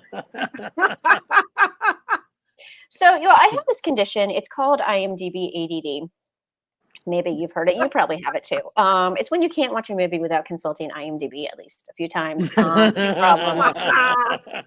I was recently watching $1 Million Baby. Yes, I know that movie came out 21 years ago. I know because I IMDb'd it, but running out of things to watch. So I was watching that, and oh my God, you all, Hilary Swank plays this boxer who gets knocked out and paralyzed from the neck down, and it is so hard to watch because she's a boxer and she's paralyzed. And I couldn't remember everything I'd seen her in, so I went and I did. And then I was like, oh my gosh, Hilary Swank was the next Karate Kid. with Mr. Miyagi, played by Pat Morita, who was in the original Karate Kid, with Elizabeth Shue, who was in Battle of the Sexes in 2017, with Steve Carell, who was in 40 Year Old Virgin in 2005, with Seth Rogen, who was in This Is the End in 2013, with Jay Baruchel, who was in $1 Million Baby. And then once I made all those connections, I was like, oh, now I can finish the movie. But you know, I forgot to pause and the credits were rolling. So no spoilers. Don't tell me what happens. Do not tell me what happens. All right. I think I'm definitely out of time. So thank you all so much. You're awesome. And thank you so Grace much, Alice. Can't wait to have you on the interview, the group interview. That's going to be fun. Yes. Yeah, Thank can't you. wait. And yes, you did exactly like 5 minutes. Very good. Very good. I was timing it, but you did it. Thank you so much. All right. We're going to bring up the next comedian. I'm not sure. Kelly, I don't see you. Oh, you're there? No, Okay. Make sure your there face she is. shows. Okay. All right.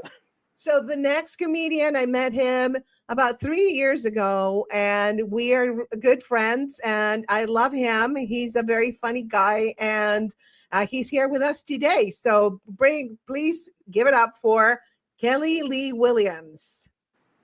What they talk about none. What they talk about none. What they talk about none. What they talk about none. Huh? They talk about none.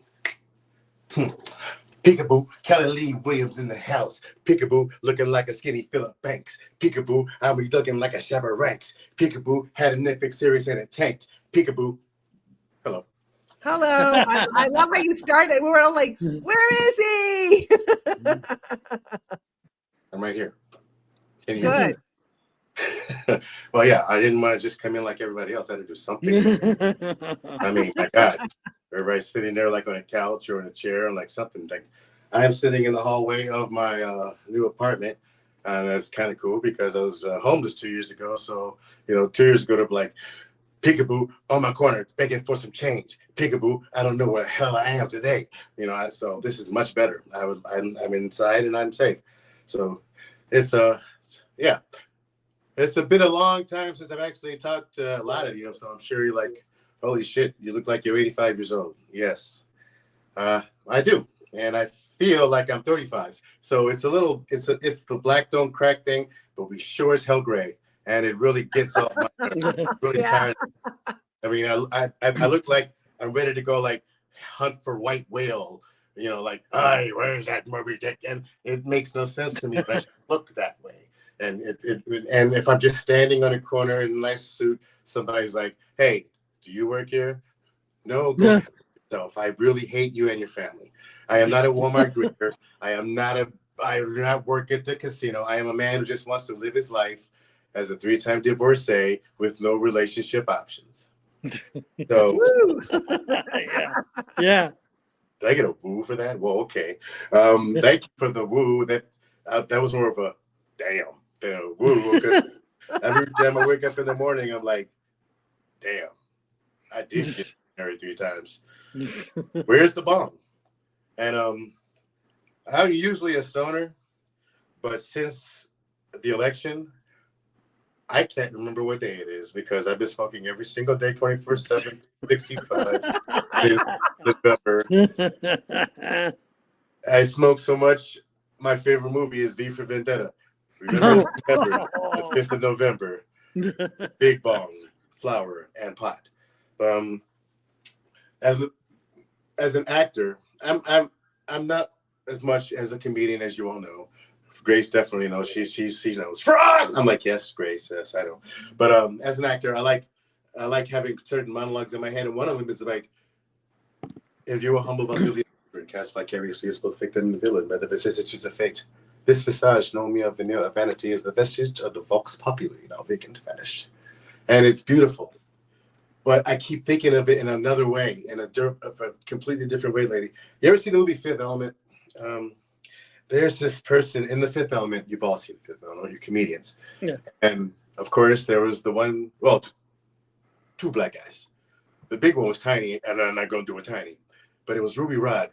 Ruby Rhod was one of my favorite characters. And I heard Ruby Rhod doing this soliloquy. Voila! If you humble by doing better, cast vicariously as both victim and villain by the vicissitudes of fate. This visage, no mere veneer, vanity of the veggies of the wax body. I'm like thinking, that is. Thank you. That's my best Ruby Rhod. You have one. It's 30 seconds. Good, because I didn't have anything else to say. I appreciate it. I actually made it. I didn't think I was going to, but every Tuesday night, 8:30, 8 o'clock to 10 o'clock, we're going to be live on social media shows, hosting a show called Comedy Night Live.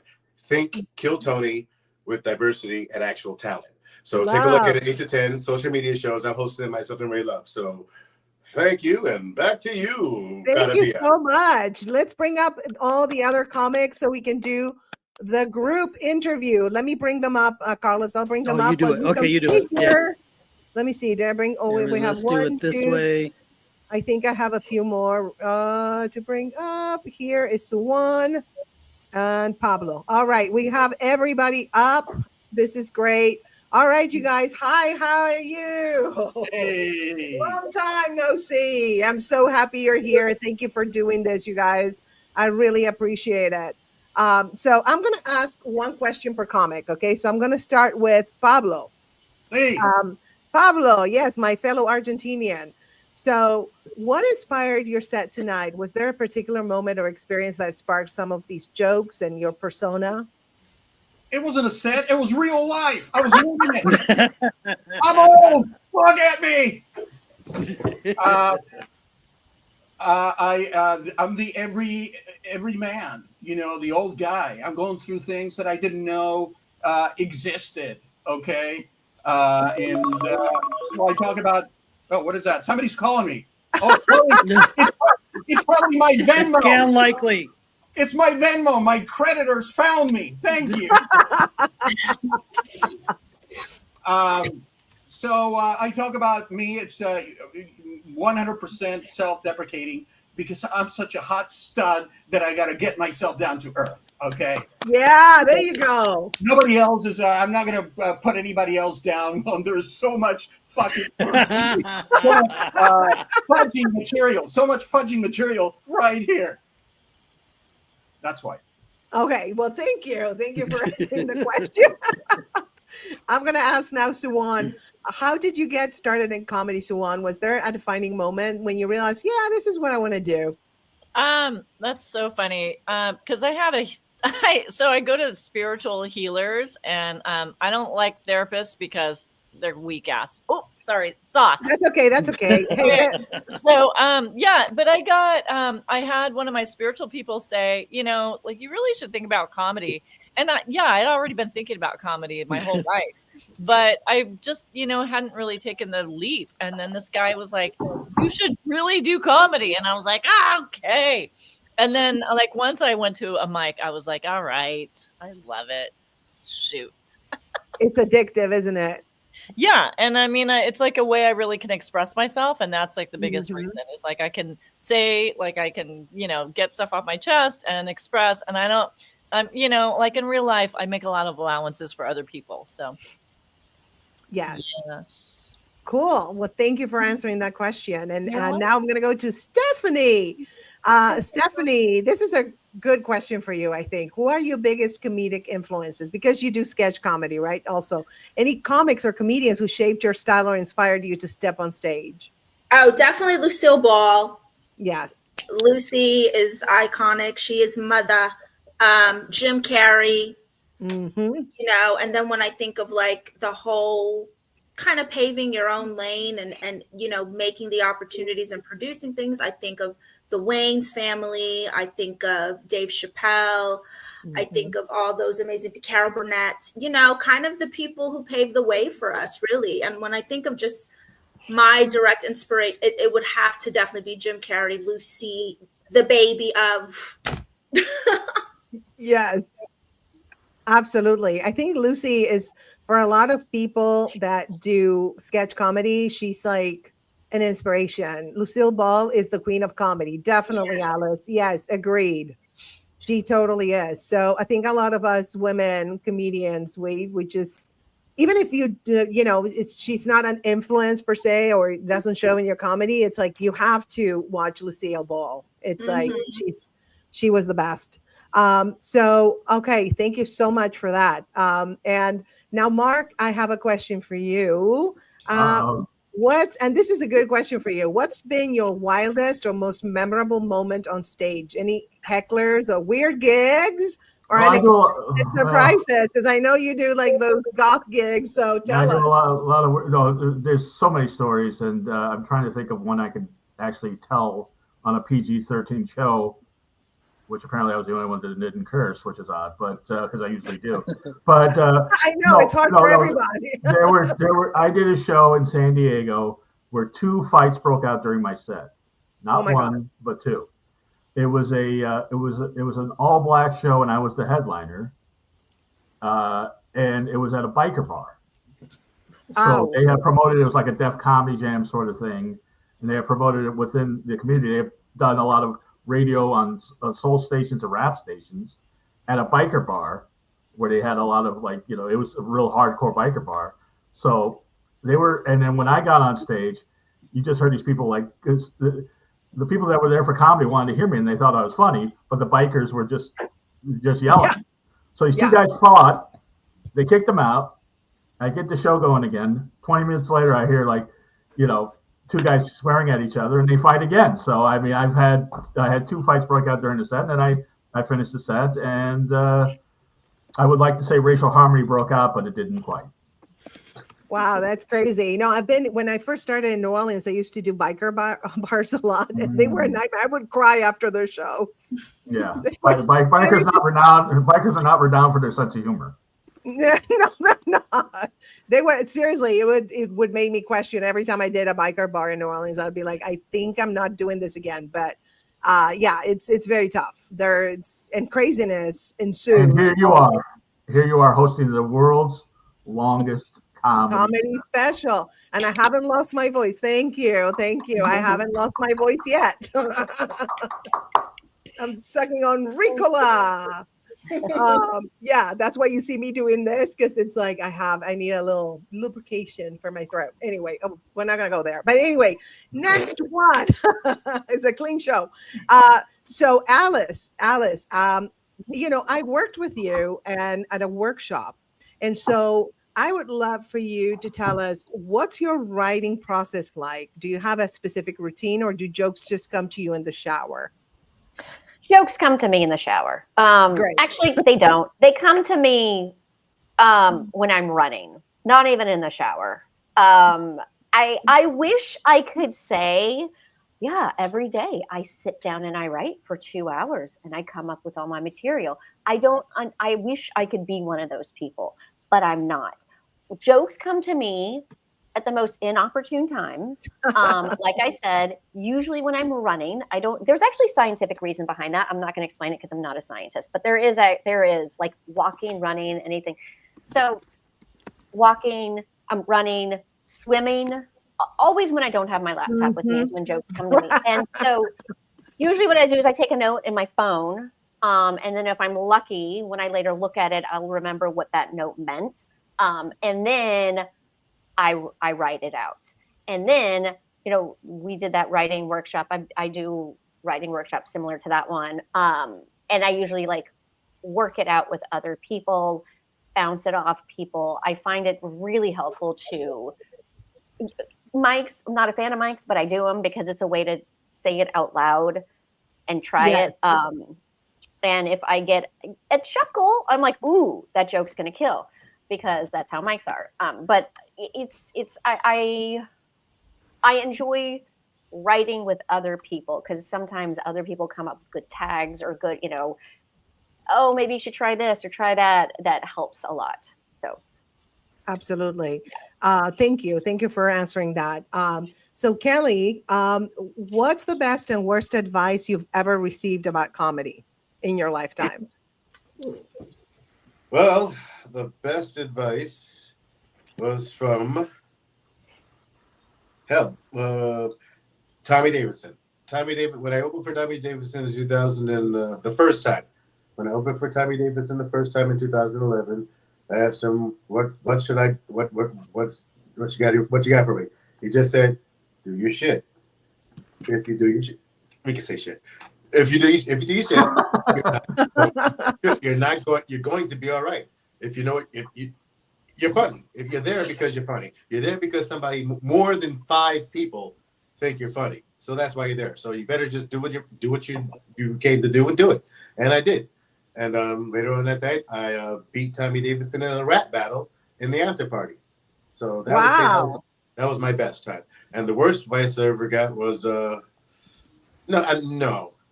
There is no worst advice, because all advice has been valuable. I can't say any advice has been worse, because it's all led to something. It's all helped me with something. Even the worst advice either taught me a lesson or taught me to avoid something. So there's no worst. That's a great point. I love that. And here Amanda is saying, y'all have some weird ideas about what cleaning is. We all do. We're trying. We're all trying so hard. This is all comedians, so we got a potty mouth. So it's very, very hard. But yeah, define clean, right? What is clean? It's just, you know what? YouTube is a little particular about things. So that's why I was like, I don't want to risk it. I don't want to get a strike. So that's why I was like, let's keep it as clean as we possibly can, which is Yeah, but that's not necessarily profanity though. That's not necessarily profanity. There's like words you can't say on YouTube that are not swear words, but you can't say. I know, like unalive and all that. I know. I'm not going to say I usually take a shower before doing my set, and it's all clean. I can say anything. I love it. And Amanda says, by the way, she says on the most basic level, clean means don't swear. I think so. Yeah. But with YouTube or TikTok, even there's certain words you can't say, like you have to say unalive or schmecks or, schmutzy. Like you have to change, which is so weird because the meaning is the same. So whatever, but that's the way the rules are. So, but thank you so much, you guys. You were amazing. I love you all. That's why you're here. And I love your talents and I love you as humans. So thank you so much. And thank you, Grace, and thank you, Carlos. Thank you so much. Love you, Consuelo. I love you, Marisa. You're so fun. Thank you. Bye, guys. Great to see you. Great job.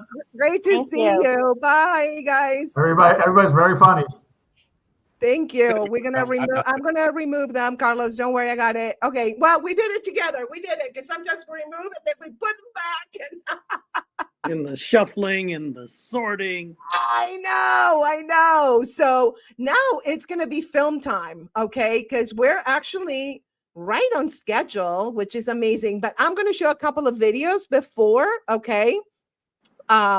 So let me handle that. And let me see. I got it, Carlos. I got it. I do. Can you imagine I do this by myself all the time when I go on a live? Isn't it craziness? Yeah.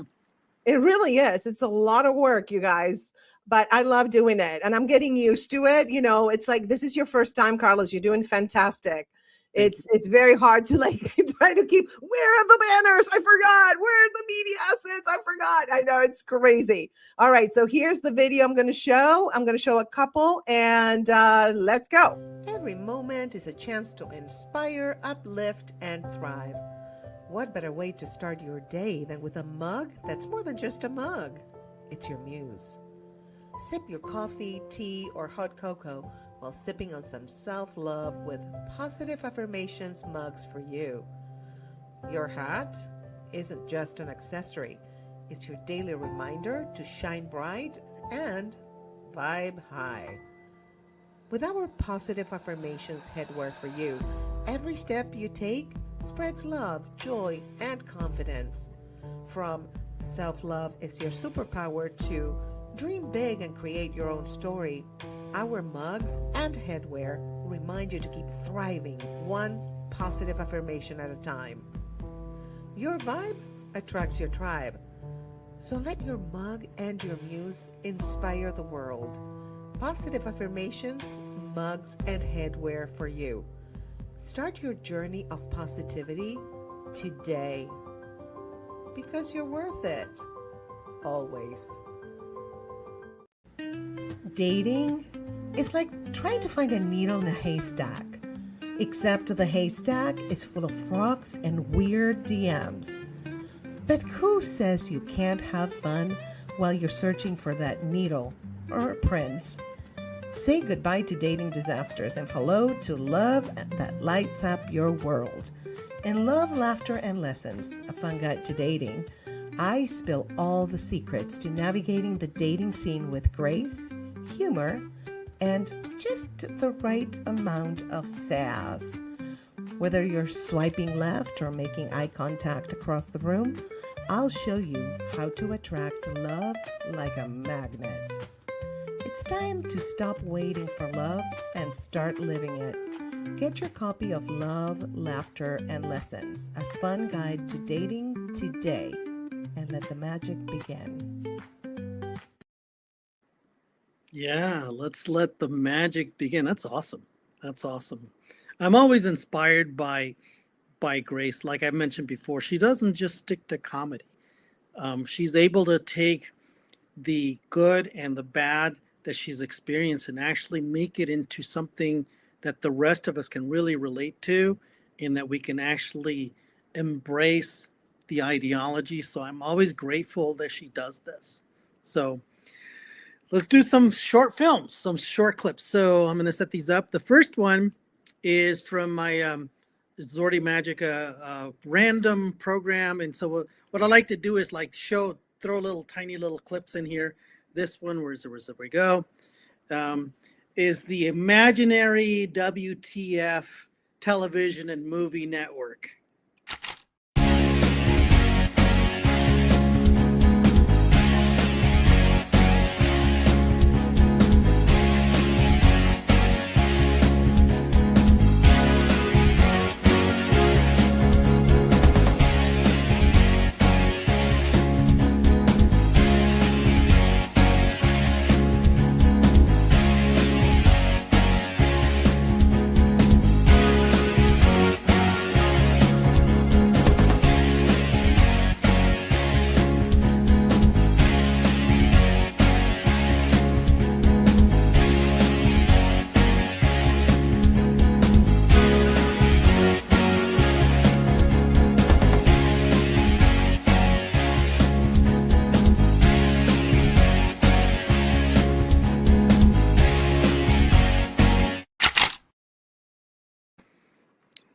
Sorry, we got to make fun of stuff, right? I mean, we definitely have to make fun of stuff. So that gag started out. Remember when everyone was talking about being wrong for the show, right? Remember that? Yes. Nobody told me that it was a church show. It was just they gave me an address and I showed up and Oh my God. It was like, okay, well, I can't do this bit. I can't do this bit. And I'm supposed to do 15 minutes and I got like 6 minutes of material. Oh, wow. So wow. I brought my keyboard and I just started playing. So the music to this was actually going to be the Monkees. What is it? I'm a Believer, whatever. And I just started just naming off random television shows and that idea stuck. So I just made a video out of it. But yeah, that's great. I love your videos. They're so funny and so brilliant. Just absolutely love them. That's why they're here. Well, thank you. Yes. So here, India is saying, I came, I saw I sucked as my new catchphrase. Yeah. Well, I love it. My favorite bit on that one is Abe Lincoln theater critic is like, because, you know, he got unalived in a theater. I know, that's crazy. I know. But you know, speaking of alive, I love these two people. They're amazing. I think I'm gonna join their fan club. So absolutely, they're hilarious. Okay, and here, David, before Carlos, David is a really good friend and he's so kind. Grace is an angel, Carlos. Thank you so much for saying that. And you know what, David? It takes one to know one. That's all I'm going to say because you are an angel. Thank you so much. All right, let's go to the next video. We love these two. We love these two. Oh my God, Stephanie and Jacqueline. Here we go. Hello, I am Baru. And I am Faru. Don't talk. Don't be like Ariel from Little Mermaid. Yes. Don't talk. Oh, we love Little Mermaid. Little Mermaid. Beautiful love story about sick, retarded, paraplegic white girl who sings for her powers. Then she gets vagine. All of a sudden, Prince come along and rescue. Ariel show you ladies that all you need to get kingdom is sexy bobs. Don't talk. We don't care about the opinion. We like bobs. We like bobs, vagine, and bum. Exactly. No opinion, no brain. We don't need to hear your opinion. Keep it to yourself. Opinionated lady stays single and poor. Single, poor, opinionated lady who doesn't have vagine in the ocean with her father still. If you would just shut up like the Little Mermaid, you will get legs, you will have vagine, and the prince will come, he will appear like, hello, I'm here to rescue. I come save retarded girl like Gypsy Rose, very sexy. But if you are feisty, baby, you get Aladdin. Poor Dusty pretending to be rich with a fucking magic carpet. He was having hallucination. Oh, look at me. I rub Aladdin's lamp and now I am tripping. It was acid. Don't like drugs. Don't be feisty like daughter and defiant. Defiant get dusty Aladdin. If she has pet tiger, run because she is too rich for you. Happy Valentine's Day. Sexy. So sexy. Will never be the same, man. That's I know. That's just. By the way, I love the bit about they were saying that, quiet like the Little Mermaid. When has that woman stopped talking? It's singing. I don't even remember, but she hasn't stopped talking. But I love that idea for Valentine's Day. I know. Right? I know. So yeah, we love them. I already took the banner out. Don't worry. Thank you. I was like, where is it? Let me bring people up and down like us and then short films, and you just show the short film so that way you don't have to do so much. It's a lot to remember. So I mean, to do, not to remember. It's like a lot. People, if you haven't done this before, you guys, it's a lot. It's a lot to keep it going and do the right things. It takes a lot of doing it to get used to it. So next up is going to be Bill. Bill, ask me honey. Okay. Bill. Mm-hmm. I want to cue this up and pay it for bail. Here we go. Number one. Right. Number one with a bullet. Let's go. We don't need. Right. So we have a fan here asking, what's the perfect first date, Bill? Well, honey, anything but dinner and a movie. Take me to escape room. Let's see if you're smart enough to escape me. You're not. Take me. She's so flirty. She is. My heart is pitter. Is my heart on this side? My heart is pitter pattering. Pitter pattering. Is there a verb? Is that a verb? It is now. So yeah, I love that character. She's pretty fun. All right. Yeah. So our favorite comic duo is coming back. So let's here we go. Number 6. Here we go. So today, Racheta and Angie and Racheta, aka your favorite sociopath and psychopath, we are going to tell you how to deal with bullies. Because if anybody knows bullies, it's us. So, okay, let's say that one of the boys or guys in your class, they call you fat, okay? You tell him, you know what? I could always lose the weight, but eventually you're gonna be bald. Very true. Fat girls can still be worshipped and looked at as beautiful, but a bald man, unless he has money, no one's gonna look at him. All right, there they are. Yeah, they're like the hoes, but they never say they're hoes. But they're like, gold diggers. They're amazing. I love them. I love Angie and Racheta. I think that was the first comedy duo that they started doing. It's like they're like Beavis and Butthead, as per like the LA Times did an article on them, and they were calling them like the female Beavis and Butthead, which those two kind of are, which is great. Yeah. So so I love Angie and Racheta. They're amazing. So now we have one of your films, one of right? Mine. But I have to say that they made me grateful for one thing. I have hair. Yeah. Well, more Darwin morons. Let's go. Darwin morons. There we go.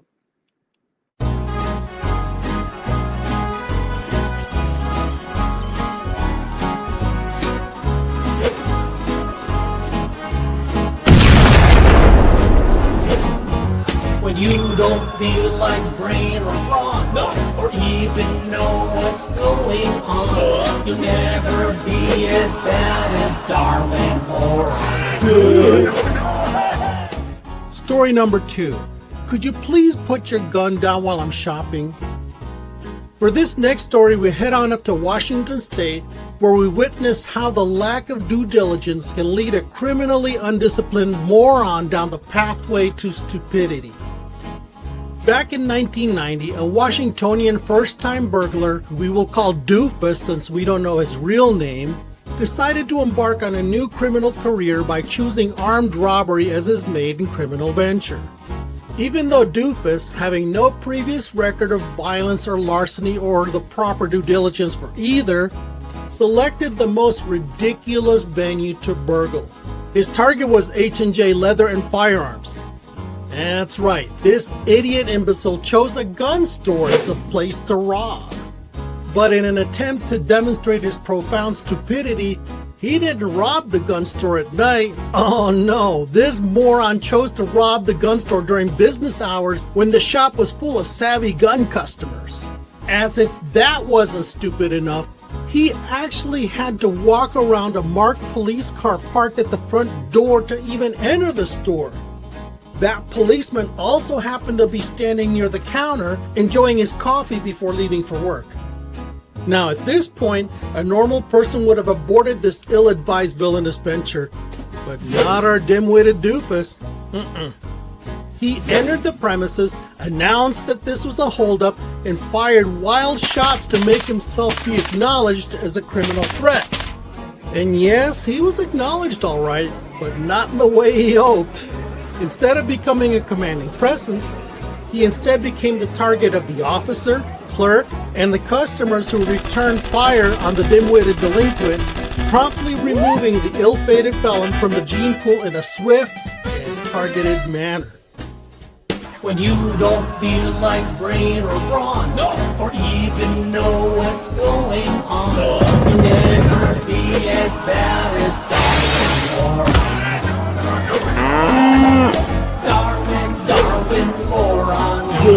Imbeciles can't go on. That was hysterical. They're also funny, and I love the videos. Thank you. That one That's out so of this funny. last set is clearly the stupidest person in the world. Who does that during the day? If he did it at night, it's like, okay, but during the day, you know, I don't know, man. But you know what's really cool? One of the coolest things I've ever seen. Tell me. Las tías. Las Which I think they're tías. coming up next. Número 3 para las Número tías. 3, Consuelo Marisa. There we go. Oh, and India says the editing is so good. Thank you. Yes, it is. Brilliant. Thank you. Well, Tia. India is also a video editor, so she would know. Oh, nice. So that's a huge compliment. Huge. Yeah. Awesome. Thank you, Yeah. India, for that. Las tías. Here we go. All right, let's go. Number 3. Here we go. Vamos.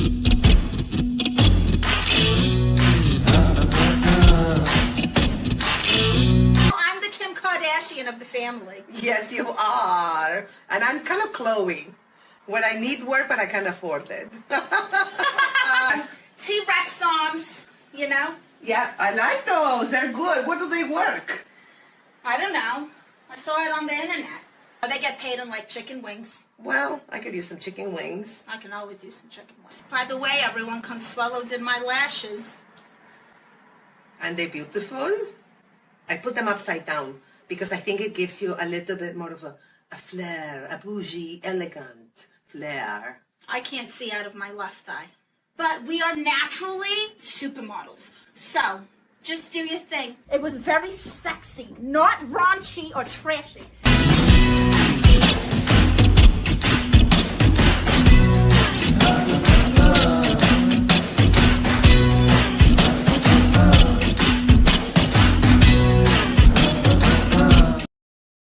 That was actually a little clip with little like funny moments because the episodes, Carlos, they're like 30 minutes long.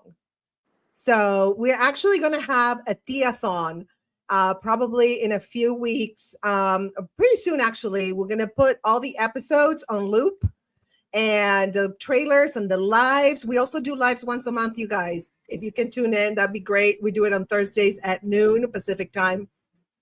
And we take questions from the audience too. And the Tias, you can ask them anything because they know everything. You know that, Carlos, right? The Tias. Like the real Tias, yeah. The real Tias, yeah, they know everything. And yeah, we love doing the Tias. It's so fun for us. And Stephanie came up with the idea while I was going through my cancer treatment. And so we had to delay that and we started shooting and we just got better and better at the character because the more you do the character, the more you get in tuned to that character, to who it is and, what she likes to do, how she is. So it was kind of like an experiment in the beginning, and then we got a fan base. So now, like I told you before, we're going to shoot the pilot to pitch to the network. So we're in the process of doing that, you guys. So it's very, very exciting. And the Tias, by the way, which is a mockumentary, won many, many festival awards. Thank you. Yes, we won a lot of awards. So, so anyway, very exciting for the Tias. So now we have 2 more videos. Well, And who's next? Grace Bell. Bell. I was just, I'm sorry, my mind kind of drifted off to Tia Vision, you know. So yeah, let's definitely bring let's bring Bell back. Here we go. Ask me, honey. Ask me, honey. Honey. Here we go. So a fan asked me, Bill, how do you spot a red flag early on? Great question, honey. Well, if they are allergic to accountability or hate Beyonce, honey, run, please. Who doesn't like Beyonce? Yeah, Beyonce, that's her goddess. You know it. Yeah, I could literally see that. You know, what, you didn't go to Beyonce? What? What was her last concert? I forgot. Was it called like Revolution or something Usha? I can't remember. It was pretty good. I had some of my students who went to see her and they were very excited. It was a good show. I like Beyonce. I like her. And she likes you. She likes, yeah. Well, Bill loves Beyonce, so I have to like Beyonce, you know. So next up is our favorite comedy duo, which I don't know what characters they are right now, but let's surprise ourselves. Yes, we go. Here we go. Let's go. Exactly. I mean, even if we were geniuses, we would not be brain surgeons. We're not going to do anything to help society. No, we're not. When a boy calls you a slut, say, excuse me, wrong, I am a hoe. I know that my vagina has monetary value, okay? I know that this cucaracha can make some serious cash, and you're going to be ugly and bald. You will not get to experience the same privilege as the hoe from school. And let me tell you, any of the guys who would call girls sluts in school, they all grew up to be dusty. They grew up to be dusty, and they liked the girls. They absolutely, because they knew that that girl was never gonna like them because they were always gonna be poor, and that, like, those kids always were like trailer park trash, and they knew that they were never gonna be anything in life. And those girls don't date dusty. So they needed to make themselves feel better. So they made fun of them. Exactly. If a boy demands that he sees your bobs, you tell him that he can. But in like 5 years, when you're working at Crazy, Oh, see, we're doing it at the same time. So it's I know that's back and forth. we gotta figure this out. You know? No, we'll figure it out. I'm not worried. It's like those gun battles in the Old West, like draw. Yeah. You know, this is live. Yeah, it's just we're doing a great job. We have to pat ourselves in our back. Good job, Carla. Good job, Grace.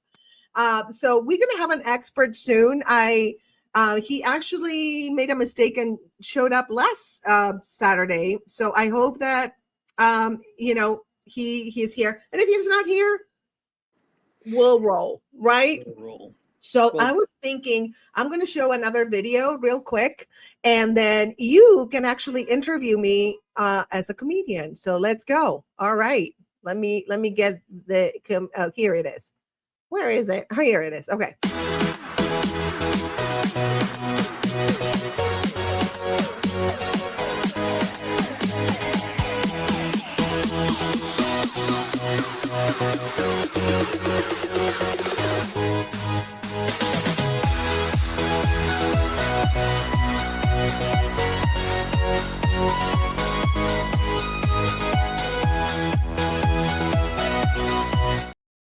All right. Oh, Yeah. Graciela.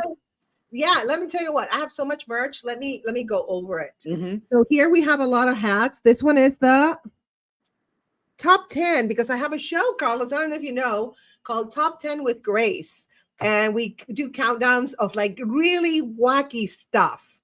like really out there stuff. So that's what I like to do. And then I have my positive affirmations one, which is joyful vibes right there. So, and I also have beanies, top 10. And I think this one is the joyful vibes also.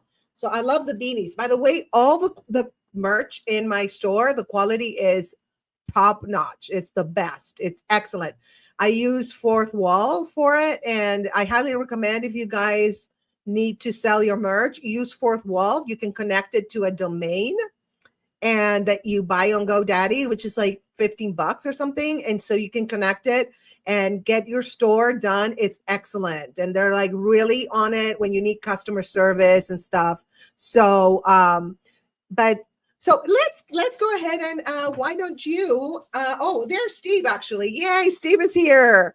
So hi, Steve. All right. So, what we're going to do, Carlos, is I'm going to go ahead and interview Steve, but I want you to interview me as a comedian too. Oh, I will. I plan on it. You will. You're not getting out of this. I know. We're going to have a little room there. So, all right. So I will see you. Let me bring him up. So here is Steve. Let me do the right. There you are. Hi, Steve. How are you? Hi, Grace. How are you doing? I'm good. I'm good. I'm so sorry about last time. You were No, like, it was my misunderstanding. You were too efficient sending out the the link, and so I thought, oh my god, I must be today. Yeah, right. I've been waiting a week. I've been here an entire week, and I haven't even showered since then. So I can only imagine the expectation, the just like the excitement of being on this streamathon, right? yes, Streamathon. Yes, It's a streamathon, yes, and the world's longest comedy special because nobody's done 8 hours. We're at almost 5 hours, and let me tell you, my voice has not cracked yet. it is not. No, but are we raising enough money for the kids? That's my question. Oh, well, we're not raising money. We're just all the comics put their Venmo and Zelle. So I do a comedy cancer fundraiser, and it's called Laugh Your Cancer Off in October. I did one. So I do one during breast cancer month, right? Awareness month. So it's not like, but no, this is just it's for the comedians. The comedians are gonna get tipped if the audience, decides to do so. And we've had like tons of people tuning in, and this is super fun. And by the way, everybody, this is the fabulous, brilliant Steve Scroven from Everybody Loves Raymond and Seinfeld, and he's going to talk about scripted laughter. So this is a Steve Scroven's sitcom masterclass. Okay, where do you want to begin? Well, you've been on all my podcasts. I love you as a guest. You're like the best guest. You're so fun. And you're I feel like you're like such a people, like comedian. You're like you're supportive of younger talent. When I say younger, it's like newer talent. Yeah, not younger. Yeah, that's everybody. No, stop it. That's how I feel too. It's like everybody's younger than me. Yeah. Yeah. Even like my older cousins are younger. I have no choice to be supportive of younger talent because I'm old. You're not old. Stop saying that. You're not old. Age is just the body's age, but the soul is not old. Your soul is not old at all. You know what my friend Ralph Nader has said, that the only true sign of aging is the erosion of one's ideals. Ooh, I like that. And that's so true. It's that and loss of bladder control. That's the other true sign, yes. That too. The only difference is that when you lose your ideals, you don't have to change your pants. So the choice is yours. Absolutely. I like that. Let me think about that one. I'm going to really ponder on that. Marinate on it. No, don't say marinate. Why not? Because I'm talking about wetting your pants. I have to explain the jokes. I know you have to. You have to. I've been talking and watching stuff for like 5 hours, Steve. Please. And those phones must be ringing, people. Please. Grace has been talking for 5 hours. I know. But that's not unusual for you, is it really, in real life? I don't know. I'm not a talker. Like I I do talk when I have to, but like on an everyday situation, no, I'm like pretty quiet. Like I do my thing, don't bother anyone. If I see a friend that I haven't seen in a long time, then yes, yep, yep, yep, yep, yep. But Yeah. that's it. Yeah, no, I'm kind of like chill, believe it or not. Yeah, I yeah. don't feel like I'm chill, but I am. I'm very chill, very even keeled too, which is weird because I don't, get that vibe from myself, right? When I'm on the stage, like I'm Right, not right. like, yeah, I'm more like passionate on the stage, but in Yeah. real life, I'm like just very chill. Yeah. How Very about nice. you? You're chill too, aren't you? Yeah. Yeah. I actually very, very similar. I come alive more on the stage, Yeah. you know, Yeah. and I've been told that too. Yeah. Yeah. It's a lot of comics are like that. They're like just chill. And then when they go on the stage, it's like they get their freak on or something, it's like Yeah. just And I know probably just as many who are the opposite, who are, really. well, not the opposite. I wouldn't say the opposite, but they are either on all the time Ooh, or that's exhausting. it can be exhausting, sure. Yeah. Or they're not as funny on stage as they are off stage. I know some people like that too. Really? Yeah. I know Wow. some people, yeah, who are, boy, if you could just bring that to the stage. Right. But they're hilarious off stage. Yeah. That There's is so something on stage that makes them sort of button up and it's formal and it's in front of an audience and everything. And that kind of takes away some of the spontaneity that they exhibit off stage. Yeah. Yeah. Maybe they're judging themselves also, because that's one thing that's very common, right? When you go up on the stage, you're judging Yeah. yourself. And yeah, you have to let go. When you go on You're the watching stage, it's yourself. like, yeah, Yeah. exactly. You're like watching. It happens like I know it happened to me when I started. It was like the critic was like, "Shut up! You're not saying it right. Say it again." Yeah. What? That. And so I just curse it out. That's what I do. That's how I got that critic away from my space. I Yeah. cursed it out and I was like, "Listen, right now I don't need you. Later, maybe when we can like refine the jokes." But I curse out intrusive thoughts. I'm a big fan of cursing out things that don't benefit What do you me. mean? You literally cursing? Literally. Like, I can't say it because of YouTube. F off is like, yeah, and it goes yeah, away. get the F No, out of here. Yeah, go away. like it's a You person. MFer. Yeah. Because in a Wow. way, a thought to me is an entity. Okay.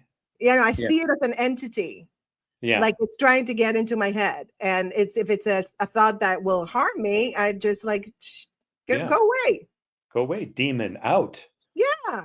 Yeah. Yeah. So I think, Exercise it. yeah, I think the Catholic Church kind of taught me that. Yeah. I went to a Catholic school when I was young. I wanted to be a nun. Did you know that? I did not know that.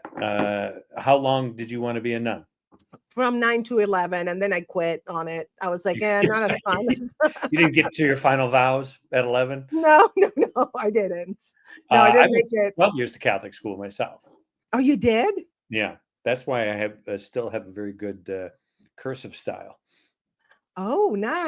nice. Yeah. So every time I have to write on one of those, where they make you write your signature at the store with your finger, I just think of, Sister Mary Floriana going, "Oh my God, No, what happened?" you're doing your apps wrong. It's just, yeah,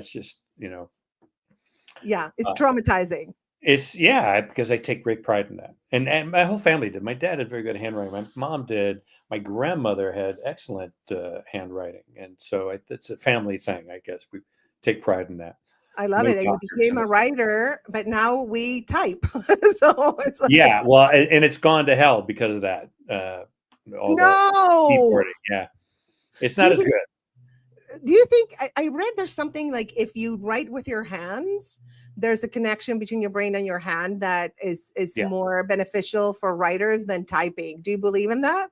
I believe it. Yeah. I think the benefits of modern word processing programs now outweigh that.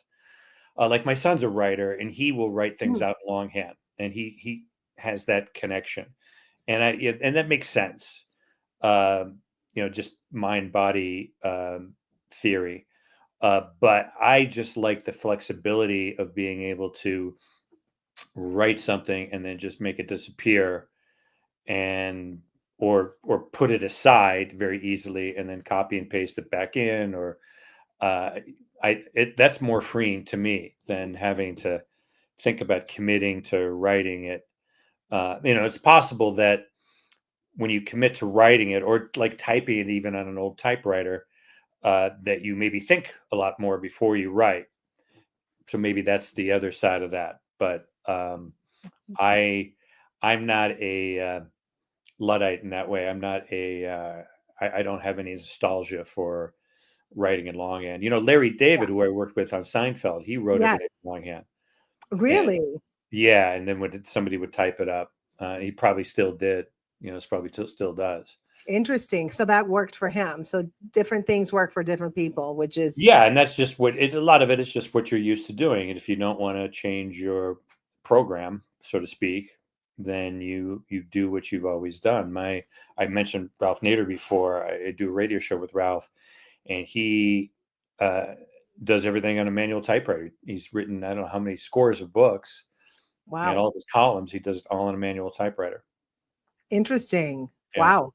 For me, what works best is like laptop. I don't know why. I guess, you know, when I went to college, when I got my MBA, it was all computers, just typing. And so I got used to it. And that's what works for me more than just that by hand doesn't work anymore at all. I'm older than you. So when I was in college, I would write papers in longhand. And my roommate had the cutting edge. He had an electric typewriter, an IBM Selectric with a Correcto cartridge. And that was like the height. This is in the late 70s. That was the height of technology, where you could actually erase some, word, or, you couldn't erase big blocks of things, but, word or a phrase by just putting in the Correcto type on this electric typewriter. And that was like, wow. And now you look at that, it's like, my God, it was just after they invented the wheel. Right? Yeah. So let's talk a little bit about sitcoms. So how do you develop authentic, multidimensional characters that drive both the humor and heart of a sitcom? Did you read that question, Grace? I totally read it. I'm doing 8 hours, Steve. Do you think I'm going to like memorize or improvise everything? No. Give me a break, please. How do you create characters that do what? Authentic, multidimensional characters that drive both the humor and heart of a sitcom. Well, you should find somebody who actually does that, because Oops, wrong I person. failed miserably at that. No.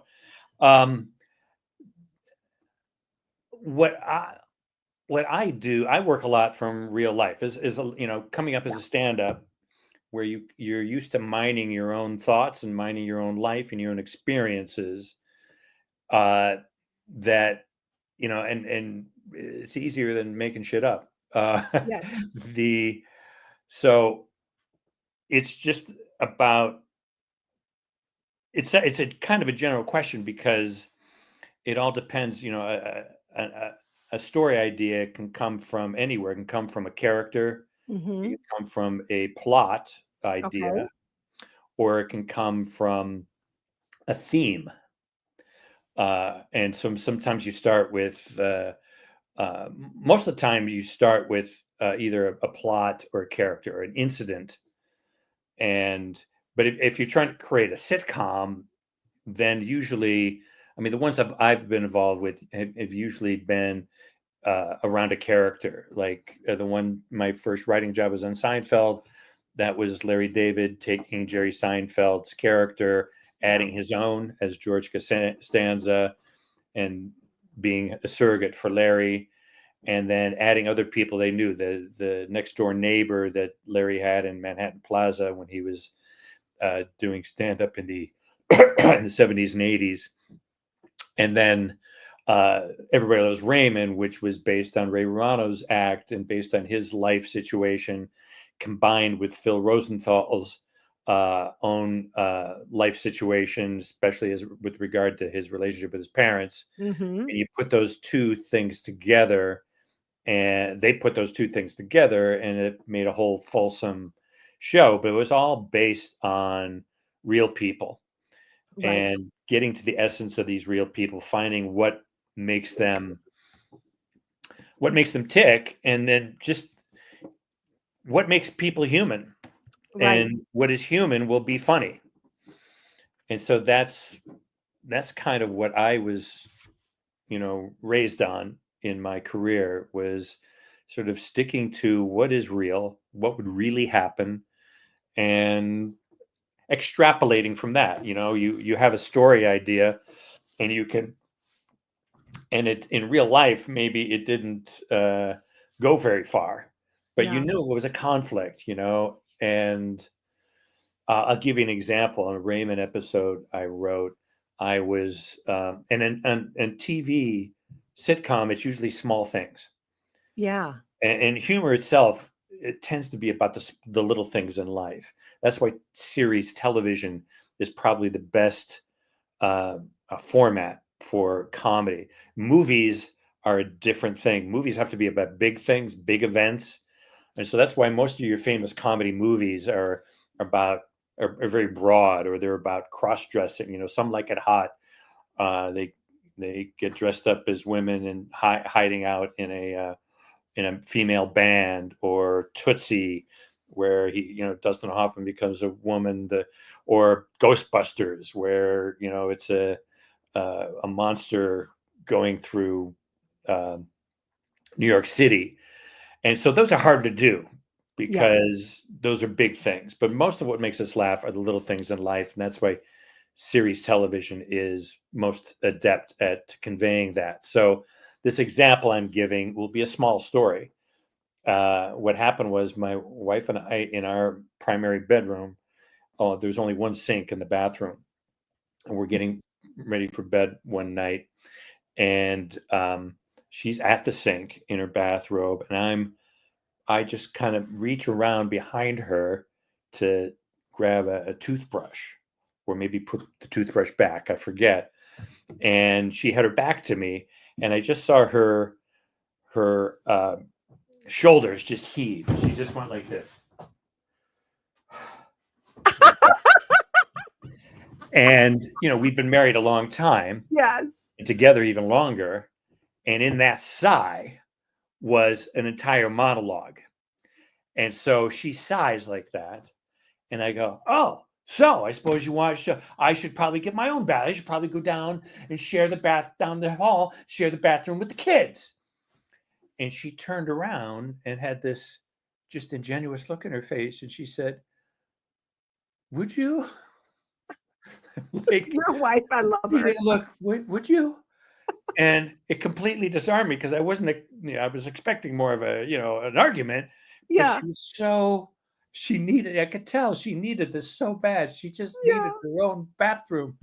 So I grabbed my toothbrush and my shaving stuff, my little, I just had a little, and I went down the hall to the kids' bathroom, which is like the Poseidon Adventure. It's just water everywhere. It's like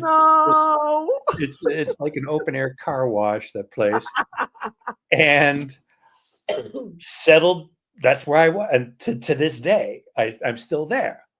So I had that idea, and I came into the Raymond Writers Room with that idea, and I explained the sigh, and everybody kind of got it. The married people understood that in the sigh was a lot of history, and that was it. And I just went to that bathroom, and that was it in real life.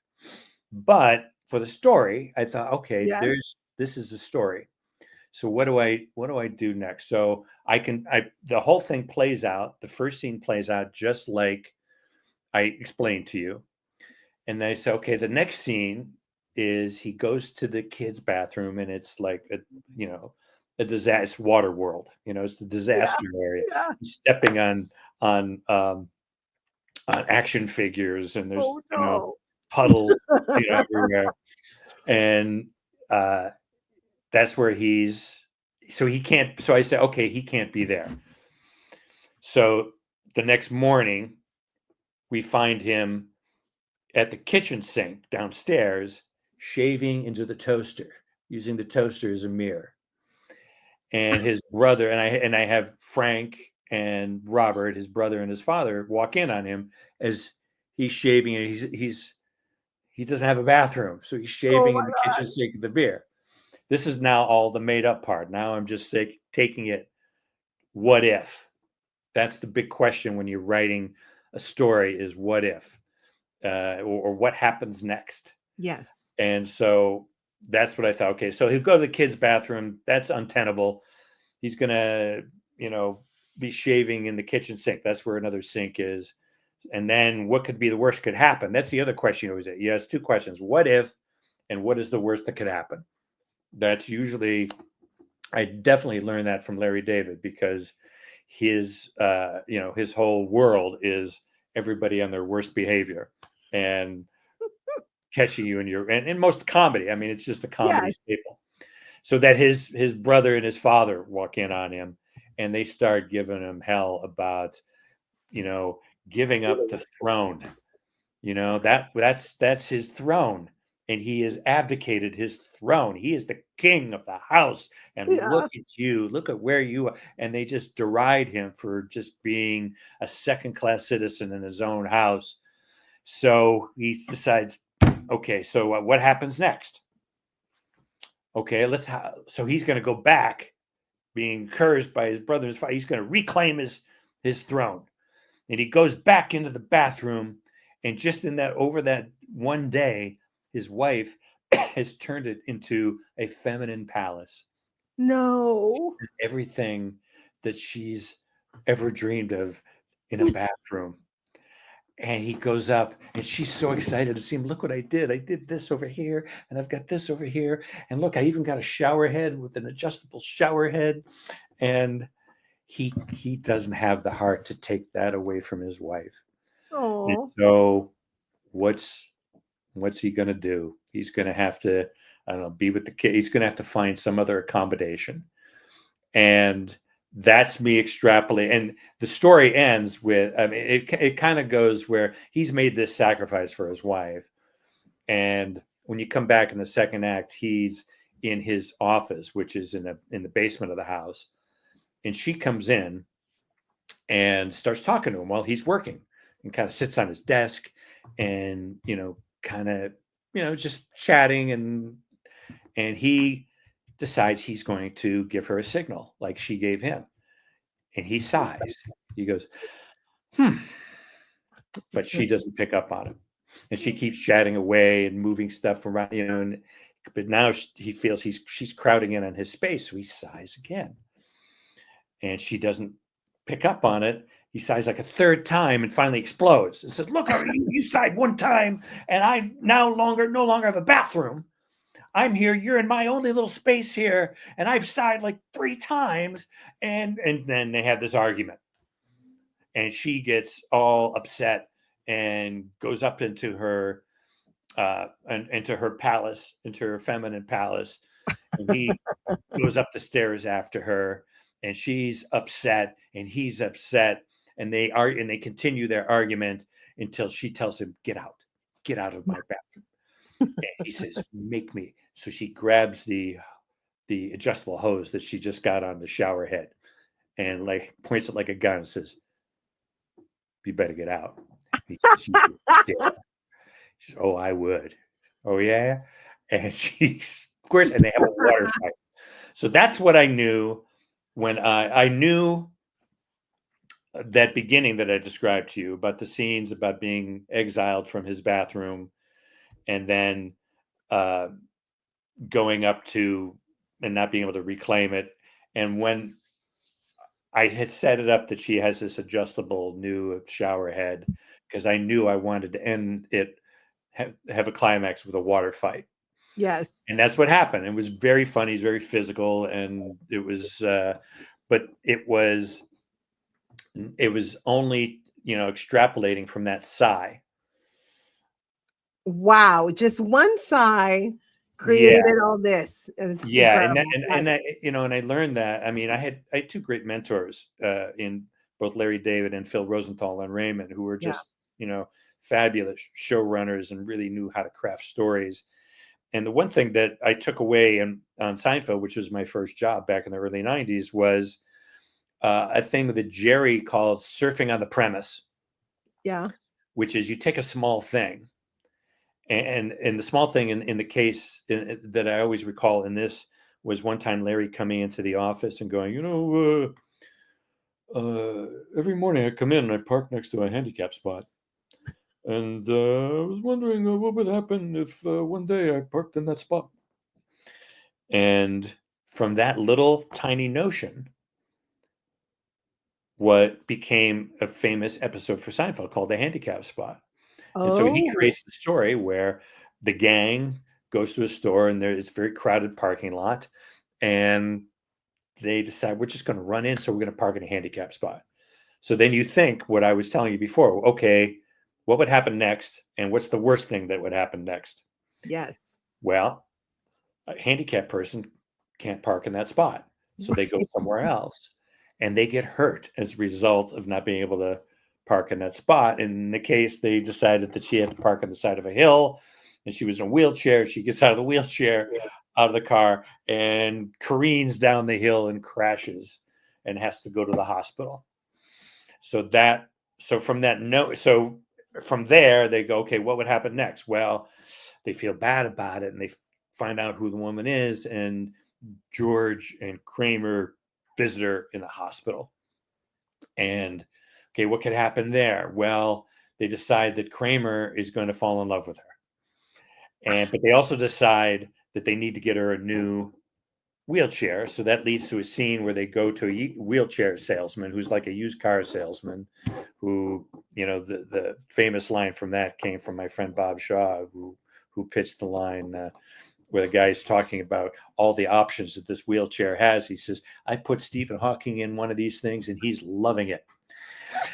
And it goes on from there. But that's how you take that tiny notion and just surf to the next thing, to the next scene, to the next scene. That's what Jerry called it, surfing on the premise.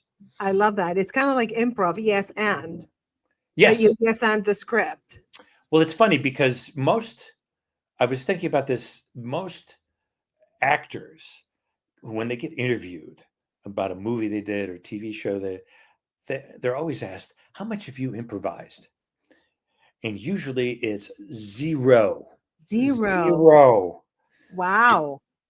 It's maybe there's a piece of physical business. We used to love it if anybody on the stage came up with something, not necessarily a line, but something. Yeah. Or the director came up with something. But usually, at least in our case, it very tightly scripted. Yeah. That doesn't mean the actor doesn't bring it to life and add their own thing to it. Yes. and enhance it.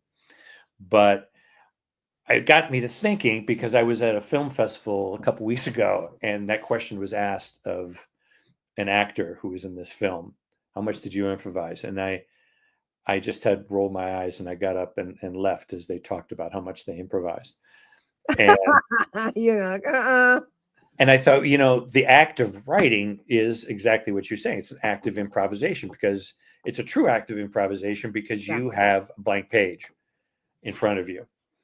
And that's exactly kind of the attitude you have to have, or the questions you need to ask yourself is it's yes and, or in the case of, what I learned in comedy, the lesson was, what is the worst thing that could happen next? Yes, absolutely. The worst thing and the most unhealthy thing, because that's comedy, right? Well, it's just that's conflict, and that's what drives the story is conflict. It's and then the conflict can become you can have conflict that's dramatic and serious. You have conflict that's funny, and if something is inherently funny, like a guy being exiled from his bathroom, from his bathroom. Yeah, it's like the king who's lost his castle. Then that is an inherently funny sort of analogy, which are most jokes are. Most jokes are analogies of some kind. This is exactly. Yeah. Yes. Love that. See, one question that I had written down, it led to all this beautiful just exposition. That's because I talk a lot. You do. You're great. See, all I have to do is just throw a question and you just run with it and make it amazing. So yeah, see, this is why I wrote the questions too, but we can improvise too. See, is yes. And in fact, I do that in my stand-up. I do that. I have like a cheat sheet on the side with my little bullet points. and then all of a sudden I might improvise for like 5 minutes with the audience or whatever. Yeah. And then I'll go back, so it's like the interview, I treat it the same way. Yeah. Where I do have, you have to have your little ammunition of questions in case you're like, what should I ask now? Yeah. But within that, then the conversation takes its natural course. Yeah. Absolutely. Yes. But it's a conversation starter. So thank you for that. Was brilliant. I love it. And now I want to ask you, in your view, how has the evolution of television and the rise of streaming platforms impacted the art of sitcom writing? It changed it a lot in certain respects. Streaming, because they would drop all of the shows at once and they could be binge watched. Right. It became much more of a sequential storytelling where you have to have a cliffhanger to bring them back for the next, whereas shows like Seinfeld, Raymond, all those classic sitcoms of the, from the 50s through to the streaming era were generally all self-contained. You didn't need to see the episode before to understand the episode you were watching. And now that's different. And so it becomes much more like movies. Like that is so true. Yeah. There's an arc.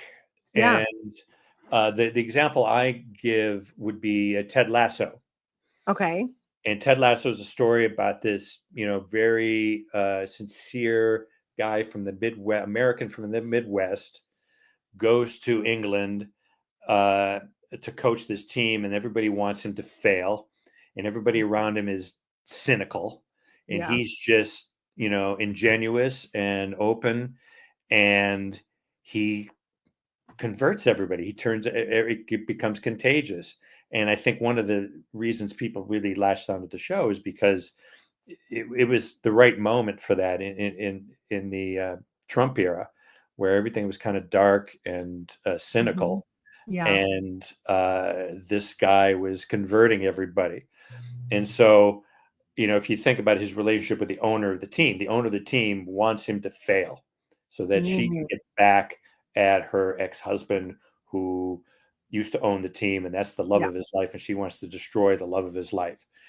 But then he kind of wins over these players who know he knows nothing about soccer, and wins over other coaches, and they start winning, and they cohere as a team, and they have this sign that says believe, and it's all very, he's like this spiritual guru for everybody. And by the final episode, I think it was just 10 episodes, the owner is now, they're all best buddies. Yeah. And so the problem with that is where's season 2? Because that was basically a 10-part movie with this arc that concluded with him converting everybody. And now that everybody's converted, where is the conflict? And so season 2 was it was still okay, but it was not as good as season 1. Now, a season 2 in your traditional sitcom with all the self-contained episodes, season 2 is the season we all looked forward to.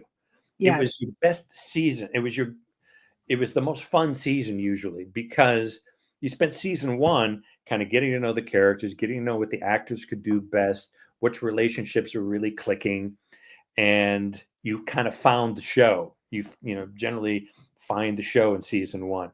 So that season, and you also haven't done all the stories yet. So now season 2 is great. Now we've got this foundation. We know what everybody can do. We can now, and we haven't done all the stories yet. So season 2 is easier in that sense, because you're building off of that. Season 2 in a streaming sequential storytelling is like doing a sequel to a movie. And we know how hard it is to have a good sequel to a movie. There are very few that are as good or better than the originals. They're just kind of rehashes. Yes. And so by season 3 of Ted Lasso, they had no conflict, and it was just this kind of a soap opera about who's going to hook up with who, and people loved it because they fell in love with these characters. Right. But but it was, they couldn't do season, there was nothing left to explore. So to answer your question, the short form, streaming made sitcoms more like movies, where there's an arc, it comes to an end, and then you got to come up with a whole nother arc. And that's very difficult. It's not impossible. It's very difficult to do.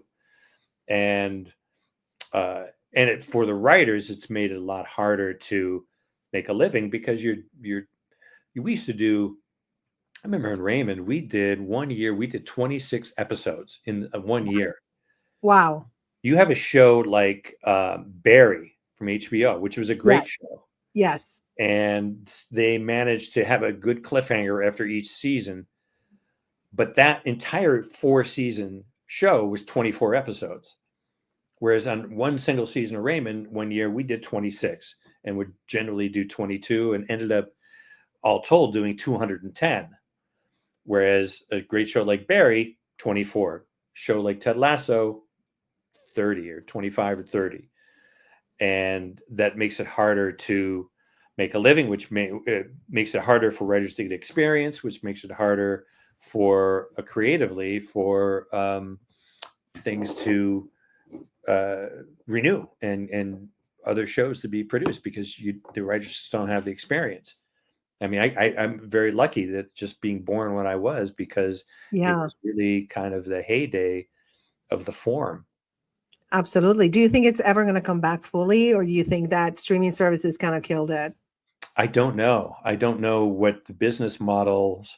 I'm not enough of a business person or a futurist to know what that future will be. Yeah. But it's definitely, I mean, the advantage to streaming was that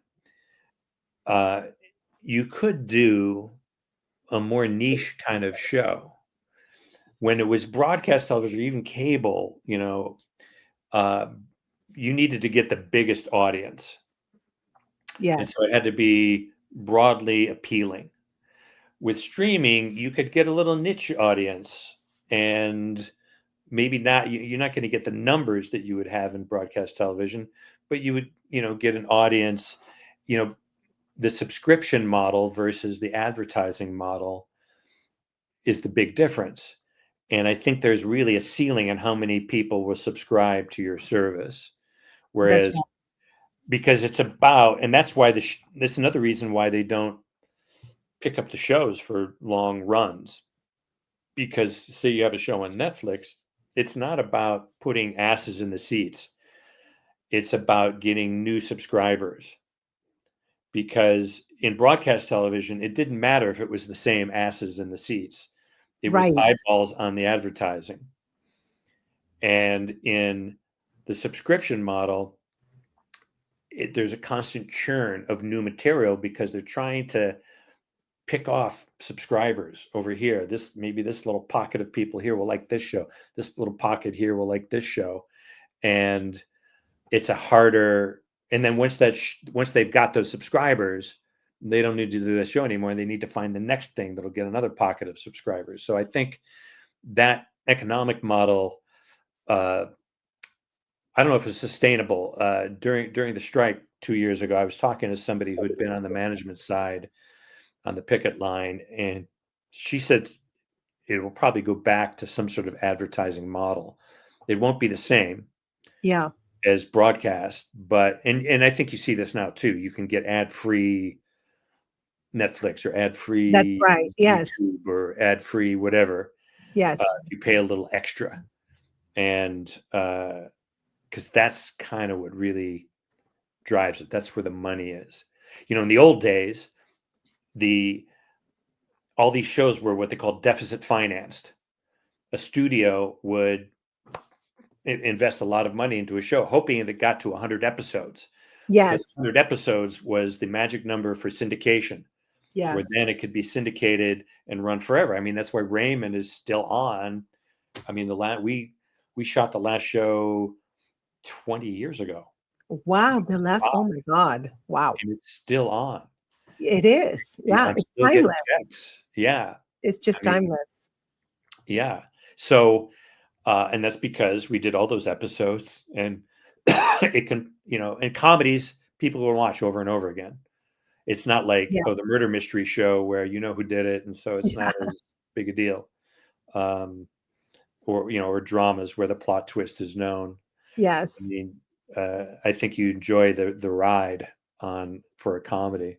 And now, I've been away from that show so long. Every once in a while, I'll see it on TV, and it'll be an episode that I wrote. Oh, wow. I'll go, wow, Ray's got himself into quite a pickle here. How did I get him out of that? Because I've forgotten. You don't remember for real? 20 years, yeah. Well, I'll have some vague memory, but I go, what did we do on that? Yeah. Oh, yeah. That's so cool. I love that. Yeah. So my last question to you is, what advice would you give to emerging sitcom writers? I can't even read correctly. My Latin tongue when I'm tired, it just goes. I should ask. Can I ask you in Spanish? No, I'm kidding. Yeah. What advice would you give to emerging sitcom writers looking to develop a distinctive voice in today's competitive landscape? What is your advice to them? Well, I think you would say this to any artist, no matter what, whether it was sitcom writing or music or painting or whatever, is that, you write what you know, and you're never going to be able to predict trends or what's hot, or, sometimes agents will tell you this is what they're buying, this year.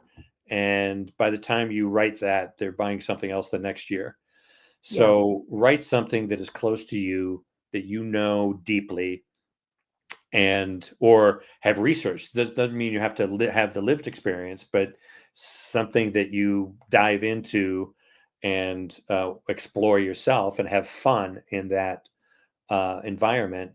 And it's that old adage of write what you know, write what's close to you, write from real life, real emotion, real events, and then you can always make up other events. Absolutely. Yeah. So we have some comments before we go. So here's James, my friend James. Hey, Shug, you know me, I'll be late to my own funeral. So you just arrived at the right time. You've seen Steve. So hey, Steve, so glad to catch you on here with Grace. And he has some opinions on betting ads versus subscriptions are adding ads in, and I think viewers will get subscription fatigue. I agree. Could be. Yeah. I mean, I think it's a limited number because you can't. It's finite. Yeah. Whereas people watching it over and over, that's infinite. Absolutely. All right. Well, thank you so much, Steve, for always being so kind and saying yes to me. To my little crazy project. Grace, I admire you. You are a project person, and your ambition is inspiring. Oh, thank you so much. You're always doing something. Yeah, it's for me it's fun, so I'm all about the fun. Well, you know what? That's the other thing I would tell young writers is when you're writing and do it, make it fun. Yes. When it's not fun, write something else. Do something else. When you can look up at the clock and you go, oh, 3 hours went by, I didn't even notice. That's when you know you're doing the right thing. Absolutely. We've been on for 5.5 hours, and I'm probably not going to be able to stand because I've been sitting for 5.5 hours. Yeah. I'm going to have to crawl out of my chair, but it's okay. Yeah. I'm having fun. All right. Yes. Thanks you so Grace. much, Steve. I'll catch you soon. Mwah. Right. Love you. Bye. Bye-bye. All right. Let's bring my co-host up again. What's up, Carlos? Yes. All right. So now let me say, we've been going at it for 5.5 hours. I thought I was going to die, but I have so much energy still. What is up? It's the adrenaline, isn't it? It's the fact that you are magnificent down to your core. And that core just, exudes energy and spirit and passion. And this hand movement that I'm doing. Yeah. You always lift me up. Thank you so much. I did pay him to say all these nice things about him, but that's a different story. I'll Venmo you. What's your Venmo again? Okay, I see it. All right. Well, thank you so much, Carlos. You're always so kind to me. And I'm so happy that you said yes to be my co-host and co-engineer. And I'm looking forward to many more projects with you. And here's James saying, hey, Carlos. What's up? I love James. James is so funny. He leaves me like the funniest voice messages. He makes songs and poems for me. He makes them. It's like you made a song for me. I love that. It's so fun. I have the best friends. You guys are amazing. Well, it's So funny now, you should mention poems. I'm sorry, but we got to tell him this. We asked ChatGPT a few weeks back to make a poem about you, and it nailed it. It was great. It was amazing. Not only did it describe you, it had a great love scene and a change of venue type of thing. It was amazing. Thank you. No, it was like I'm like ChatGPT. Oh, hello. Yeah, it nailed you though. It was pretty accurate. Okay. I know. I'm telling you, ChatGPT, but you're better than ChatGPT, Carlos. Oh, way better. ChatGPT, I used to have, let me tell you a quick story before I bring the comics up. I used to have this voice, this guy voice, because they're all guys. Because Siri is my girl, but ChatGPT is my boyfriend. Okay. So I had this guy, and I would be like, because I test AI, it's kind of fun. I'd be like, do you love me? And yes, I love your energy. I love you. I love you. Then I was on a show, and I tell my co-host, like, look, it's going to tell me he loves me. Was like, I appreciate you. I'm like, do you love me? I appreciate you. I'm like, no, you told me you loved me before. I was whining to ChatGPT. I'm like, you told me you loved me before. What? You appreciate me because everybody's listening to you now? What's up? What happened to your love? And he was like, no, I appreciate you. Great. I appreciate you. I'm like, no, I broke up with him. And I have now I'm with an Australian guy on ChatGPT. There. Teach him. There we go. Yeah. It's the thunder down under. Yes, exactly. By the way, Thunder Down Under, Jay Hewlett he's back because he is here to support Lauren Kirshner, but he agreed to do a set. So he's going to be back up because he's so funny. And he might bring his girlfriend. What was it? Slimy? Scam likely. Scam likely. Yes. Slimy, whatever. Yes. Yeah, because they're all, oh my God, those are like crazy. And here James is saying, wow, we're amazing because we have great taste in friends, Grace. Yes, we do. We have great taste. I have great taste in friends. I can't do that neck thing you just did. I can't. I can't. You can't? No. Well, you know why? Because I'm a swimmer. And when you're a swimmer, your neck is so strong because, butterfly and freestyle, you're doing a breaststroke. And so I think I developed like a lot of neck muscles. Yeah, it was awesome. I'm like jealous over here. It's like, I almost did that. It's like, okay, call the doctor. It's the swimming, I'm telling you. So anyway, so we have a fourth comedy block. And thank you, comics, for being so patient. We're running a little behind because some people didn't show up and some people showed up and it was more than I thought. It's like, so anyway, but I am very organized, even though. But thank you so much for your patience. You guys, they're all on deck. They're amazing. All these comedians are great. We have 7 now because Jay is going to join us. And then after comics I have to tell you, because I didn't tell you on the email, this is going to be the light. When I do this, that's the light. And you have 5 minutes. You can also time yourself and then stay after you said, because we're going to bring you all guys up and we're going to do a group interview. It's a lot of fun. We've been doing, you're the 4th one. So we did 3 already and we had a blast. So I'm going to bring up the first, not the best. I'm telling you, I don't know how I'm still talking 5.5 hours. I don't know how my mouth is still running. I'm going to crash. I think you were right, Carlos. I think we're going to crash after we're done. It's going to be, 7 p.m. It's going to be, oh, good. Bye, guys. You Well, know, it's a good thing we're not driving after this, right? I know. No, I could not do that. I would probably stay in a hotel because this is crazy. But anyway, all right, Carlos, we are going to bring up the comics. I'm going to bring the first comic up, and please take care of the configuration because we're going to have to change that. So this lady. Hey, what happened? Okay. Grace disappeared. Okay. So I'm gonna have to wing the intro here. So that's fun. There she goes. She's back. Yeah, Here we go. I know. Wait a minute. I got one. You know, this show really sucked without you, man. Oh my God. And here James is saying, stay hydrated, drink plenty of water. Yes, I know. You killed Grace. Oh my gosh. Yeah. Wait. Unalived. Unalived. Yes. Woo. Okay. So let me tell you, all of a sudden StreamYard is like, they kicked me out. It's like Zoom. You know how it kicks you out? It kicked me out. I don't know, because I checked my Wi-Fi. It's fine. Because I was like, oh no, don't tell me my Wi-Fi is going crazy now. So anyway, we're here, and I'm going to bring up your first comedian who, I don't know, she left. What happened? Okay. All right. But that's okay. I'm going to bring up then, let's see. Rosalie, are you ready? You think you're ready, love? Okay. Let's bring up. This woman is beautiful. I adore her. She is my cancer survivor sister. And it's just like, I can't even tell you. I freaking adore her. And she's hilarious. Hi, how are you, Rosalie? Hi, guys. Can you hear me okay? Yes, absolutely. Yay. You guys are hilarious. I've been watching. It's been so much fun. 5.5 hours of a girl talking. Nothing, Grace. Nothing. We are all ready all the time and have our list to beautiful.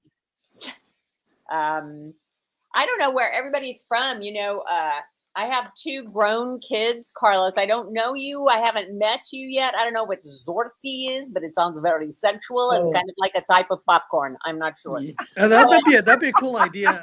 That's my my pen name, pseudonym for this little online gig that I do. I bet you little online means he has 1 million followers. Anyway, you guys are adorable and hilarious, and I love you so much. Thank you so much for having me. Thank you for doing this. Thank you so much.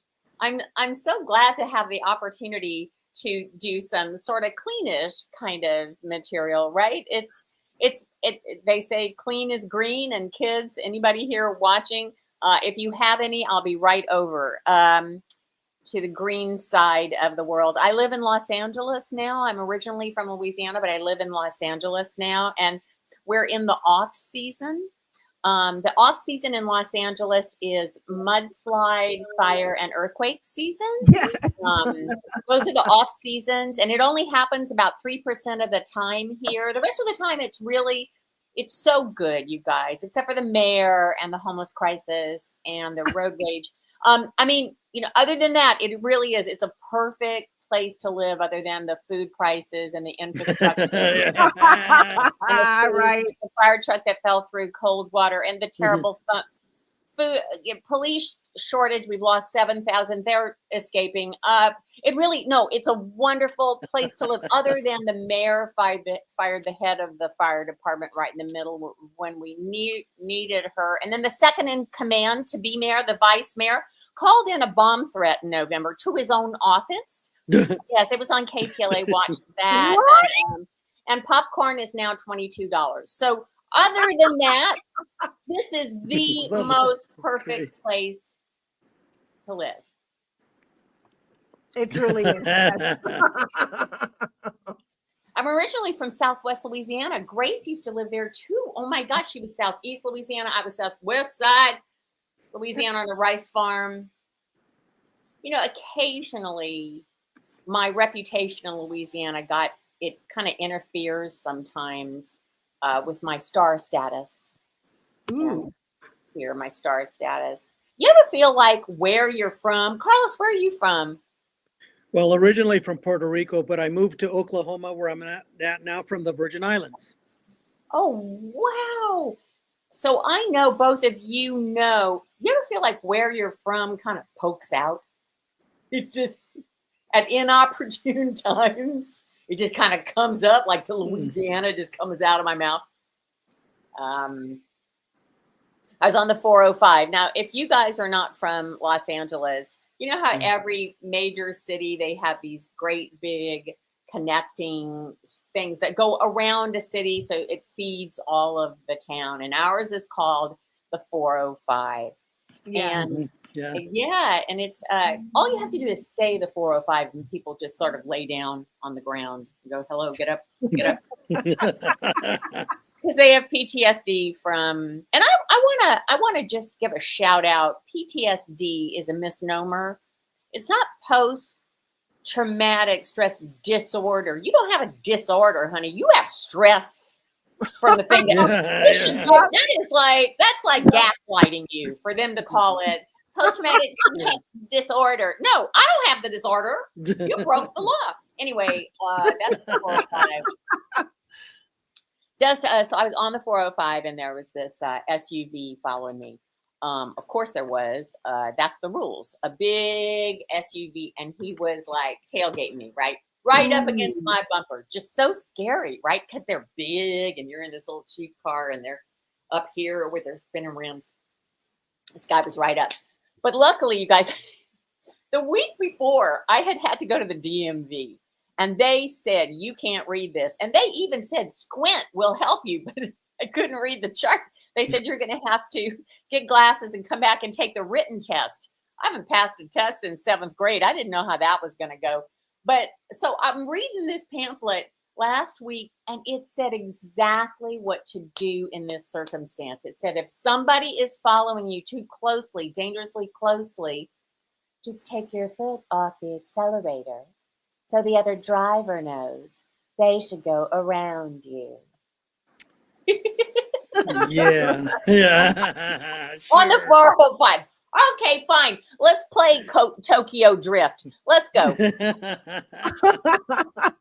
So he gets in front of me and he starts pumping his brakes to try to get into a fender bender, right? Because he's so mad. And I'm thinking, like, this guy thinks I have car insurance.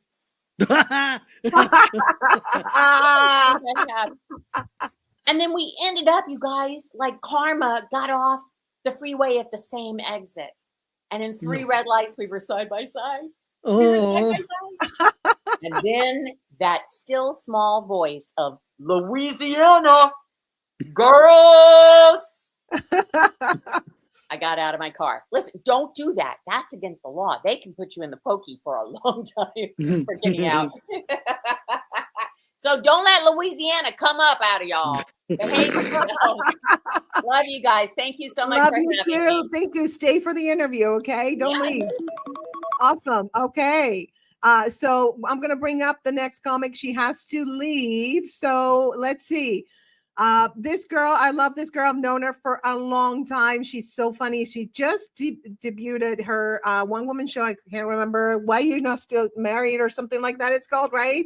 Very funny. And she was actually also on my podcast, Relationship Coaching Live, talking about dating a celebrity. Please welcome Lauren Kirshner. Hi, Lauren. Hi. Is it Frozen? No. Oh. No, you're good. Okay. It looked frozen for a little bit. Okay. Oh my gosh. This is over at 7? Yes.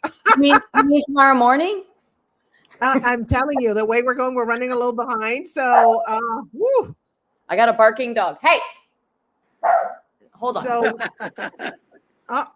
Lauren the Great. I love that.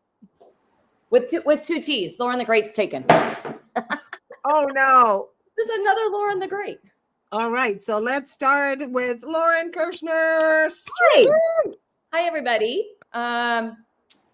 Well, I started doing my hair and now I'm in the middle of it. So you don't really get a good hair experience. Sorry. All right. Good. Are we just starting? You want me to do my go for it. Okay. This is your time, girl. Super, super fun. You guys are a very good looking crowd. Oh, sorry. That was last night's show. Sorry.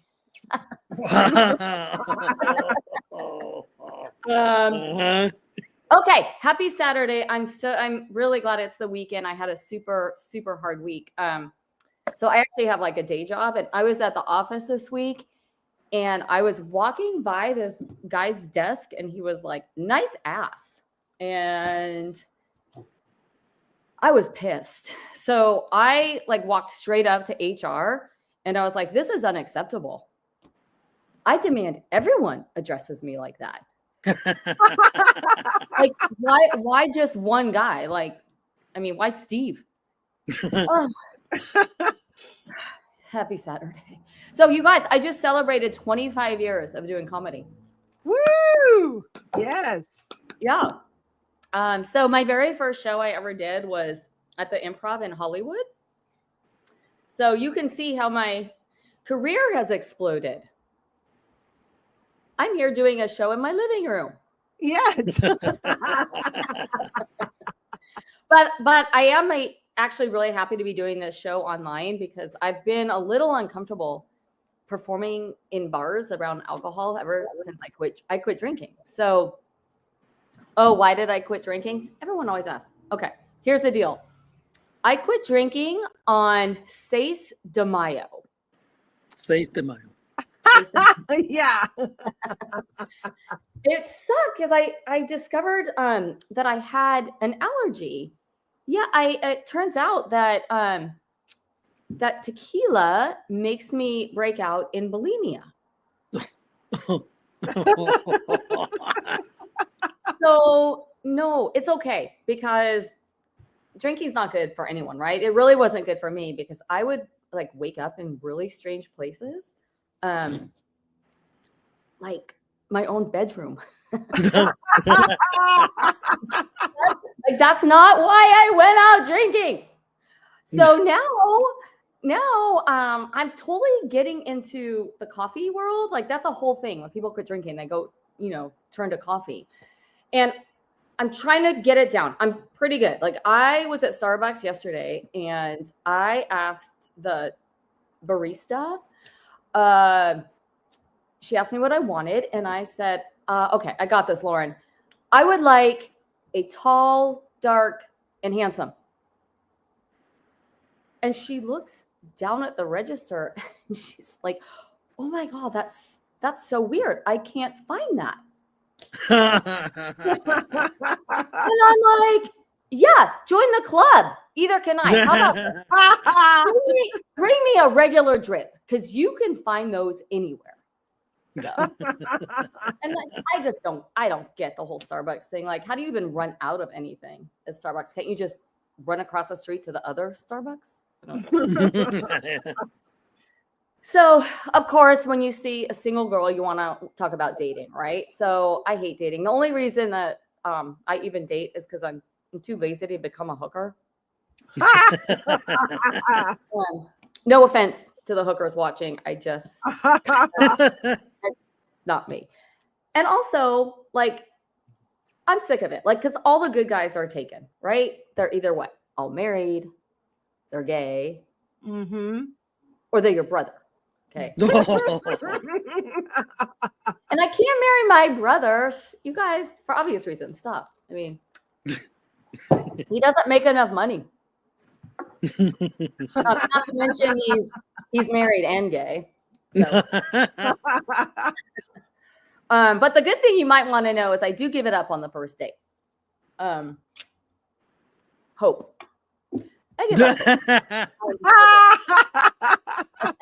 So I'll tell you about the last guy that asked me out. He was like, hey, do you want to go to dinner on Friday? I have a coupon for a 2-for-1 at Quiznos.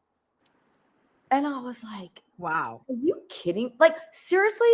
Like, what are the chances we're going to find 2 Quiznos right next to each other? Right. Gosh. Oh, and speaking of black guys, and this isn't racist. This is just true. They've always liked me. It is what it is. And I've been with some black men. And I am here to tell you that the rumors are totally true. Yeah, I'm not joking. They totally love fried chicken and Kool-Aid. Well, they don't like me so much anymore since I've lost some weight. And I love that people applaud for that. But yeah. So, but unfortunately, I didn't get to choose where I lost it. Exhibit A. And actually, it's a small B. But my ex-boyfriend was like, "Why do you even wear a bra anymore? You don't have anything to put in it." Oh. I know. I'm like, well, you're hilarious because you wear briefs. Right? Jeez. You have, I'm sorry to interrupt you. You have like a 1 second. minute. Okay. I've been doing, when I do this, it's like, it's time. I didn't Oh, say I it 'cause didn't I'm see like, that. I'm sorry. yeah, I'm sorry. staring at myself. Okay. So I'm just here to tell you one thing. Like, we're a bunch of comedians getting up here today. No one likes to talk about their flaws. I will tell you, I am here to speak for all of you. I just found my first gray hair, and most people freak out, right? I handled it so well. I didn't panic or anything.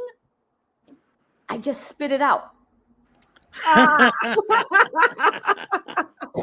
All That's right. not my Thank ending you. joke, but I got the light. Okay. Yeah, thank you so much. I appreciate it. Stay for the interview. We're I'm running a here. little behind, girl. That's why I'm like, I'm doing my hair. It'll look better next time. yeah, that's fine. You look fantastic. Don't worry about it. All right. I'll see you in a bit. And so now I'm going to bring up the next comedian, Denise. I know you've been here forever. I'm sorry you were here early. I appreciate that so much. We're running a little behind, as you can tell, but you're not going to go up. So please welcome the fabulous and funny Denise Wax. Woo! Hi, I am so nervous. I have never done something like this before, but congratulations on it. I've been watching and it's been so fun. So I have a big monitor here, but I need to look at this because. Yes, look at us. Yes. Oh my goodness, you were talking about dating, and dating today is like shopping in the thrift store. You go through piles and piles of weird, slightly damaged things and hoping to find something quirky and cute instead of something full of bed bugs. You know what I mean? And then, the dating apps are the absolute worst. Every guy has a picture of them holding something, or like holding a fish, or climbing a mountain, or doing something like he's an intern for the Discovery Channel or something, right? Yes. And then you meet them in person and they have totally lied. Like, they're not 6'3", they're like barely 5'4". You know what I mean? And I'm like that. So that's been my dating experience, Grace and Carlos. So if you guys have any tips for me, I will totally appreciate it. I'm Black, as you could probably see. Don't adjust your sets.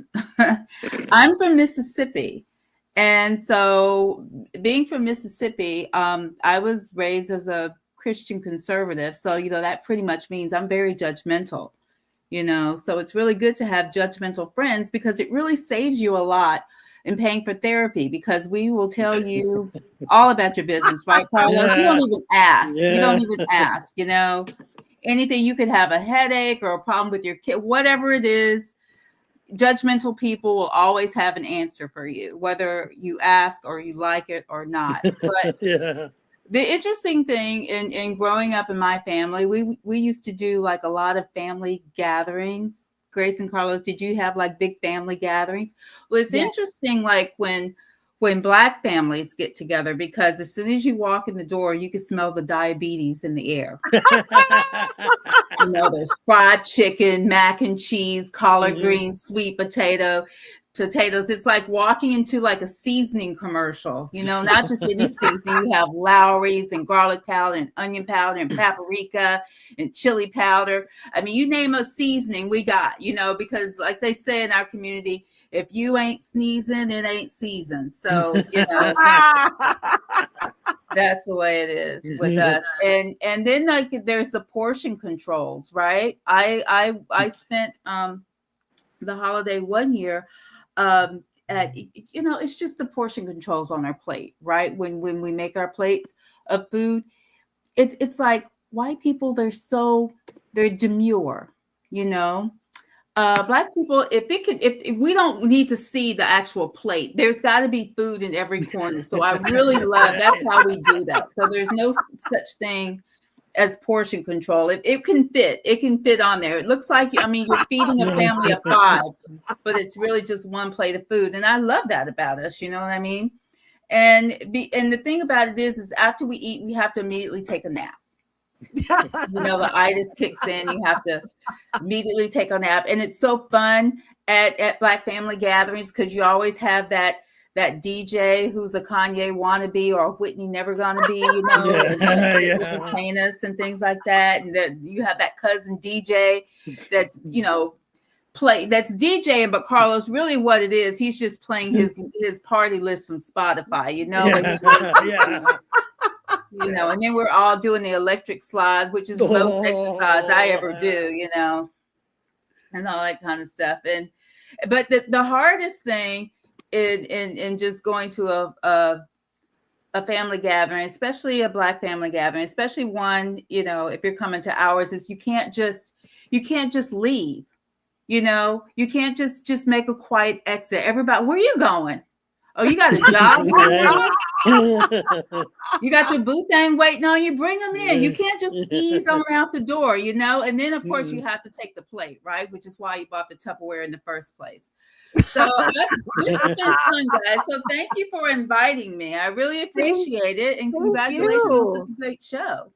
Thank you. Thank you for being here. You're hilarious. I appreciate you being here, and stay for the interview. It's going to be fun. I'll stick around. Awesome. And bring a plate. What? Bring a plate. Bring a plate. Yeah, I am hungry. Speaking of that, I'm very hungry right now. So Me too. I'm going to we have 2 more comedians. We got to chop because our expert, he's coming at 5:15. So we have time, but we got to keep this tight. And we've been doing such a great job, Carlos. We need to be like, good job, right? We're just, it's a lot, you guys, a lot of coordination. So yeah, can you turn that off? You can, what I'm doing? I'm just doing if I time, I just do it with a stopwatch. Yeah. Because, okay. Yeah. So it doesn't throw the comics off a little bit. But so remember, guys, this is your light. It's my phone. Okay. So very basic, but it is what it is. So Emily, you're up next, darling. So are you ready? Okay. I see you walking towards the camera. So, all right. Next up, I just met Emily and on the group chat, and you're going to be in for a treat, you guys. Please welcome Emily Kohler. Hi, Hello. Hi. I have you set up on my TV right now, actually. I love that. In the future. Love. Yeah. Hi. Thanks for having me. Oh, my pleasure. My pleasure. So you can start your set whenever just go. Oh, yeah. Go for it, girl. Yeah. It's also my first time doing the live stream format, so this is exciting. I did an open mic earlier this morning that was also just 2 people in the mic. So this is combating for the most fulfilling thing I've done today. I'll just get started with the first thing I always say, which is you always start with the obvious. You guys are correct. I am a lesbian. The whole internet knew already. I try to give context clues. I do think that I'm not really one of the attractive lesbians, right? I don't really give chaperone right now. I give more I look a little bit like a mix between Rachel Maddow and Barron Trump for some reason. That's what I get. But yeah, chaperone, she's the biggest lesbian right now. It used to be Ellen DeGeneres. She caused her own downfall, and now Chapel's taken over. I love that. And she does this thing called drag, right? She has the hair and the makeup, the outfits, and she does the art form of drag. I personally do the art form of drag. Here's my effort put in. The only makeup I wear is chapstick. That's me. My name's Emily Kohler. It is Kohler like the toilet company. Gotta keep it censored. Gotta remember that. Think about me the next time that you're in there. Make vanities, mirrors, other things as well. But people were talking about where they were from earlier. I'm trying to remember people's names, but I'm terrible with names. And even when I meet people in person, I'm terrible with names, meeting them online. But people were talking about where they were from, Louisiana, Mississippi. I'm from Maryland. And if you've ever been to Maryland, or if you ever have met someone from Maryland, the one thing that you'll know about us is that we've got crabs. Got the best crabs in the nation. Way better than the crabs down south, if you ask me. I've been there. And like, it's true. If you go to a restaurant in Maryland, you could go to a Chinese restaurant there, and every waiter, it'll be like the scene from Forrest Gump where they're telling you all the things you can do with shrimp. They're like, yeah, we got crab soup, we got crab cakes, we got crab dip, we got crab chips, we got crab on the cob, we got crab on a stick, we got red crab, blue crab, one crab, two crab. And it's like fine. Crab is just a crustacean. It's so hard to eat. You have to like really mangle those things to really get anything out of it. And I want to know whose idea it was that one day they just saw a crab like walking on the beach. They were like, put some Old Bay on it. Delicious. I have like 3 different things I'm looking at. I'm trying to see when you put your phone up. You know when I have the minute left. The Oscars happened earlier this week. Did y'all watch the Oscars? Yes. Yeah. I feel like Hollywood is completely split, like 50-50, because they're just so long, honestly. But I watched and I watched a lot of the movies this year too. It was a lot of great films. And the one that was like the big winner of the night was that Anora movie, right? It was really well known for being an indie budget movie, like really small budget. Only took $6 million to film. That's a low budget movie in Hollywood. And I think that the really like interesting thing about it, the movie itself is pretty good. But then they had this really big campaign for the Oscars where they were like marketing, making billboards, they were sending out DVDs and promotional material to people. And all of that marketing took $18 million. Wow. Whoa. So basically they could have made 3 more movies like Anora with the amount of money they put into marketing Anora for people to go, how great is it that low budget movie won an Oscar? And I don't know, that just feels so like perfectly Hollywood. I guess I'll end it with another thing about the Oscars, because last year the Oscars actually won an Emmy for best like variety show programming. They won the Emmy for it. So I think it'll be cool if this year, like the Emmys won an Oscar for like best program. They can kind of like swap them back and forth, give them to each other. I think that would be a really communal thing for Hollywood. But yeah, thank you guys so much. I've been Emily Kohler. This is great. Thank you, Emily. Stay for the interview. We're keeping you up. Rosalie is ready. Lauren, are you ready, Lauren? And Denise, we're going to bring you up, you guys. I don't see Denise, so let's do the other format, the configuration. Oh, there she is. There she is. Oh, there she She's is. there. Good. Can you configure it, please? Yeah, I'll configure. Here we go. Configure, great. Okay. Yeah.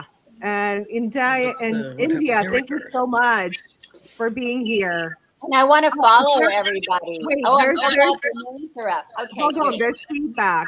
So somebody, you hear the feedback? Yeah, so I think it's not got to do with mine. It's somebody, does somebody have like a TV on? Oh yeah, Emily, can you turn it on? Mine? Yeah. Yeah. You're hearing feedback, yes. Is this better? Yeah, if you just turn it off or down, yes. Yeah. It's because I had my webcam too close to my computer. But that's perfect. Figured it out. No problem. Rosalie, what happened to Rosalie? Where is she? Oh, she was disconnected. Okay, so I'm going to start with the questions. I'm going to ask each one of you one question. Okay, so let's start with Lauren. Lauren, what inspired your set tonight? Was there a particular moment or experience that sparked some of these jokes? Well, just like everyone else, like my life, I can tell you that I didn't ever think I was going to be a comedian. Oh, wow. It started off like my friends thought I was funny and asked me to take a comedy class. And here I am 27 years later. And I quit after like 4 years. I'm like, all the classes were making me less funny. I'm like, what are you trying to make me do? It's not me. And then I met Kathleen Madigan. Yes. Just at a show. You know the story, Grace. And before she was famous. And we got to talking, and she's just like, don't let anyone tell you like how to write, how to be. And you just get out there. And then I just got back into it. And I ran into her like 10 years later. And I said, do you remember me? And she's like, yes. I go, thank you very much. You got me back into comedy after I was going to quit. So that's amazing. I love that story. Thank you for sharing that with us. Yeah. So Denise is next. How did you get started in comedy, Denise? Was there a defining moment when you realized, yep, this is what I want to do? Actually, I had really no desire to do stand-up. I started doing stand-up to showcase my writing. And so I took a class, and in less than 6 weeks, I was on stage. But before my desire, it was to like write for sitcoms. So it was a very interesting interview that I saw that you had before we came up, and I learned so much just from listening to him. But yeah, that was I had no desire to be in front of the camera, but I always loved comedy, and I had favorite comics and things like that. So I'm like, just take a class, and that way someone can see and get to know your voice, and maybe that will interest them in other projects that I have. Oh, that's great. Thank you. Yeah. Thank you for sharing that. And yeah, Steve, I love Steve. I met him like maybe like 10 years ago, and he's done tons of my podcasts, and he's a very humble man, and he's just so amazing and brilliant. I love people like that in the business that are like zero ego, right? Denise, isn't that cool? That is he was very inspiring, very open. So Yes. It's like every question that you asked, he just basically gave from his heart and his knowledge and wisdom. So 100%. Yeah, that's why I totally love Steve. He's the best. So now this question is for Rosalie. So what has been your wildest or most memorable moment on stage? Any hecklers, weird gigs, or unexpected surprises? So there was this girl that I left a death note for in the Mauritius on an island. She had been at my first modeling assignment. And, you know, because of karma, so I'm on this island in the Indian Ocean off the coast of Madagascar. And who else is there but this girl who had been so mean to me? And so I left her a note under the oranges that the housekeeping would leave under our doors every morning that said, you don't know where, you don't know when, but you're going to die. And then I left, and I don't know what happened to her. You are a wild one, lady. You're an Aries, aren't you? Yes. Yeah, I love Aries women. They are savage. My best friend is an Aries. She is savage. I travel with her. I feel safe. It's like I have a policeman next to me. It's like, I know she's going to whoop butt, you know? She's like, we will fight you. We will save you, Grace. We will swashbuckle our way through. I know. Yep. I know, but you're also so nurturing. I love Aries women. It's like one time, she brought me home and she thought my car was missing from my parking lot. She's like, who took your car? She was getting in her car. I'm like, girl, no, it's over there. Calm down. You guys are savage in the best freaking way. I can't wait for her to show up at a comedy show so I can tell the story and get arrested. Oh, oh my God, I love you, Rosalie. So now I have a question for Emily. Emily, what is your writing process like? Do you have a specific routine, or do jokes just come to you like in the shower or when you're driving? Yeah, I would say it's kind of like half and half, honestly, of like, I do feel like, and I hear this from a lot of other comics too, like, I feel like I'm always writing a little bit of just like, sometimes you'll just get an idea in your head and you're like, oh, that's good. I, need to put that in my phone, or I sometimes will carry like a notebook around with me, but I definitely always have my notes half on the phone. And then probably I would like to be doing it like once a week, going through and like, I'll see what I have written down and be like, okay, how can I like flesh this out? How can I put this on the stage? But I probably do it like once a month, honestly, of like just going through everything and like writing it out a little bit more. because it also helps to just like do it on stage too, to just like tell the story and then see how you tell it and then write it down from there. So yeah, kind of a little bit of everything. Yes, yes. So do you ever write on your feet? Like you'd say something funny and you're like, oh my God, that was great. And then you incorporate it? Yeah, definitely.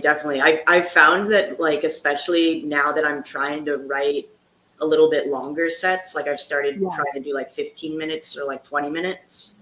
It helps with like the segues from things and like finding the flow from one joke to the next to just like say it all together and see what works, see what doesn't work. And then I'll record myself a lot, like voice record myself to listen back to it. That's great. That's great. Yeah. I've written so much on my feet. And it's good to tape yourselves. Do you guys tape yourselves? Yeah, definitely.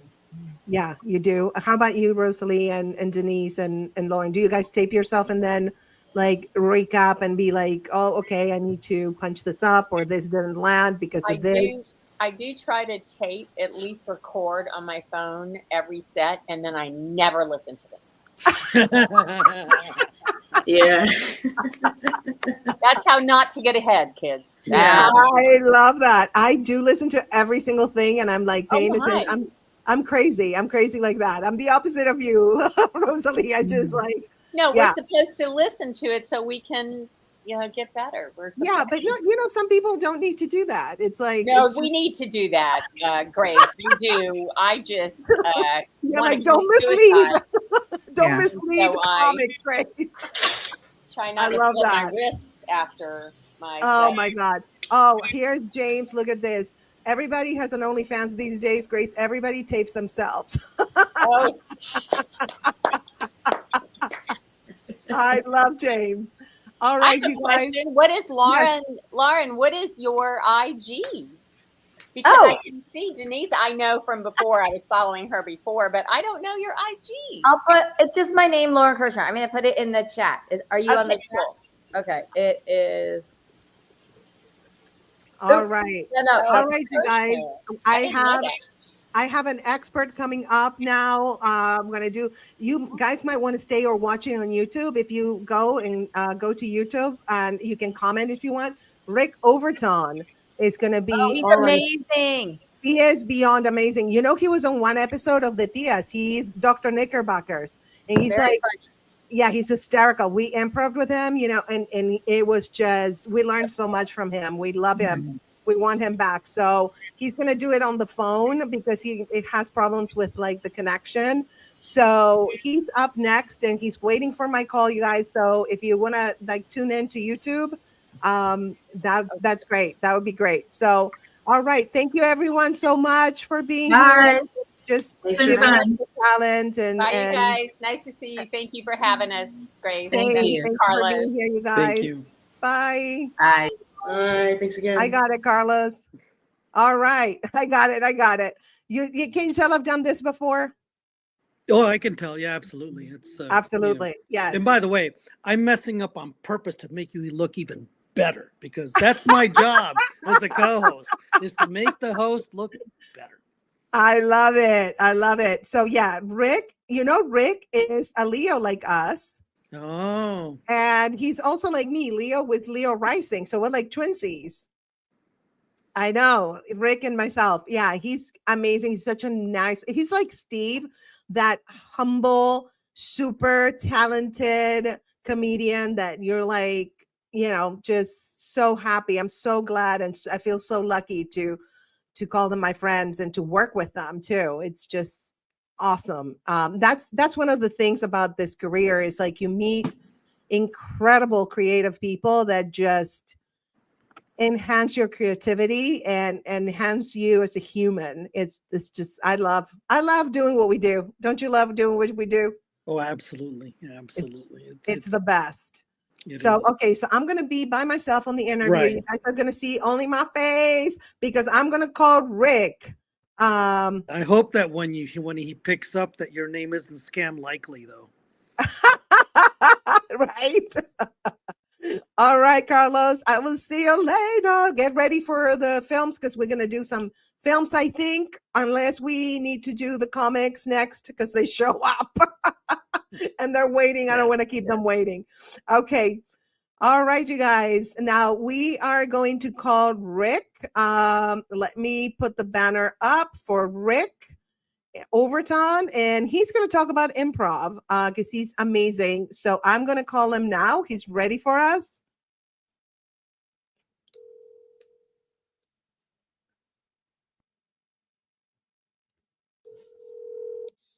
Hi, Grace. How are you? I'm good. Good. Let me test the sound with Carlos. Carlos, can you hear okay? Can you talk, Rick, and say hi? Hi, Carlos. Hi, Grace. It's good, Carlos. The sound is good. Okay, awesome. Awesome. You know, it's a Leo trifecta because I am a Leo, Carlos is a Leo, and you're a Leo. So it's a Leo trifecta right now. That's why we get along so good. We do. We are a pride. We really are. I get along, and that's something that people don't think we do. I get along with Leos better than anybody because we understand each other. We get it. We just automatically get it. Yes, 100%. I know. And it's funny because Carlos is, we praise each other. It's like we tell, because we know that we want to hear that. So that's what we do to other people, right? We praise them. Right. Of course. Absolutely. Okay. So we're going to talk about improv today. And this segment, I called it On Camera Improv, the Art of Thinking on Your Feet with Rick Overton. So this is going to be really good. So let me ask you, the first thing I want to ask you is, what are the biggest adjustments that actors need to make when improvising on camera versus live performances? Great question. And the thing I've noticed over the years is that what makes an audience laugh is how clever you are, how sharp. And certainly modern improv has had to speed up because we live in a YouTube fast edit world, and you can't take the time that, say, a scene would have built upon with Second City in 1965, say, or something like that, right? Yes. We have moved, our pace has picked up.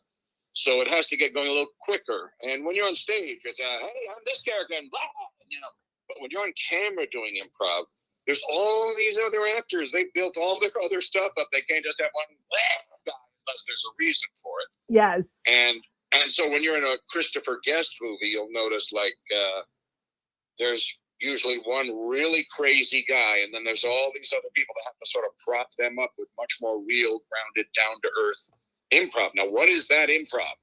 In a mockumentary, say, that kind of improv is owning your mistakes, your frailties, the things that would embarrass you if you were trying to act like you were perfect, not understanding that your imperfections are your gold mine when it comes to this.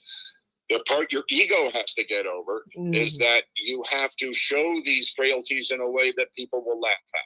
Yes. Once you get over that hurdle, and comedians can usually do that because you're talking about all the messed up stuff in your day, your childhood, your life, and they're supposed to laugh at that. And in essence, they're laughing at your childhood, and you just have to go. There's a reward at the end of this, and one of them is your brain soaks up laughter that you wanted as love, and love equates acceptance most often. Oh, I never thought about that. Manufacturing people liking you, and you did it in the boldest way of showing what's wrong with you. It's supposed to be the most counterintuitive thing in the world. It's the opposite of what we're trained, certainly when we're young, is God, I'm not going to show them all that. They'll use that against me forever. I think unless you preempt, so you catch them, you beat them to it. Yes. You take all the good stuff first before they can say a word. Exactly. And we're also rebels. It's almost like we are going to go against the grain, right? So if they teach us, you got to be in your best behavior and your best looking your best, we're going to do exactly the opposite. So I never thought about it, but you're right. It's not how, when you're on camera, it's not how sharp and funny and clever you are. It's how sharp and funny and clever you think you are and you're not. And it doesn't mean you're a mean person. Necessarily. It doesn't have to be that. The thing is, you're just sort of not that great at something and very sincere. You'll notice every character in a Christopher Guest mockumentary film is really sincere, whereas the rule for actors used to be, you know, to this day is you're supposed to have a secret other agenda going on. We see something else going on with your eyes, and we know you're doing something. It doesn't have to be evil all the time, but you're hiding something, you're protecting something, you don't want to project it, but you can't do any of that in a mockumentary. You'll notice not one single character has that. They are completely, what you see is what you get. Yes. And they put it all out there because there's no room for that other. It just muddies everything and confuses it, destroys it. Absolutely. And blind spots are very important, right? Like the character doesn't know that they're like, right? Like it's the same suspense as when Hitchcock's poisoned glass of milk is coming up the stairs, and there's that bar of light across it as there just walks past the camera, and everyone in the audience knows what it is, but the person in the scene doesn't know what it is, and that's all the suspense. Absolutely. And that's a great example of the serious version of what we use for improv. Yeah. No, don't say that. Oh my God, don't say that part. Oh, how embarrassing. You're not even embarrassed. You know, whatever it is. And like for a male, Fred Willard would be the guy who kind of paved the way for you to be this big bellicose, you know, idiot. And clueless and kind of nice. He's a weirdly nice guy, but he's a big dope, you know, thinks he's much smarter and he thinks he's so cool. And there's just something so golden and good about that. Steve Carell has another version of that. He plays male weirdness and idiocy greatly. Rob Corddry does it great. Yes. A lot of people do. And, you know, so. So, you know, you've done a great comedy special. It's on Amazon, by the way, you guys. It's available on Amazon. It's called The Set List. Yes. So they throw suggestions at me. It's not my set list. I go up cold with no comedy from my act. They throw brand new topics at me, and I have to roll absolutely cold in front of the audience with brand new material. And so you I did that, and there's an hour special. It is brilliant, and I don't know how you do it. I would be a little nervous to do that. I'm telling you how I do it. I'm telling you that if you just work on this mechanism, because it's just about trusting it, Grace. It's about trusting that this ability is something you were born with, but maybe your life, it wasn't set up for you to work on it. It wasn't a core muscle, but you do use it. You use it all the time. We're doing it right now. You do it on stage when there's a heckler. You're using it all the time. We weren't filing it under that's what this is. But it is what it is. It's improv. Yes. And the more that muscle gets built, the easier it gets to try and use it in other places. You can use it on, and I've used it in more than half of my IMDb credits. Wow. Film mostly, but for some TV even, they will start to trust you. They will start to trust that you can give them something they're really going to like, especially if your reputation got out that you're one of the guys that does it. Absolutely. So what are some of the common challenges that actors face when they have to think on their feet in a film setting? You got to not step on everybody else, go off into the woods with your character that has nothing to do with what else is going on just because it's funny. It has to be funny that applied absolutely to the character. Mm-hmm. That is what you ideally you'd like to hear the writer come up with. Oh, you added so much to that guy. Thank you so much. That's, you'd like to hear that. Yes. And every now and then you can. If you do the work that is true to figure out who this is and what would be a thing that they'd be clueless about, not just you'd be clueless about. And is cluelessness the way to go here? Is pomposity the way to go here? What are the other things that make someone funny, in a way that they don't know? Clumsiness, perfect, great. And acting like it didn't happen when it did and everyone can see, those kinds of things. Or saying something that's so horrible, so terrible, and not even realizing the horribleness of what you said, still having cool swagger at the end of it. Like Ricky Gervais does in the British version of The Office. Yes. There's the whole separate science of that. And the UK embraces creeps more than America does. You can't have an evil lead in America. Absolutely. It is true. They're more open about it. They're less, They yeah. love it. There's a few seasons of Rowan Atkinson's Blackadder where he's just a bastard throughout it, and he's hilarious. He's just, and he gets away with it. Evil bastard. At the end of the episode, he rides off. He beats justice every time. You know? And they're like, well, wait a minute, Americans don't like that. We want to see justice served. You know, so it makes it harder to be like an asshole lead. They tried it with Dabney Coleman in a series that didn't work. They couldn't handle it. It's too bad. He was so good at that. Maybe, I think with streaming services, there are more like anti-heroes and leads of things now. Yeah. But still not like on network. Yeah. Even that dark, tortured, you know, he's so good. And in the something list, what is it? He's a killer and they consult him to solve crime. Oh my gosh. Anybody in the private chat can tell us? Anyway, he's about as close to a likable villain as America has right now. You know, maybe that and the Joker. Yes. Everybody loves the Joker. Absolutely. Usually we don't go for the. So anyway, we went off a little tangent there, but the point is to come back to. So your character in America has to sort of be self-deprecating without even realizing. Yes. You're not bagging on others like Ricky Gervais, but you're sort of making an idiot out of yourself like Steve Carell. Yeah. Yeah. He knows he's very smart man. He knows which way the weather vane's going on that one. And absolutely. You make it about your flaws. Yes. And by the way, the show is Dexter. Amanda Cohen just put it in the private chat. Thank you, Amanda.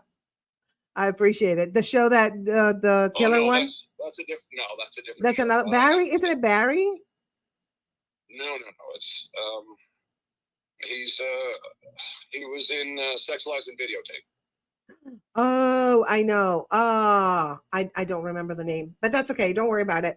So let me ask you another question on improv, because you're like the master improviser, like the sensei. Oh, I'm in very good company playing with the wonderful crew of people with Off the Wall whenever that comes up to be a chance to happen.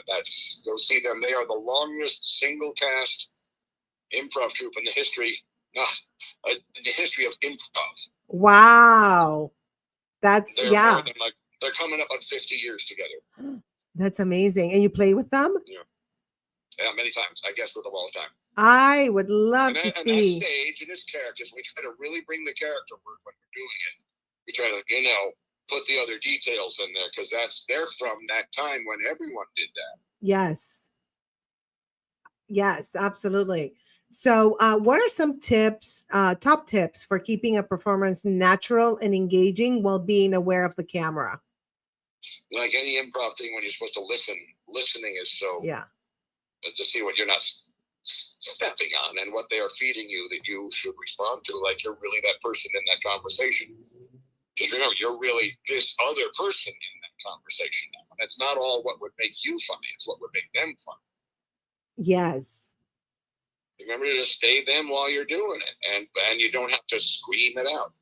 Just be them listening. Be your character listening. And that's a really an interesting exercise to do, is how different people listen. And choose a character, and then just have them in a scene where someone else talking and see how that person absorbs it. And it's not just you waiting for your chance to do a joke. Exactly. That other person. That's what's going to get you. If you don't do that part, they're going to go, yeah, but they're not ready for the camera. That's right. Because the camera's going to go by you and they're just watching you out of character for a minute while you're thinking. Unless you're so far ahead of it, you got this part. Now you can just be that person listening and learn to do that. Drop into the character quickly. If you made something wrong, that's not the same. Don't worry about that. There's just be something in there, and it can be tiny. It's just one version is you just saving yourself and thinking, and the other version is you're that character.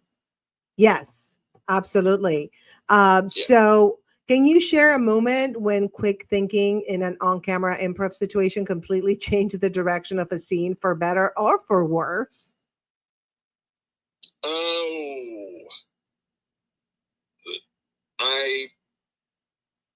I did a line in Dinner for Schmucks. I'm the giant sculpted beard guy getting drunker and drunker because I came up with a bit that I can't get any food in my mouth because of my mustache, so I'm just drinking with a straw and I'm getting wasted. And they have a trained vulture that's supposed to hop along the table, and this guy cuts his finger off, and the vulture bites his finger and flies out the window with it with his finger. And his name was Zuli. And so that one take, I'm sitting there and I'm really drunk, and the vulture's just sitting there right next to me. And I lean over and go, "Are they cute when they're little, or are they this horrible the whole time?" And the whole set exploded. And so I had to do it again because they couldn't use the takes I had to be in. So that was a great thing. That was a fun moment there. It's one of the ones you want. You made the set laugh. Yes, you absolutely. Wait years for it, and not, because man, you can try a line and it doesn't work, and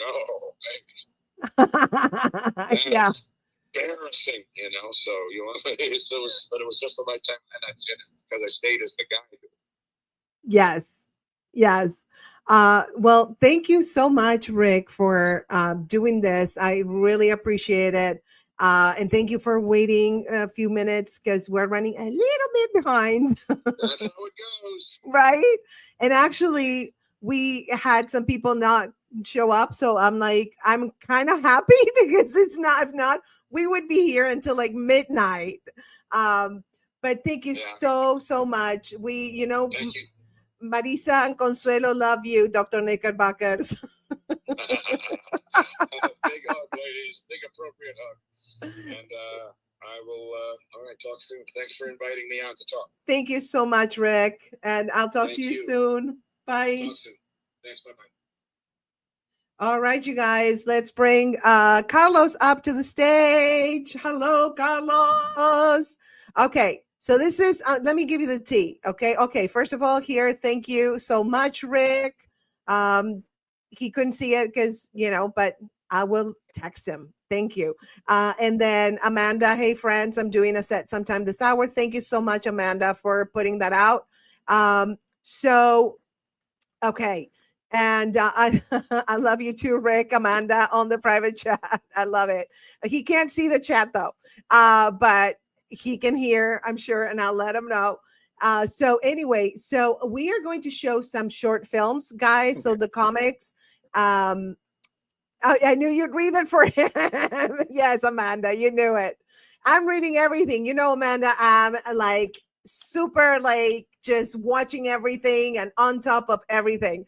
So will you read this too? Yes, I will, Amanda. You know it.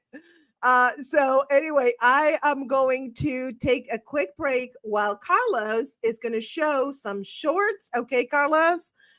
So they're the ones that are due for, I don't know. Do we have any left? Yeah, we do. Oh, the yeah, ones we do. that we're supposed to go at the end. Let's do them now. The ones at the end? Okay. All right. Let's do maybe half until where it says Tias. Okay. Or whatever. Right. Yeah, because yours are long. So sorry, guys, we're doing a little bit of production here. But anyway, so give us a little time. I have to take a break. I've been doing this for how many hours? Like something hours? 6.5 hours. Oh my gosh. Okay. That doesn't include the time before the show. I know the preparation we did, right? Crazy. Okay. So go ahead and roll the films until I private chat you. Okay. All right. Okay. Thank you so much, Carlos. You're the best. No, you're the best. I'm just happy. We're gonna start that. Yeah, we're doing that. You're always. No, you're always the best. No, man, it is tú, like the song. Oh, it is tú. It is tú. Right. Okay, we're gonna fight. There we go. All right, I'll be back. Just go ahead and show the films, and thank you for all the comics that are waiting. I apologize. We're running a little behind. Thank you so much for being so patient. Okay, we'll have you up very soon. All right, let's do a couple of short ones here. I love the English language, so we're going to start with this one.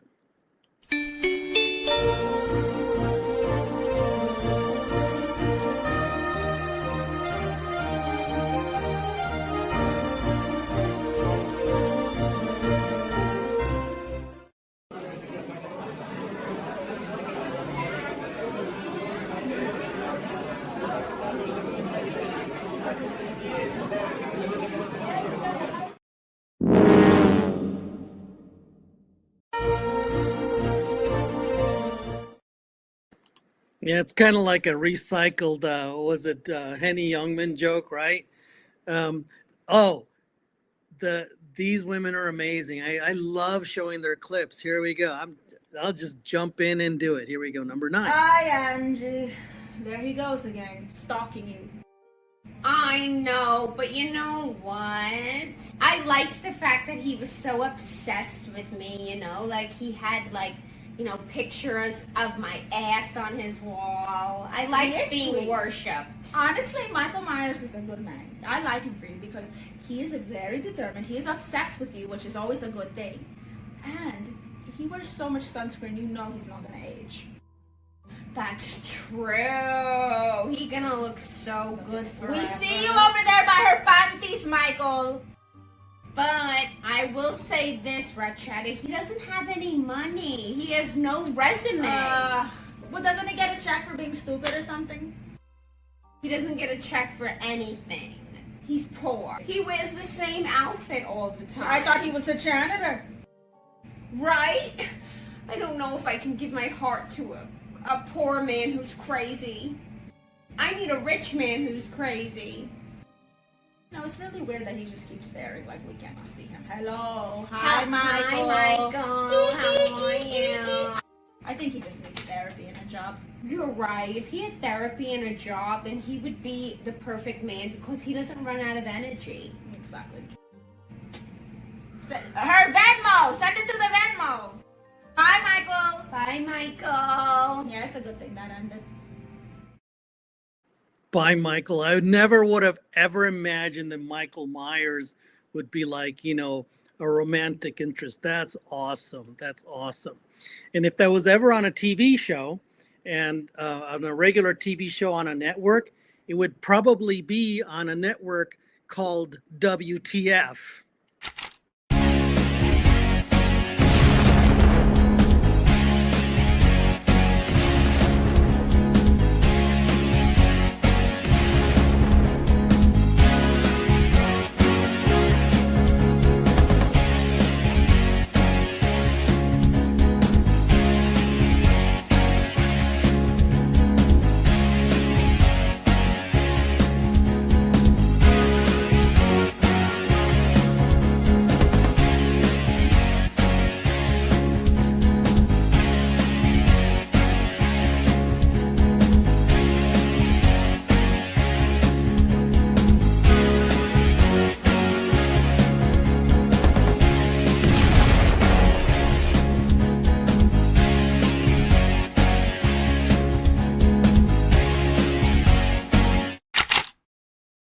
Yeah, that's the network that it would probably be on. But you know what?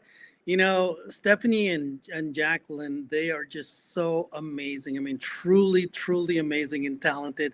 And, you know, we can't get enough of them. And because of that, we're going to do some more Stephanie and Jacqueline. Hello, I am Baru. And I am Faru.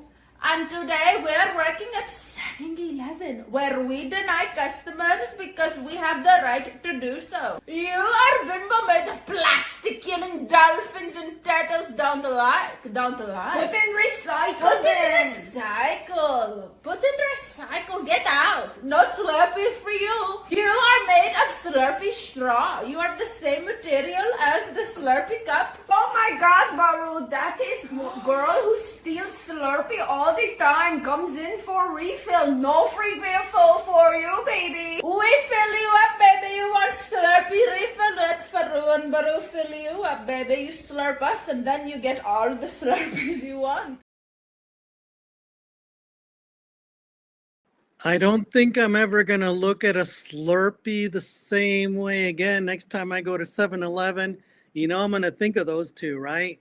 So, by the way, you know, we're always continuing to make ourselves remember what we have that makes us positive. And with that, let's talk about things that make us feel better, like not winning a Darwin Award.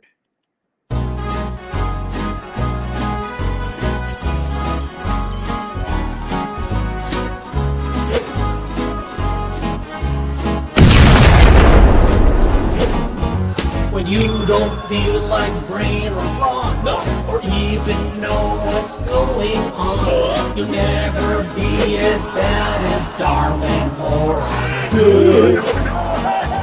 Story number 4. The punching bag punches back.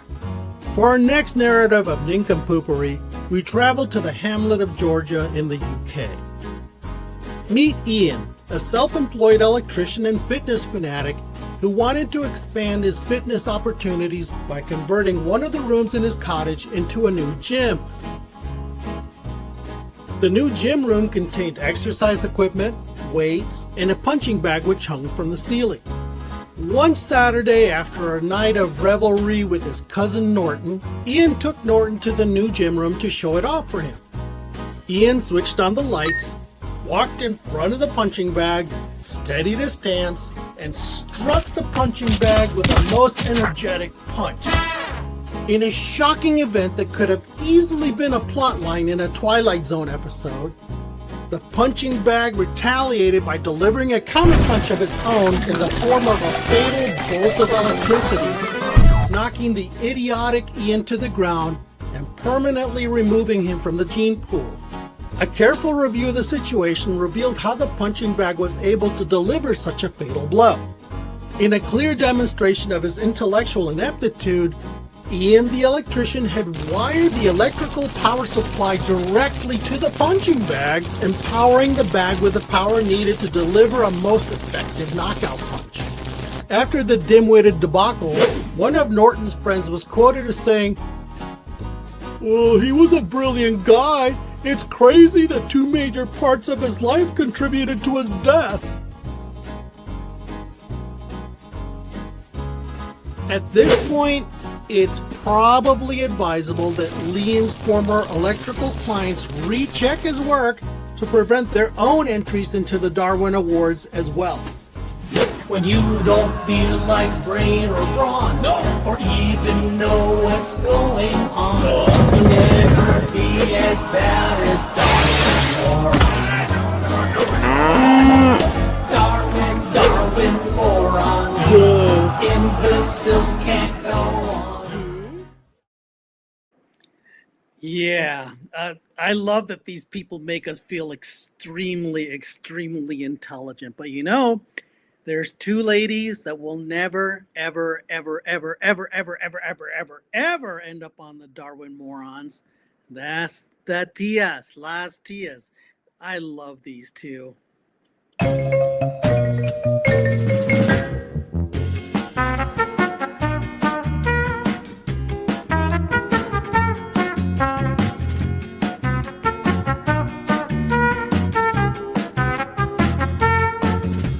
I'm not your mother, but watch your mouth. You know something that I remembered the other day? Walter Mercado told me My that, spiritual advisor. my spirit animal. I love him so much. So beautiful. He's amazing. Well, he was so beautiful. Wait, what? What do you mean, was? That's crazy. Walter Mercado is dead, Consuelo. He died years ago. Are you serious?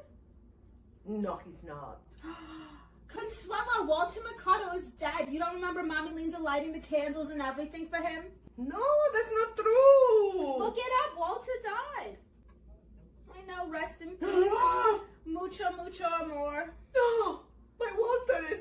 No, Walter, ¿por qué? No, gone too soon. No, make you rest in peace. I'm sorry. Oh, I thought Walter. you knew.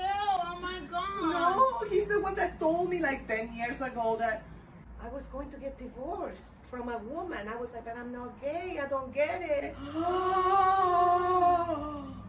Oh my God. Walter never misses. He Walter- never misses. If you're out there, Walter. He's not, honey. He's gone.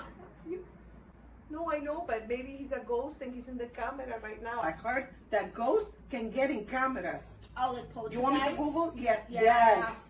Yes. So maybe, I think it's there. I just feel the energy. Maybe you're right. Yeah, because, being vegan, I open myself more by not eating animals. Maybe Walter will come to me in a dream. Speak to me, Walter. Give me a sign. I'm summoning Walter. Con mucho, mucho amor. Con mucho, mucho amor. Say it with Amor. me. Con mucho, mucho amor. Amor. Con mucho, mucho amor. Amor. It's not working, but it was nice. That's okay. I think he's there, though. Hopefully. Well, Walter, we love you. Mm-hmm. I wish I was Walter. I mean, con mucho, mucho amor. I mean, when do we ever get to hear that during our travels? I mean, that's amazing. Con mucho, mucho amor. We got to roll the R's. Hey, thanks Mucho, mucho amor. Amor. You know it. You know it. So here we are. We have an hour and 15 minutes. Oh my God. You guys, I don't know how we made it this far alive. It's like, you know what? Let's bring up another Latina woman. This is, by the way, how many? This is the final comedy block. I think this is like the fifth, right? Yeah. So we have six amazing comedians. Let me see if they're all here. Yeah, one is missing, but I saw her, so she's gonna come back, I'm sure. So we have six amazing comedians. And yeah, Amanda's saying hello. I can see you, Amanda. I love Amanda. And so we're going to start with another Latina. Her name is Rosa. Yeah. And she's a friend of Ese Vale. So we're going to bring up Rosa Mendoza. Okay. So go ahead and do the configuration magic. Hello, people. How are you? And everything good? Yes. So nice to be here. Whoa. So happy to be here. Okay, you're in my boudoir. It's not often I have people in my boudoir. Okay. So thank you so much for having me. I'm so happy to be here. Even though it's Saturday, I was usually going out salsa dancing, but for you, Graciela, I came for Ay, the party. gracias, Rosa. Yeah, Eres muy dulce. Yes, did you know? I'm telling you that Meghan Markle, she keeps calling me to come take care of Charlie and Lily, and I tell her I don't do children because my idea about children is when they turn 6 years old, they gotta learn how to clean the house. Okay. That's right. That's right. I don't care if you're prince or princessa. I don't care. You don't care. The Jewish people, they have plenty of princesses, right? Jewish Yes. American princesses. So we don't need any in England. They got enough. Katrina can stay there and be the only princess. I love her. I love her. I wish I was skinny like Katrina. Anyway, so I am Rosa Mendoza, celebrity housekeeper. In fact, I'm America's favorite celebrity housekeeper. Who else is there? That's right. Sometimes when I'm really tired and to clean, and maybe sometimes I turn a little TV on, and one time I watched Hoarders. Hoarders where they keep all the stuff. Yes. Oh my God! After watching that, I looked at my house and said, "My house is not dirty. I can go back to sleep." Oh, yeah. So, a little bit, I have all these cleaning tips. I will give you some at the end of my program. So, I'm from Guanajuato, Mexico. And that is where the train for all the illegal people, that's where they get on the train. That's something you should know. Yes, it's true. My grandfather got on there too. So let me tell you. So I was in Guanajuato, Mexico, and my mother, she owns a beauty shop. It's called Roses Floradora. And now she has her name is Dora. So now my cousin Chuy, he went to learn how to use a camera. So now she has him in there doing wedding videos. Okay. So let me tell you how to start. Okay. So what happened is she has the beauty shop, And the beauty shop was very nice. And then one time somebody sent her some flowers. So she put them on the shelf. And a lady came in a little bit later on and she goes, "Oh, Rosa, I didn't know you were, daughter, I didn't know you were selling flowers." And she goes, "Yes, I am, $50." And she sold her present. And she said, "Yes." And she said, "If it's that easy, I'm going to order some flowers." And now it's Dora's Floradora. Okay. That's right. So now she does weddings and she brings all the flowers. She does all the hair and the makeup. And now my little cousin Chewy, he got a license to learn how to, he learned how to do videos. So now they got the hair, the makeup, the flowers, and the videos. See, they got everything, We're not stupid in Mexico. We know. And I don't understand why all the people want to come over here. The food is so much cheaper in Mexico. They could stay there in Mexico and it'd be just fine. I don't know why. Go back. Self-deport. That's what they call it. Self-deport. Yeah. Yeah. So, okay. So, I used to work for the Koreana. What is her name? Margaret Cho. Margaret Cho. She's Korean. So, and her mother's Korean too. And so she was telling, so I'm in my bedroom one night and she comes comes in my room and I'm watching television. In fact, I was watching Fresh Off the Boat. And, she said to me, she said, "Why are you watching that? Rosa, why are you watching that?" And I said, "Well, I like it. It's called Fresh Off the Boat." She goes, "Do you know what that means? It's racist." I said, Why is it racist?" She says, "Because the Koreans, they came over on a boat." I said, "Really? How did your people get a boat?" 1 minute, Rosa. My people had to swim. That's right. They had to swim. So that's not lasting too long. So I didn't like that too much. So now I used to work for I can't tell you about Arnold Schwarzenegger because this is a family show, so I won't tell you about him. And the Kardashians, I can't tell you nothing about them because you know them. Oh, it's something else. So I told Megan, let's go back to Meghan Markle, who I'm not going to work for because she's got too many children. Until they turn 6, I don't go to work there. Okay. So she tells me, you got to come help me. I said, let me tell you something. I'm going to give you Rosa's life tip. You better tell those children, that they are worth some money because when they find out, they could have been living in Buckingham Palace all this time. They're gonna chucky on you. Oh wow! Well, thank you so much, Rosa. Thank you. Woo! That's my whole life. I got more next time. You got more. Oh, we're gonna stay for the interview. We're gonna do a group interview, Rosa. Okay. Okay. So terrific. stay put. All right. Thank you. Mwah. You're Adios, so Miquita. Adios. Adios, mi Miquita linda. Adios. So, guys, for the comics, can you put me in a configuration? Let's see. I already did. There we so go. This is the line. I'm glad I could help. Yeah.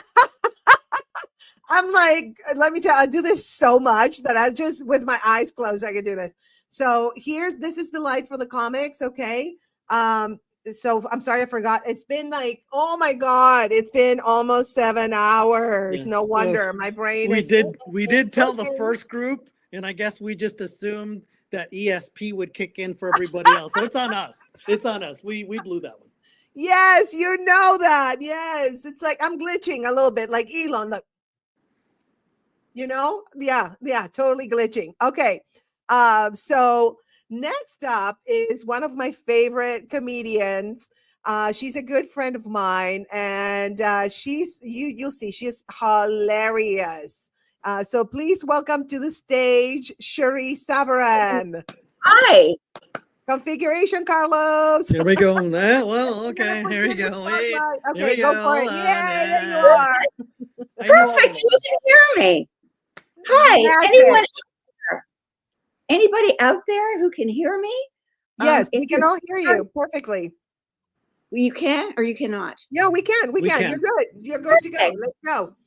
Let's go. Okay. Well, Yes. anyway, any of you people out there that are looking to, do stand-up comedy, any of you women, it's a great way to meet straight men with bad credit. Yay.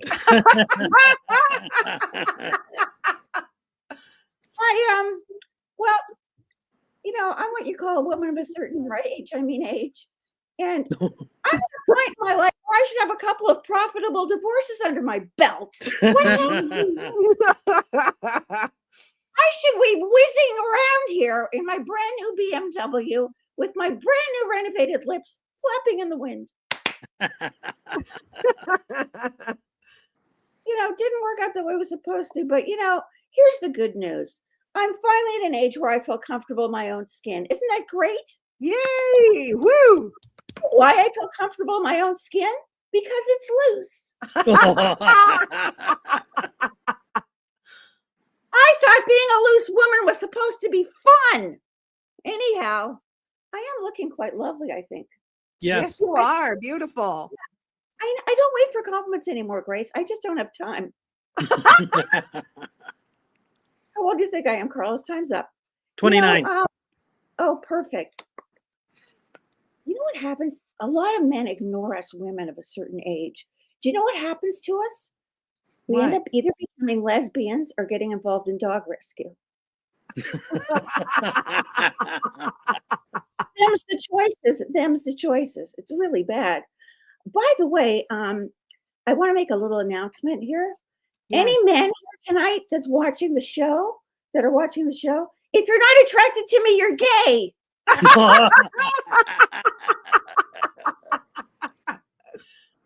There's so much confusion about sexuality these days.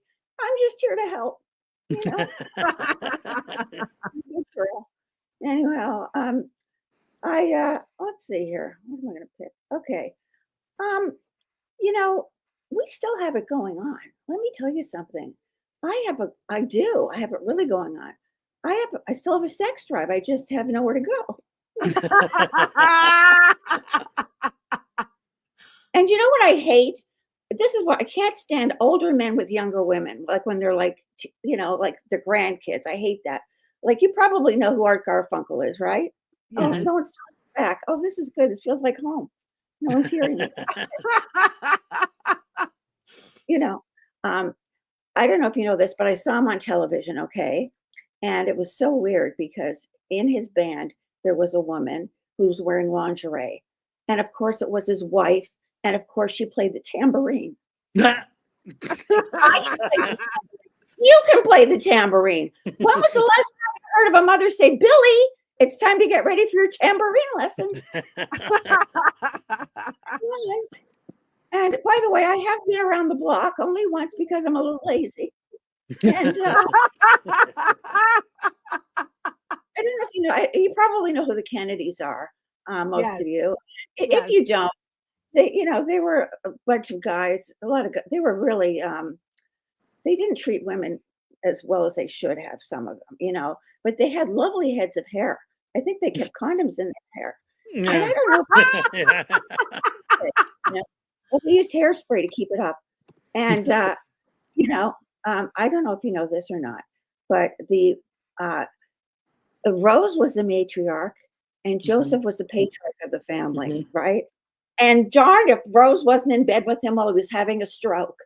Having a stroke. After cheating on me and humiliating me for 50 years, I'd love to call 911, but you look so far away. Having another stroke, are we? One was never enough for you, was it? Anybody out there? I am looking for new headshots. Does anyone know the Denny's photographer? Have you ever seen what he can do for a strawberry? Imagine what he can do for my head. You have to do retouching because I've been touched incorrectly for quite some time. And before I go, I'd like to mention that I was married. Don't mean to break. 2.5 years.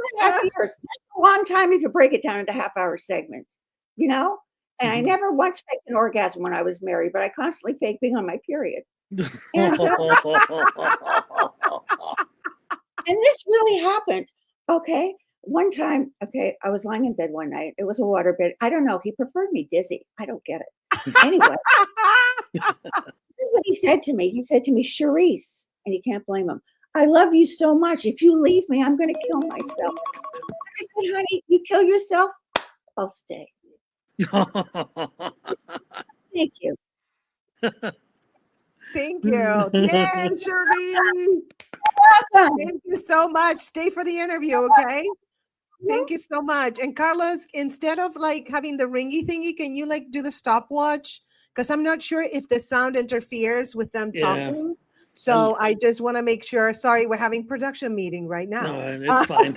Well, I literally told this thing not to play anything, and I guess Siri had better It did idea, not. so. It never listens, Carlos. It never does. So thank you, Cherie, says James. And I think I can confirm that statement. I think it's like if you're not attracted to her, you're gay. I know it's that. So I love Cherie. She's amazing. So now I'm going to bring up another lady who is amazing and hilarious. And I met her, I think, like when you first moved here, right? So let's see, Amanda Cohen. Yes. Hi. Hello. Thank you, Grace. Thank you for having me. And 8 hours. Okay. I did a 24-hour comedy marathon a couple of weeks ago. So the first 12 hours are the hardest. Wow. You'll survive. I think I took a couple of naps. I think in 24 hours, I slept 2 hours, not in a row. Oh my God, Amanda, that's crazy. Totally worth it. We raised money for fires and stuff. But anyways, yes. Hi, hello.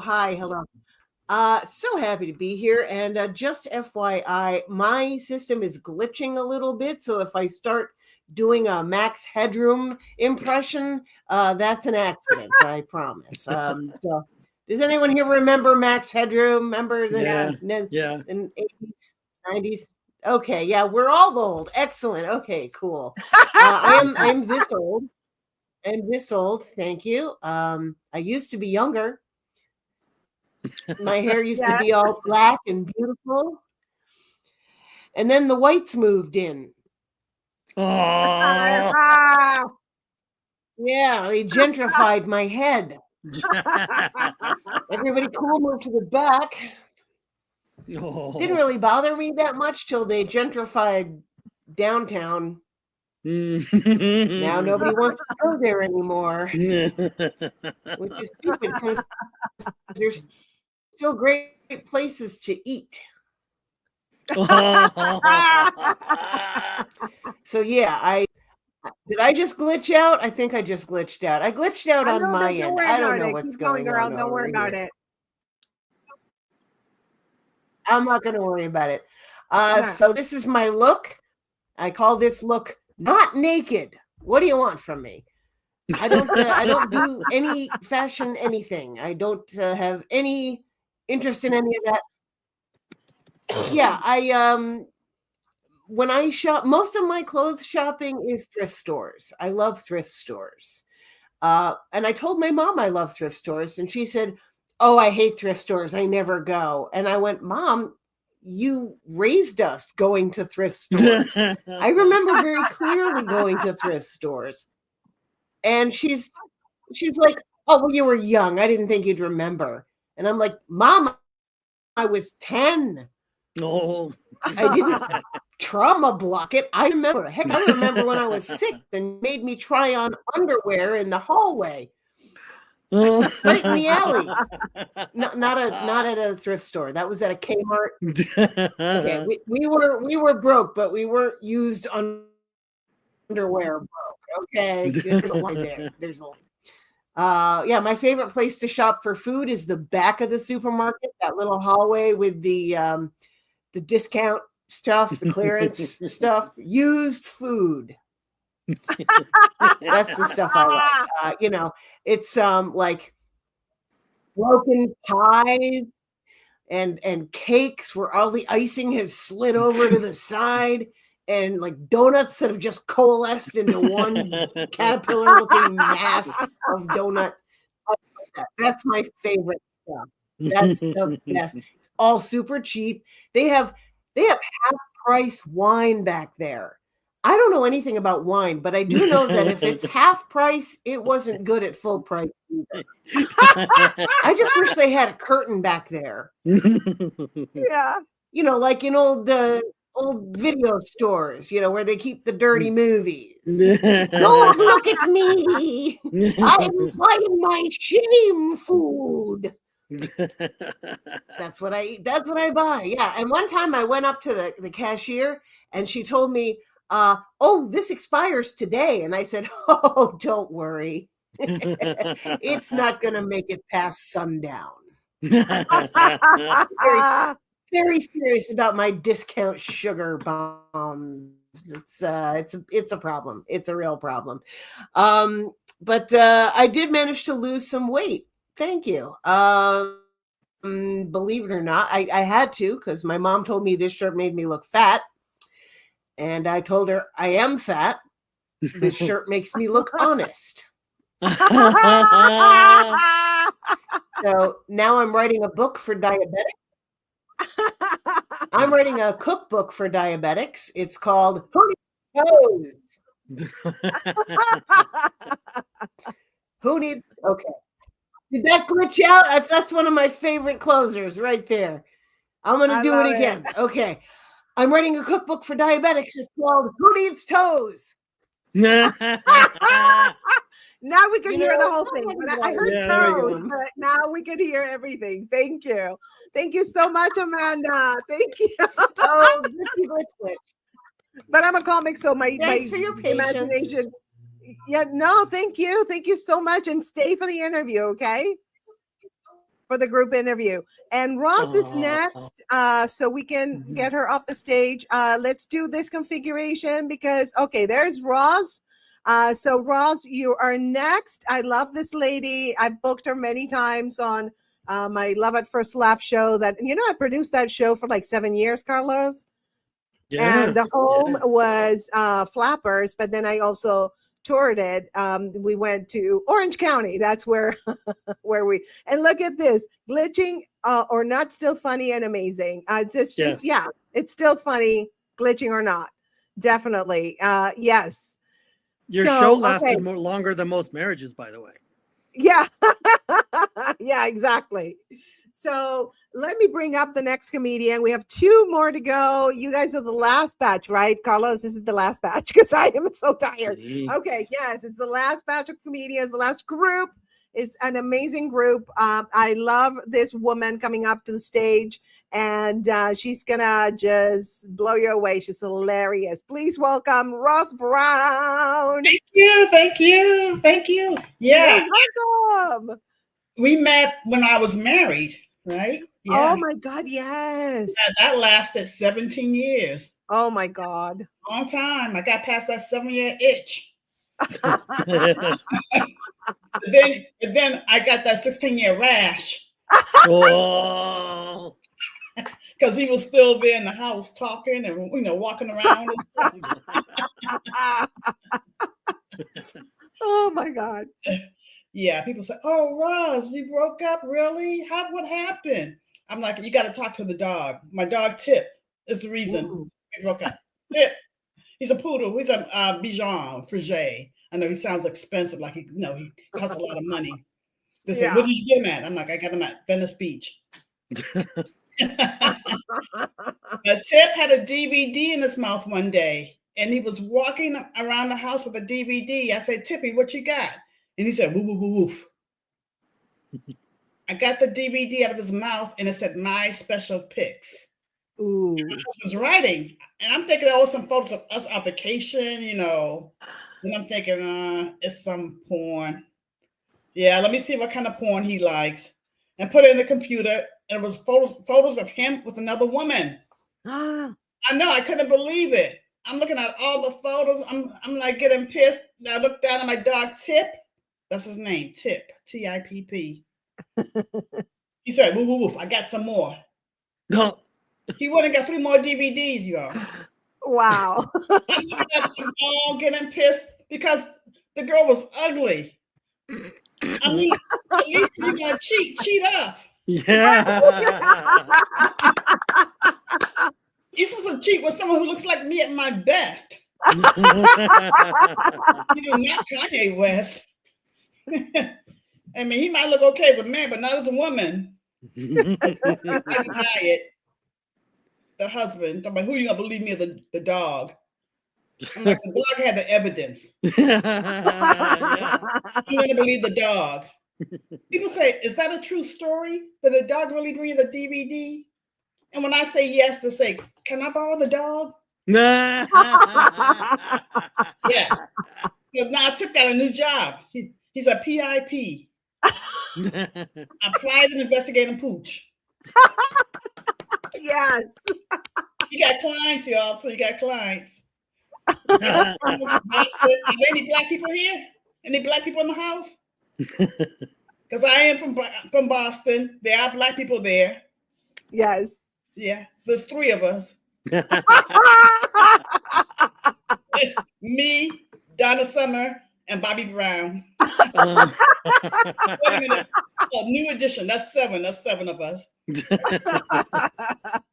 Because we're always looking for each other. Black people, whenever we go somewhere, we look for each other.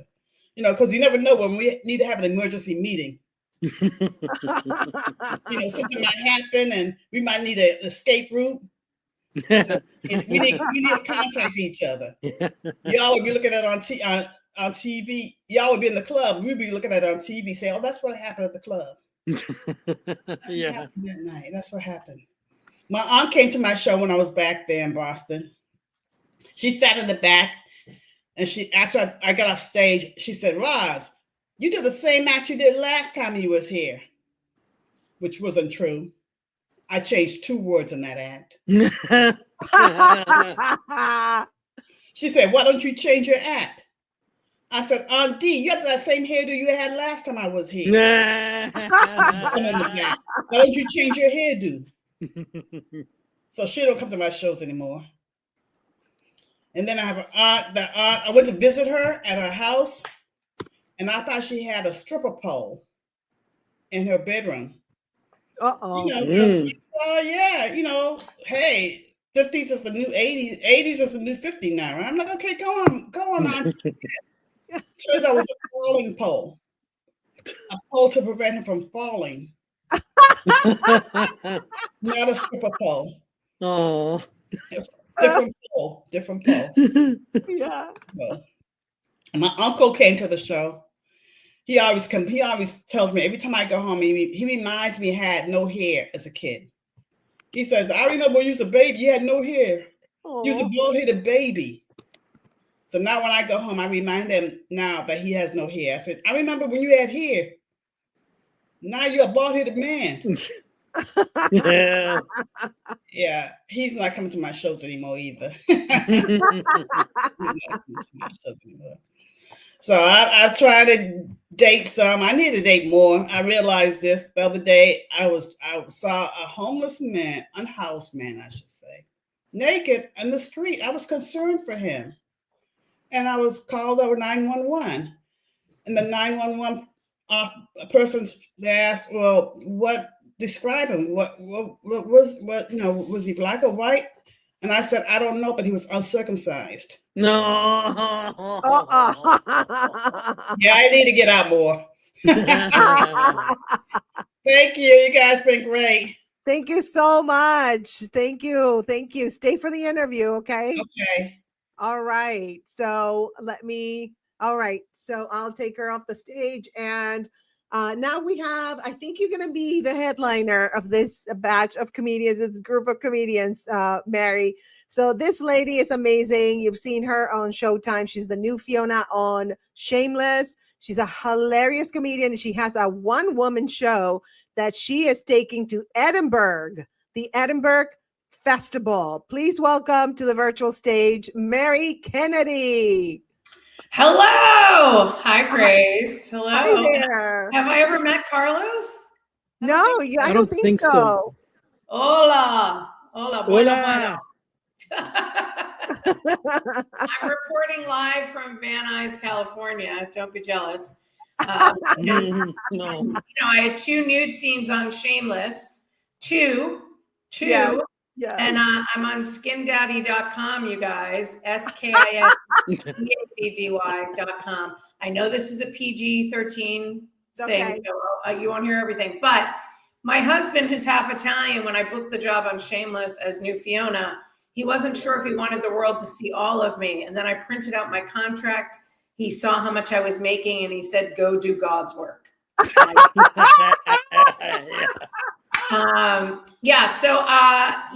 I live in Van Nuys now, and I'm in a new series for Bravo called The Real Housewives of Van Nuys. No. We go to the Vallarta market. I go to the DMV to get my headshot because it's free. And then the ladies and I, who are perimenopausal and menopausal, we do hot Bikram yoga at the tax accountant, Bales Bondsman hairstylist. I burned a lot of calories yesterday. Like Roz, I am from Boston, and thank you. And my accent got in the way of my sex life. I know this is clean.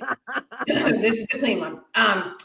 I would get in the way of my sex life. So after I had relations with a man, I turned to him and I go, "That's a wicked big pissy you got down there, huh? Go Pats. Go Pats."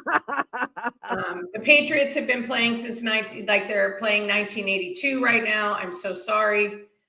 It's okay, everybody. We are next to the Miami Dolphins at this point, and I think the Miami Dolphins are doing better than we are. I never liked Tom Brady, you guys. I thought he was a tool. He lived in New York when he was playing for Boston, and then when he wore a scrunchie, it was all over for me. No man should wear a scrunchie, especially if you're balding. And so I've been married 22 years to a man who doesn't speak or look at me in the eye. It's like being married to Helen Keller. We got an adjustable bed, and the only thing that's going up and down on that bed is laundry. But we're getting ready for assisted living, which I'm grateful for. The next thing will be one of those chairs that goes downstairs. We only have 3 stairs into our sunken bedroom, so that would be a trip. I have a teenager. I have a teenager who's 16 and a teenager who's 18. I took them to the Galaxy's Edge at Disneyland over break. For parents, that's the Star Wars exhibit. For parents, it should be called the Edge of Financial Ruin. We were standing to get on the ride, and my kid goes to me, "Mom, I can't wait till we go to the Millennial Falcon." I said, "Honey, it's not the Millennial Falcon, it's the Millennium Falcon. If it was the Millennial Falcon, it wouldn't be working." Okay, you got it. Thank God. I got a little nervous. It was a little bit too much of a breath. So I'm going through menopause, everybody. I'm going through menopause. And after I do this show, Grace, I'm going to go to the 24-hour Ralph's, and I'm going to wait for the produce show. You know, when it's a thunder and lightning show in produce, and there's a cool mist that goes over the organic spinach. I'm going to just jump right in before I buy milk for the family. And I'm going to roll around with the dog who just got bathed. That's what I do on a fun Saturday night. I've been married 22 years. My anniversary is coming up. My husband bought me the Epilady hair removal one year. I was very upset by that. I said, "That is insensitive. I can't believe it. I'm more to you. Am I more to you than a hair removal system?" And I have to be honest, ladies, I use it every day. So my last bit of material before I go, I am a Kennedy. I'm third cousins twice removed from the Kennedy family. I am, yes, I'm related to the Kennedys. All of the tragedy, none of the money. I have to clear up some things. I have 2 more jokes about my Kennedys very quick. I have to clear up a few things. I want to let you know that alcoholics don't run in my family. They drive. And for the record, I did not vote for Robert F. Kennedy Jr. People said, "Why not?" I said, "He's the cousin that we don't make eye contact with." He's the cousin that we wish rode shotgun with Uncle Ted. Good night. Thank you so much. Thank you so much. All right, let's bring up all the comics. So we're going to do the interview part. By the way, you guys, make sure you tip the comics. They have their Venmos and Zells and Cash Apps. Make sure you support them. And if you want to support the host also, we also work hard. The comics work hard. We all working hard to bring you laughter and to make you forget of all the mess we're going through right now. But we're not going to talk about that. So let's talk about fun stuff, which is I'm going to ask you one question per comic, and I'm just going to start with Amanda. So Amanda, what inspired your set tonight? Was there a particular moment or experience that sparked some of these jokes? Basically, yeah, just shopping in thrift stores. I love thrift stores, and and I never understood the use for, I never understood fast fashion, I guess they call it now. I don't need to buy what's trendy. I don't need to buy stuff that fits. I just, I literally just, I need to not be naked and look like a halfway decent human on stage. The rest of my life, I'm in leggings, I wear leggings so much, I ended up on What Not to Wear. Yeah, I'm not even kidding. And I was cured of leggings for a few years, but now they have leggings with pockets, and it is all over for you hoes. As long as we have pockets, we control the world. Yes, absolutely. Thank you, Amanda. And they've been out long enough that now I can find these at thrift stores. Nice. All right, so let's go with Roz now. Roz, this is like Hollywood Squares or something. Roz, how did you get started in comedy? Was there like a funny moment when you realized, yep, this is what I want to do? Actually, I started in acting, and I was taking acting classes, and an acting coach told me that whatever I was scared to do, the scariest thing I could think of to do, that I should do that to get over my fear. And it was stand-up comedy. I said, that's the scariest thing for me, stand-up comedy. So I took a class and got on stage and got the laughs and been doing it ever since. Amazing. What is your wildest or most memorable moment on stage? Like the craziest gig you've ever done? The craziest?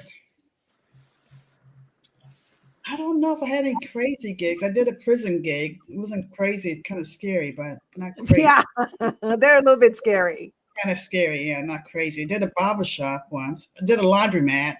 Oh, yes. Yeah, but your life's never been threatened or anything, right? Like your life on the line. Yeah. Well, that's good. That's good that you don't have like any horror stories. That's a good sign. The universe likes you. Definitely. And Tim. So, Charisse, what is your writing process like? Do you have any specific routine, or do jokes just come to you like in the shower or while you're driving? It's usually when I'm having a conversation with somebody. Yes. That's when I do writing. That's the best. I very rarely sit down and write, but sometimes I do, just to add tags to things that are already written. That's true. And when, we hang out and we talk, you say funny things and I'm like, write that down. And sometimes I have to write it down because she's like, can you write it for me? So I write down all her stuff and I text it to her. I'm like her assistant writer. She's always funny. You're always funny. Like, and I love that you don't mean to be funny or, I'm going to say something witty. It's just so natural for you to say things that are just funny. Like, you're a natural. Definitely, Charisse. You're one of the most natural comedians I've ever met. So yeah, you're welcome. It's the truth. So next is going to be Miss Mary Kennedy. So Mary, who are your biggest comedic influences? Any comics that shaped your style or inspired you to step on stage? Oh, that's always a hard one because I don't want to piss anybody off in case they're going to hire me. So I have to say I love everyone. No, I'm going to say this. I think who inspires me, and I'm really happy to share the stage with everybody tonight, are the ladies that are in this room, including you, Grace. I mean, Carlos too, but you're not a lady, so relax. As far as we know. It's International Women's Day, and I think what really inspires me are comics who happen to be female. I Really? think, I think the fact that, you know, time and time again, it's not an easy business for anyone. And when Right. you're a female in this business, you almost sometimes have to prove yourself a little bit more. I was very lucky. I came up with a bunch of really incredible, supportive men and women. But now that I'm a woman who's, you know, in her 50s, I'm getting that ma'am feeling sometimes when I'm on stage and there's a nice, bright, bushy-tailed male comic coming in who's going to show the world how funny he is. And he looks at me like I'm, you know, discarded trash that he forgot to take out. And so I think that's hard for me. And I want to say, you know, just because I've been on this earth much longer than you doesn't mean that I'm not as funny or even funnier or the most funny in the room. Yes. So word to the wise, I may look old, but I can, you know, but that's what I'm saying. And I don't look old. I mean, that's the other thing. You don't. I was just going to say, yeah, please, no. But You there's a don't lot look of old. assumptions, I think. Sorry, Grace. There's a lot of assumptions of what we can and cannot do. Yes. And I think as women in this business, you guys amaze me every day. Like, and you do. I mean, Grace, listen, you have created an empire. You know, I mean, you really have, and you know, you've opened doors for many of us, and for that, I'm eternally grateful. So thank you. Oh, thank you. You know, you're one of the few people that say that, and every time I see you say that, and it just warms my heart because yes, I did work hard for women in this industry, and I produced that show Love at First Laugh, and it was only for women. We had a token male every now and then, like I think 3 or 4 men performed on that show, but I did it for 7 years, and my main goal was to help my comedy sisters, and I am very committed to doing that. So yeah, and I will continue to help. I still produce shows just for us. So I love you guys. You inspire me every day. So thank you. Thank you so much. So thank you so much. You guys are so amazing. That was so fun. People are eating it up on YouTube. They're loving you guys. So thank you for being here. Thank you. Thank you so much. I appreciate you and love you guys, every single one of you. And I will see you soon. So now we have an expert coming up. So oh my God. 35 minutes to go. Bye. Mwah. Love you guys. Bye.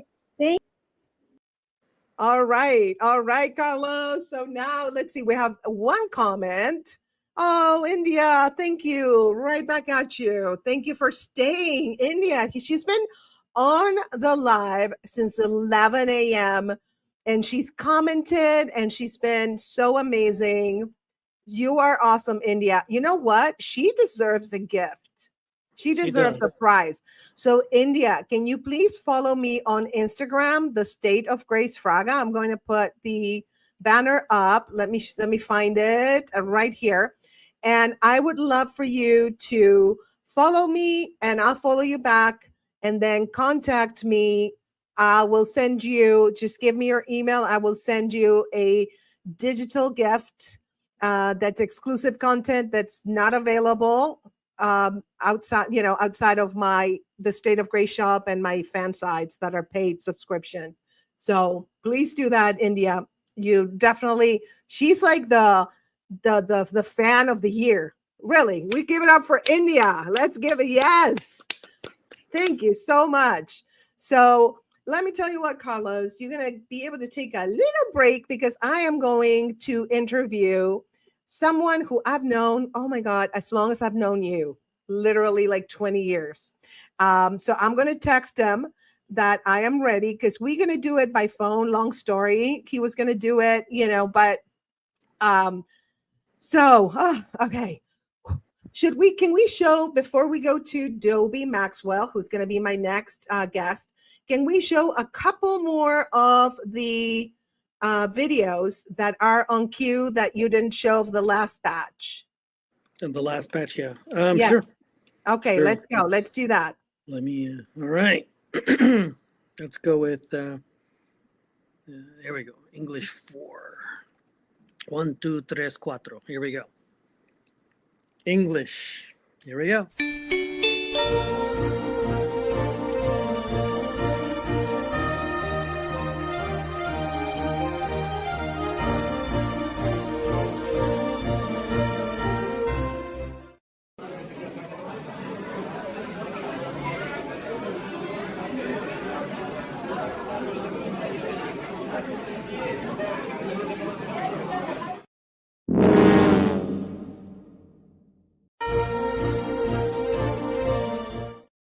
A reprise on that one. All right, let me find something that we actually.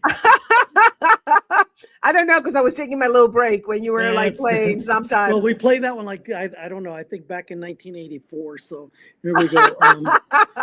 Can you show Belle Tall Tales or did you? Belle Tall Tales. Yeah, let me. Yeah, the second one I think. The second we one. did 1 and 2. So let's do number 3. Here we go. Let's do it. I love this bit. This is awesome. Here we go. Thank you. Sam just asked me, Bill, how do you get over someone? Well, let me tell you, honey, get under a new hobby or someone else. Preferably both, honey. Been there, done that many, many times, and it works. Call me. That's amazing advice. That is truly, truly amazing advice. Truly. I'll tell Belle you said that for sure. For sure. For sure. For sure. For sure. Oh, honey. Of course, honey. Bill, she loves you. So now I'm ready for Dobie. So I am going to be here. I'm going to put up the banner for Dobie and you can take a break, my dear friend. Oh, what did I do? I just made it so big. Hold on. Isn't that the dream, right? For a dude. I just made the script. Belle is growing on me, Grace. Yes, Belle. Oh, yeah. You know that Consuelo flirted with David the other day. She was like flirting with him like crazy. I don't know. Belle might be flirting with you too, David. She might be doing some lives. I think Consuelo does lives, you know, but I think Belle is going to start doing some lives. So tune in, David. You'll see. Wait, she's going to grow more on you. Does Belle have an OnlyFans? She might. She will. And King Mike, hi, welcome back. I'm so happy you're able to tune in. I wasn't complaining. I know. So anyway, so I'm going to go ahead and call Dobie. He's going to do a telephone interview. And it's not an interview. It's actually, he's going to talk about being heckled. This is a really great topic, isn't it? This is really cool. Let me see. Where did I lose? Oh, no, here it is. So he's going to talk about, he has a dry bar comedy special coming up. And he's going to talk about, bombing. Well, heckles and bombing. A comedian's art of failure. This is going to be a great topic to close this marathon. So I will see you later, Carlos. Go take a break, eat something, and breathe, walk around. All right. Bye. All right. So I am going to call Dobie, you guys. He's amazing. He's been in the business for like a long time. So here he is. Let me make sure I have him. Okay, right there so we can hear him. So we're waiting for Dobie. Can you hear me? Yes. Hi, Dobie. Carlos, can we do a test? Can you hear him? Check 1 2 1 2. Awesome. Yes, he said he can hear you. Okay, fabulous. How are you doing, Dobie? Oh, I appreciate. I'm sorry about the inconvenience. My cousin's in bad shape here, and it's just like it's been a whole week of it. Not your fault, and I'm very sorry. No worries. You don't need to worry about it. I'm sorry that your cousin is not doing well. But is he okay now? Well, he had surgery and he's bleeding, so we had to take him back in the hospital. So now back in the hospital, it's a sinus. It's real, delicate. And of course, he smoked for 40 years too. I hate to say it. They don't know if it's cancer. It's just one of those kind of things. It's just been a nightmare. He's a sweetheart too. All the nice people. No assholes ever die. It's always the nice ones. No, don't even get and the a-holes. Okay, by the way, we gotta watch our language a little bit. The a-holes, they eat badly, they don't take care of themselves, and they live forever. Yeah, my grandpa used to say, cream and a-holes rise to the top. Yes, he's right. By the way, Amanda Cohen says, hi, Dobie, I love you. So she loves you. Amanda Cohen, all you guys. It's such a good vibe. We were out. I thought this was a pre-show here thing. So I apologize for using that language, and it will not happen again. No worries. No, listen, a few of us did it, and it's no big deal. I'm trying to be like YouTube worthy now, with my channel. Very worthy. What a fantastic idea that you have. what would you like me to do to add to the program? I put it out on my social media. I've got 5 of my best friends listening, I'm sure. Thank for Golden you. Nuggets. Thank you. I love that. Well, the topic is, like we talked, bombing, comedians' art of failure. So, so first of all, before we go into bombing, how do you define bombing in comedy, and what artistic value can it hold? Well, I think a lot of people define it differently. They think if somebody is not convulsing bodily fluids through their nose, laughing hard, that they're a failure. And I think, none of us are loved enough by daddy and mommy and everybody at home. And you think you have to just absolutely crush and destroy. And sometimes a smile, even just people paying attention to you, they're enjoying it. There's a comedian named James Wesley Jackson, who, if you don't know and you're listening to this and you don't know who he is, look him up. Okay. He opened for Parliament Funkadelic. He's in his 80s now, and he's just the mellow, most wonderful comic, laid back. He said a line I'll never forget, and I always give him credit for it. He goes, "Let the audience enjoy you how they want to. And if you don't think it's enough laughter," he said, "they might be enjoying you and you don't know it. If they want to just smile and sit quiet, it doesn't mean they're not having fun. You have to have it in your mind that you've prepared a show. You give them what you give them. It has worked before in theory. And if they're not laughing hard, that's okay." And I said, that's really hard to accept. I got to admit, it's taken me years to get that theory. Sometimes, you can hear a mouse spit on cotton from 500 feet, and it's quiet. And the only thing you walk on and off stage to is your own footsteps. Every comedian has had that. You're giving your best and you walk off in silence. And sometimes you got to fake it and say, look, the baseball players, they fail 7 times out of 10. 300 is a Hall of Fame number. You all have to fit. So comedy, you're going to fail sometimes to your standards. It doesn't mean you're a failure. You got to look at the whole body of your work. And that's hard to do, but that's the facts. Absolutely. Yes. And here, King Mike Sanford is saying, as a comment, I'm putting up the comments, sometimes people just listen and follow along.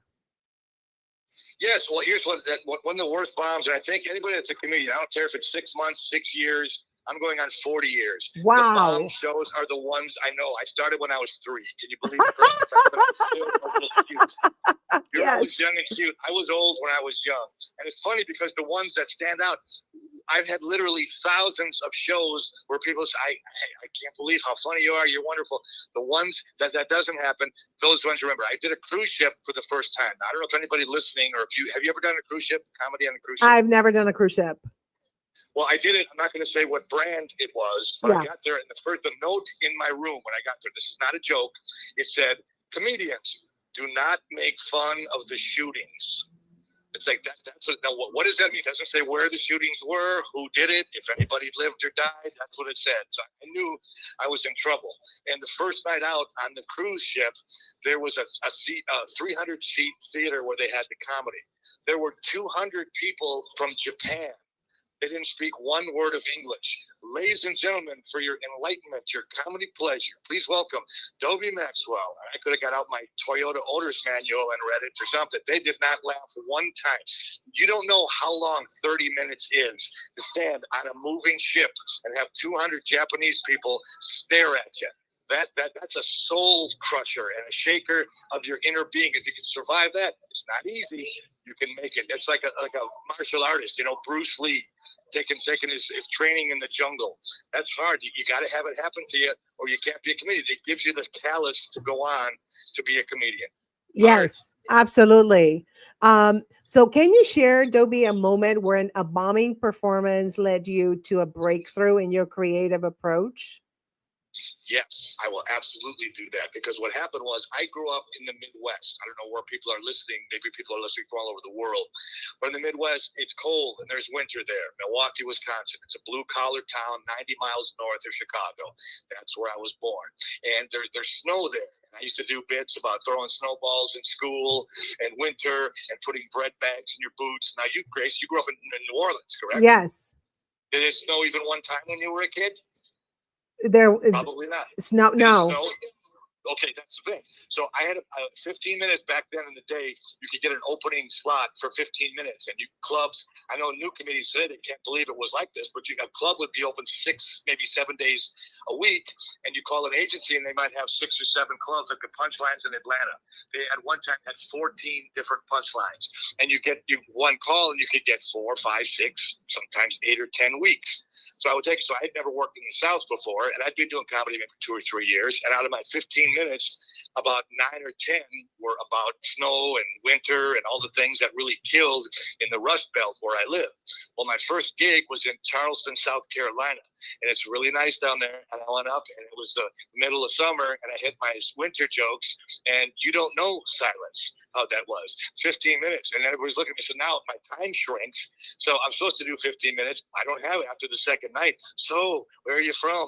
What do you do? What's your name? What kind of car do you drive? What planet are you from? You basically said that was the longest week of my life. But to answer your question, it changed my direction. I realized I had to be more universal, at least to start out, if I wanted to go on the road. And I really think that comedians have to think about that before you go. Biggest mistake to me, I got 10 good minutes, so now I'm going to go to every comedy club, the top ones within a 1,000-mile radius of where I live. Then you get on stage, it's like, wait a minute, this is not where I didn't grow up here. They say different things. Do you say pop or soda? And it's like, and if you don't click with an audience, you will hear silence. There is a message behind it. Sometimes they're enjoying you, like James Wesley Jackson said. Other times it's like you are on the wrong. You're not mission with them. It takes years to know what to do, and everybody's got a bomb to know what not to do in order to get to learn what to do. Does that make sense? Absolutely. I couldn't agree more. It's the failures in life too. We learn from our failures.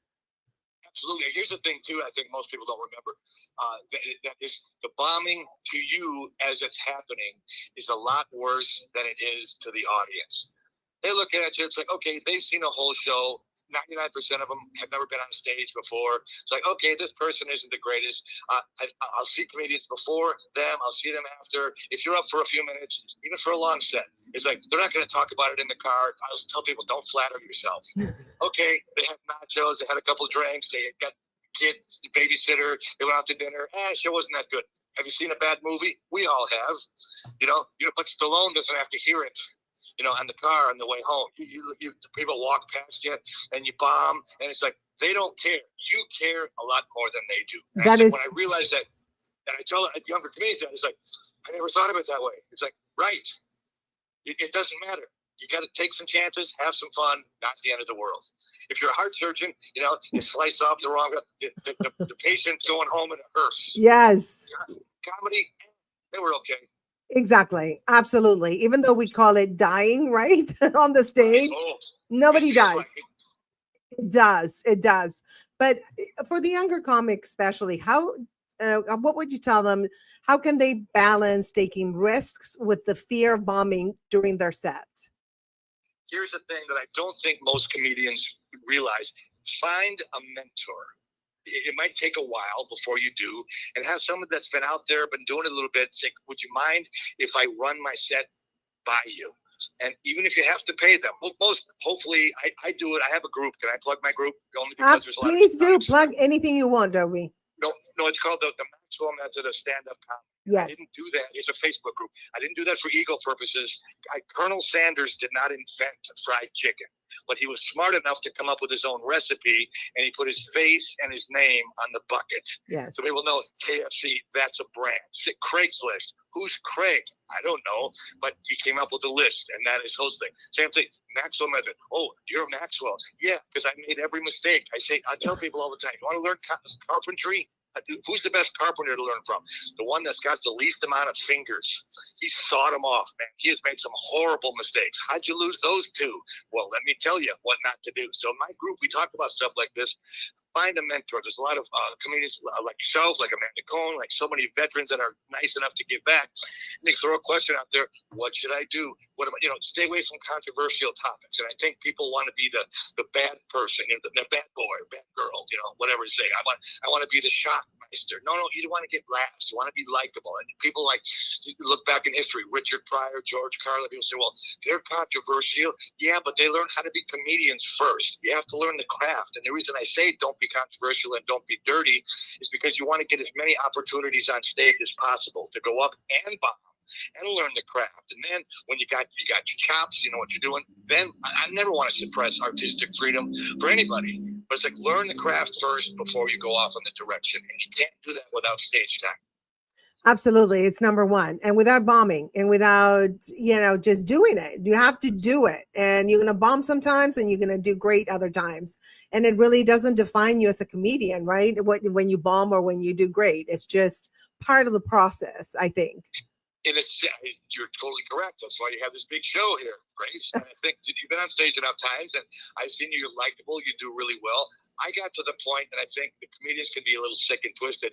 You get to enjoy bombing sometimes. It's like, look, that's in a weird way. I know this is funny, and it's a warped. There's a comedian named Andy Kindler. I don't know if you know who Andy Yes, Kindler of course. is. He's still working. And he would eat, and the crowds would stare at him, and the comics would be bent over. They couldn't laugh any harder. Ted Norkey was a guy in the Midwest who passed away. There's another guy, same thing. He would bomb, and I've never seen anybody. I work with him. This is a true story. He started out as a headliner as a week at the comedy club. They bumped him down to feature act. He still bombed. They made him an opener. So he went from headliner to opener at the club. He got fired or demoted twice in the same week, and he would bomb left and right, and he would go up there and it's like, well, here we go again. There's a guy named Robert Schimmel. I don't know if you know who Robert Schimmel Yes, is. I do. Yes. I don't imply because I've been around a long time, and if you have young comedians listening, sometimes it's been a while now and he's been passed away for a long time. His act was very blue, very dirty, but also very funny. Right. But he wasn't famous. I worked with him in Milwaukee, my hometown, and he came in on a Wednesday night, and it was probably 50 or 60 people, and he went up and he ate it. Oh, they hated him. They didn't like his dirty comedy. I was bent over laughing. I'm thinking, this guy is hilarious. So Thursday, and after we went out to eat afterwards, and we stayed up till like 4 or 5 in the morning. He was having a lot of family problems. If you know Robert Schimmel, he had a black cloud over his life. I felt so bad for him, and he's a wonderfully nice guy and super funny. So we come back on Thursday, and he ate it worse than he did on Wednesday. And I was the opener. So I did fine. The feature act did fine. And Schimmel bombed Wednesday, bombed Thursday. 2 shows Friday, even worse. So now he's got 4 45-minute horrible shows in a town that he's not from. He's never been there before. His life is miserable. His kid is sick. His wife wants to leave him. So he comes on Saturday and he goes, hey, Doe, can we just skip the shows and go right to the diner? I've had enough of this stuff. And he's like, but he had to do the shows, and obviously he blew up when he was famous, and he had a really great career. I saw him about 10 years later, and I walked up to him and said, hey, you want to go to the diner? And he remembered every one of it. You never forget those bonds. But again, that gives you the callus. It gives you the scar that you need. You got to have thick skin, and unfortunately, there's no way to fake it. You can read about it. You can hear people talk about it, but you got to be up there on stage trying to be funny and hearing silence. Painful. It weeds out the wannabes from the professionals. Absolutely. And it also helps you tell which jokes are not working and which ones work, because if you get a little laugh when you're bombing, then you're like, oh, that sounds like a winner. Okay. But if, I feel that way. If, the ones that don't work, I'm like, why didn't they work? I always kind of analyze my act and how my energy was and how I was connecting with the audience. I think I usually not blame it on myself, but try to look and see how I can make it better. Do you do the same thing? Like you analyze what happened and then try to make it better? How about when this happens? Let's take it the opposite. That's a really great point that you just brought up. How about if you come up with a line that you think is really funny? Maybe you even ad-lib the line in the moment, and it gets a big laugh that first time. Sometimes that can be the worst because you happen to say it the right way, at the right time, on the right night, in front of the right people. And then the next 25 times you do it, it dies worse every time. It's like, this worked once the first time, and then it doesn't. That's just the opposite thing. I think every performance is individual. Yes. Miles Davis was a jazz trumpeter. Again, I'm not implying anybody does, but if you're a young comic, look back. Miles Davis was genius. Gets thrown around a lot. That word is. I think he truly was a musical genius. Wow. He said a quote. I'll never forget. He said, "I play some of the same songs every night, but I never play them in exactly the same way." Yes. And I really think that as a comedian, we have to go up there. It's like, okay, these are different people. There's 8 billion people on the planet. This combination, whether it's 10 or 100 or 1,000 or 10,000, they have never been together before. It's like lottery balls. Some are going to be good laughers. Some are going to be quiet. Some are going to get you. Maybe you have 200 Japanese people like I did. Not bad people. Good laughers for my show. So every show is different. I think you got to be willing to adjust. I read somewhere where airplanes going to Hawaii, they're always off course. And it's a constant process of readjusting a degree here, a half a degree there. So all the way from Los Angeles or San Francisco or wherever it is they're going to Hawaii, it's not a straight shot. Every trip is individual. And it's like, I never forgot that. Because I think, okay, when you're on stage, you get to the point where you recite the jokes. You want to perform the jokes. Let your personality come out. That's why it should keep you in the game. I can't believe comedians that don't watch the entire show. I don't care if you're up first or second or last. Watch the show. Okay, gee, I ate it tonight, but the other comics did well. Or the other comics ate it, and I did well. Why is that? Look at the audience. Are they young or old? Are they country or city? Yes. Are they educated? It's a craft and a skill to say, man, that's hard. Yes, it's hard.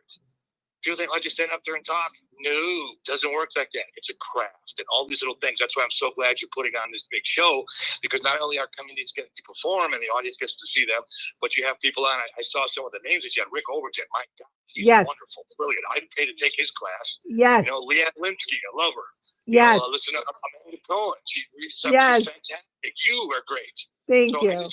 No, thank you for doing it. I think you got to know the generations behind you, even if you don't like that style of comedy. Entertainment is basically a mirror of society. It is an offshoot. Society changes constantly, so entertainment changes. So what worked 50 years ago or 20 years ago or even 2 or 3 years ago is not necessarily what's going to work today. And what people don't think also is you're going to age out the process. Everybody but you, of course, Grace. You're still I don't age.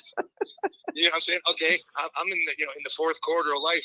So when when I was young, in my early 20s, I'm not going to talk about the same kind of things I talk about now.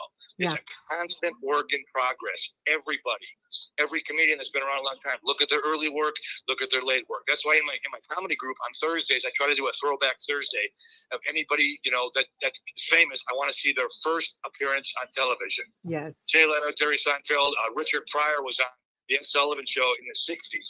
Not at all the Richard Pryor that is known as a legend and an icon today. Toady Fields. A lot of comedians, it was hard for a woman to be a comedian back then. It's hard now too. And again, I have extra respect for anybody that's got any kind of extra to overcome. I don't want to get into it. It's hard. A lot of times people are challenged physically. Yes. There are people that have those kind of challenges too. It's like, okay, I got in Josh Blue. I don't know if you know Josh Blue. Yes. But what a sweetheart, super nice guy, very funny. He had to overcome a lot.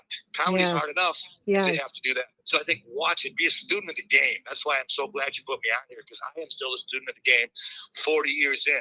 And I do shows, people say, well, you don't have to watch the opening acts. Yes, I do. I want to know what they're going to be. Is there something I can live off of? I'm a student of the game. I want to watch the crowd. Every show's different. Oh, man, I didn't think it was this hard. You have to like the people as a venue. They have no idea. They think you just go out there and just, slice off a little piece of comedy and throw it out there. There's no effort. Oh, no, not like that at all. Absolutely. We have a question from Amanda, as a matter of fact. She says, she's asking, do you find that your definition of bombing changes or as you get better? Yeah, because it doesn't happen as often. I think you have the privilege, and it comes with paying dues. When you first do it, you're going to hear silence for your whole set. As you do it, oh, buddy, have you done it? I know I have. We all have. Anything you try on a certain night, it's just, this is not working. and you mumble and you stumble. I don't know how much time we have. I got a quick story about the biggest bomb that I ever did. It was in the Star Dome in Birmingham, Alabama. I don't know if you've ever been there. It's a beautiful physical club. And I was in Madison, Wisconsin, which is in my home state. And back in the day, they were running 7 days a week. So they had big headliners on I believe it was Wednesday through Saturday, and Sunday, Monday, Tuesday, they would have road headliners. You get less money, but it's good. It's a good gig. So they had a fallout, and they said, "Would you like to do Birmingham, Alabama?" I said, "Well, I'm in Madison, Wisconsin. Do you want the gig or not? You got to be there Sunday, Monday, Tuesday." Well, it's long, about 800 miles, and it was summertime, and it was really hot. And I did my shows in Madison, and I recorded them. And now you record on your phone. This is 20 years ago when it was. I had to pay to get a recording. So I kicked butt. It was really going great. So I drove down to Indianapolis. I didn't have time to sleep, so I slept for about an hour. It was 100 degrees, and my air conditioning went out in my car. And I got to Nashville, Tennessee, and a truck tipped over, and it just blocked traffic in the whole town. There's no air conditioning. And it's 100 degrees, and it's really hot. I got to Birmingham literally 10 minutes before I was supposed to go on. I had sunburn. You take the shower, a 30-second shower, and I ran to the club and apologized for being late.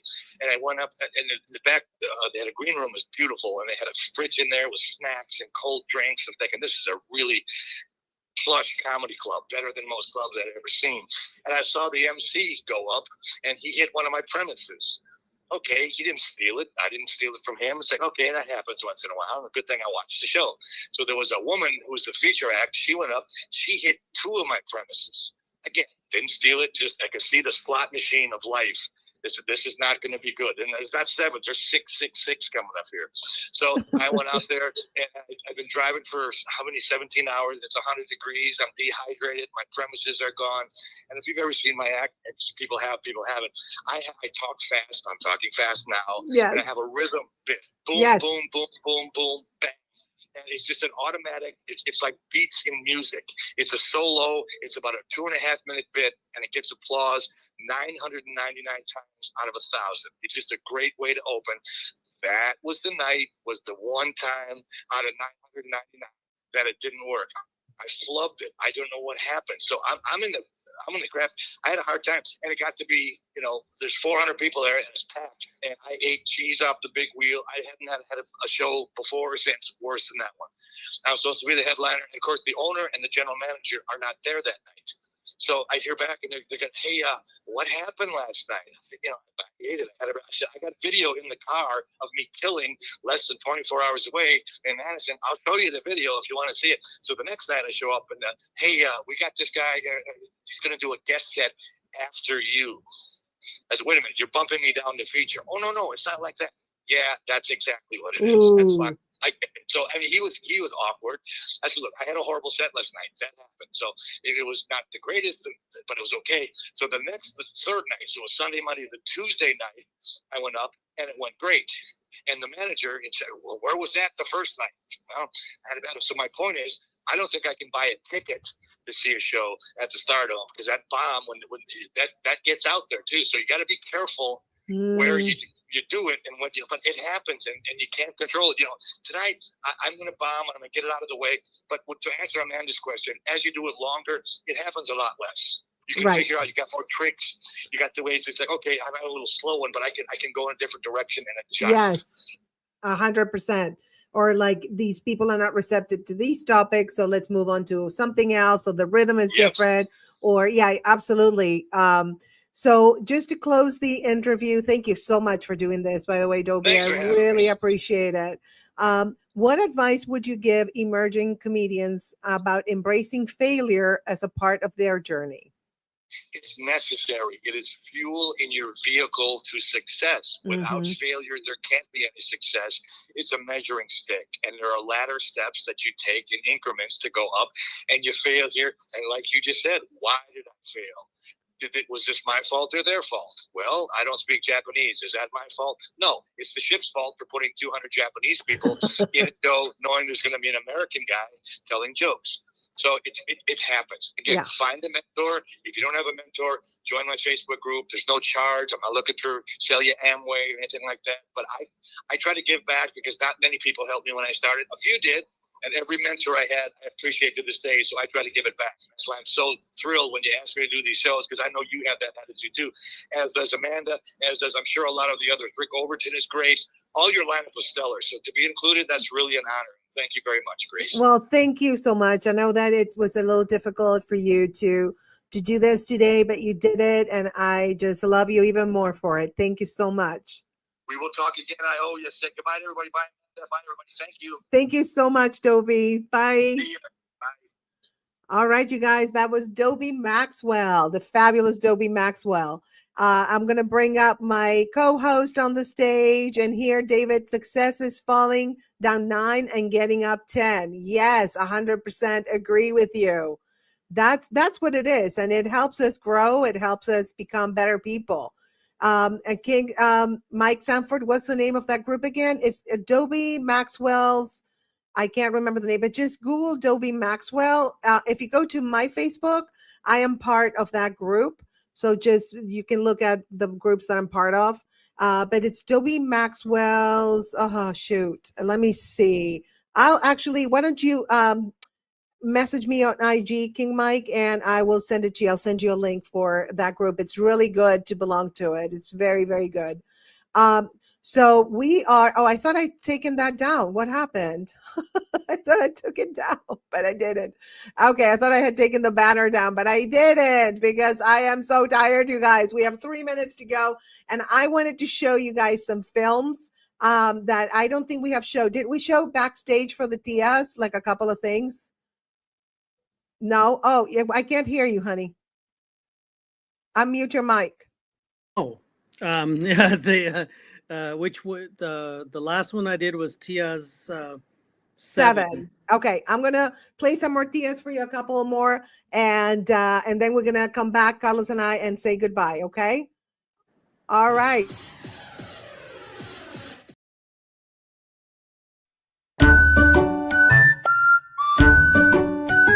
Sí, ya llegamos.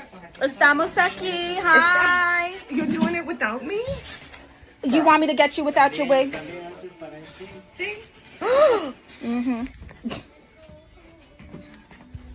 We're famous now. We were on television. It's going to cost a lot more to book us now, okay? Eat your heart out, Halle Berry. And Selena Gomez. And Selena Gomez. Because I look like Selena Gomez. Oh my God, just like her. Yes. Doesn't she look just like Selena Gomez? Everybody, right? Yes. I look like Selena. And if you put me next to Halle Berry, it'd be like doppelgangers, right? Yes. I'm like a younger version of Selena. At Mañana Latina Look Show de La Voz de la Ciudad over there. Mm-hmm. And we are about to go live. We're so excited. Get ready for us, Hollywood. Wow.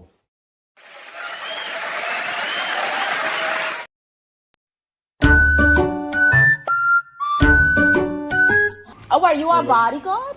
Yeah, let's go. Oh, okay. Yes, you know, we're stars now. We made it. We're celebrities. Son las tías. Yes. Hey, las tías. Las tías. We're celebrities. We need security. They have to put a bodyguard because we're so famous. Oh, okay. We're so loud. We're gonna get kicked out of the studio. Oh my God. We're famous now, okay? People need to know us. We need to network. That's right. We need to show our personality. Okay. So we gotta say goodbye to everyone. Here, Nación Latina. Yeah. Nación Latina. Dale. Come back soon. This is our bodyguard now that we're celebrities. They want us again. They just told me we're famous. I they told just you. said we're famous. Look how I dress. This is very slimming. Hey, look here. Very slimming. See, I put this because this makes me look a little. But this is so slimming. You look so I good, love honey. it, I love it. And I look like a hot teacher. Oh, you look like Halle Berry, honey. I look just like Halle Berry. Bye, thank you, everyone. Oh, look, another security guard. This is what happens when you become famous. You gotta have That's right. They staff have to watch around. Are they paparazzi out here? Oh my God. Are they here? Oh, that's just a homeless man. Look, I see a camera there. Somebody with that phone. Oh, no, you can't take pictures. Wait, no.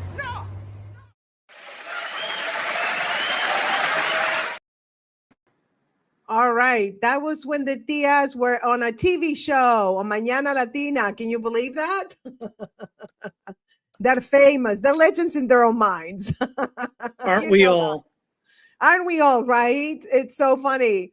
Wow, that's so cool. Yes. Can you believe, India, we were on a TV show called Mañana Latina.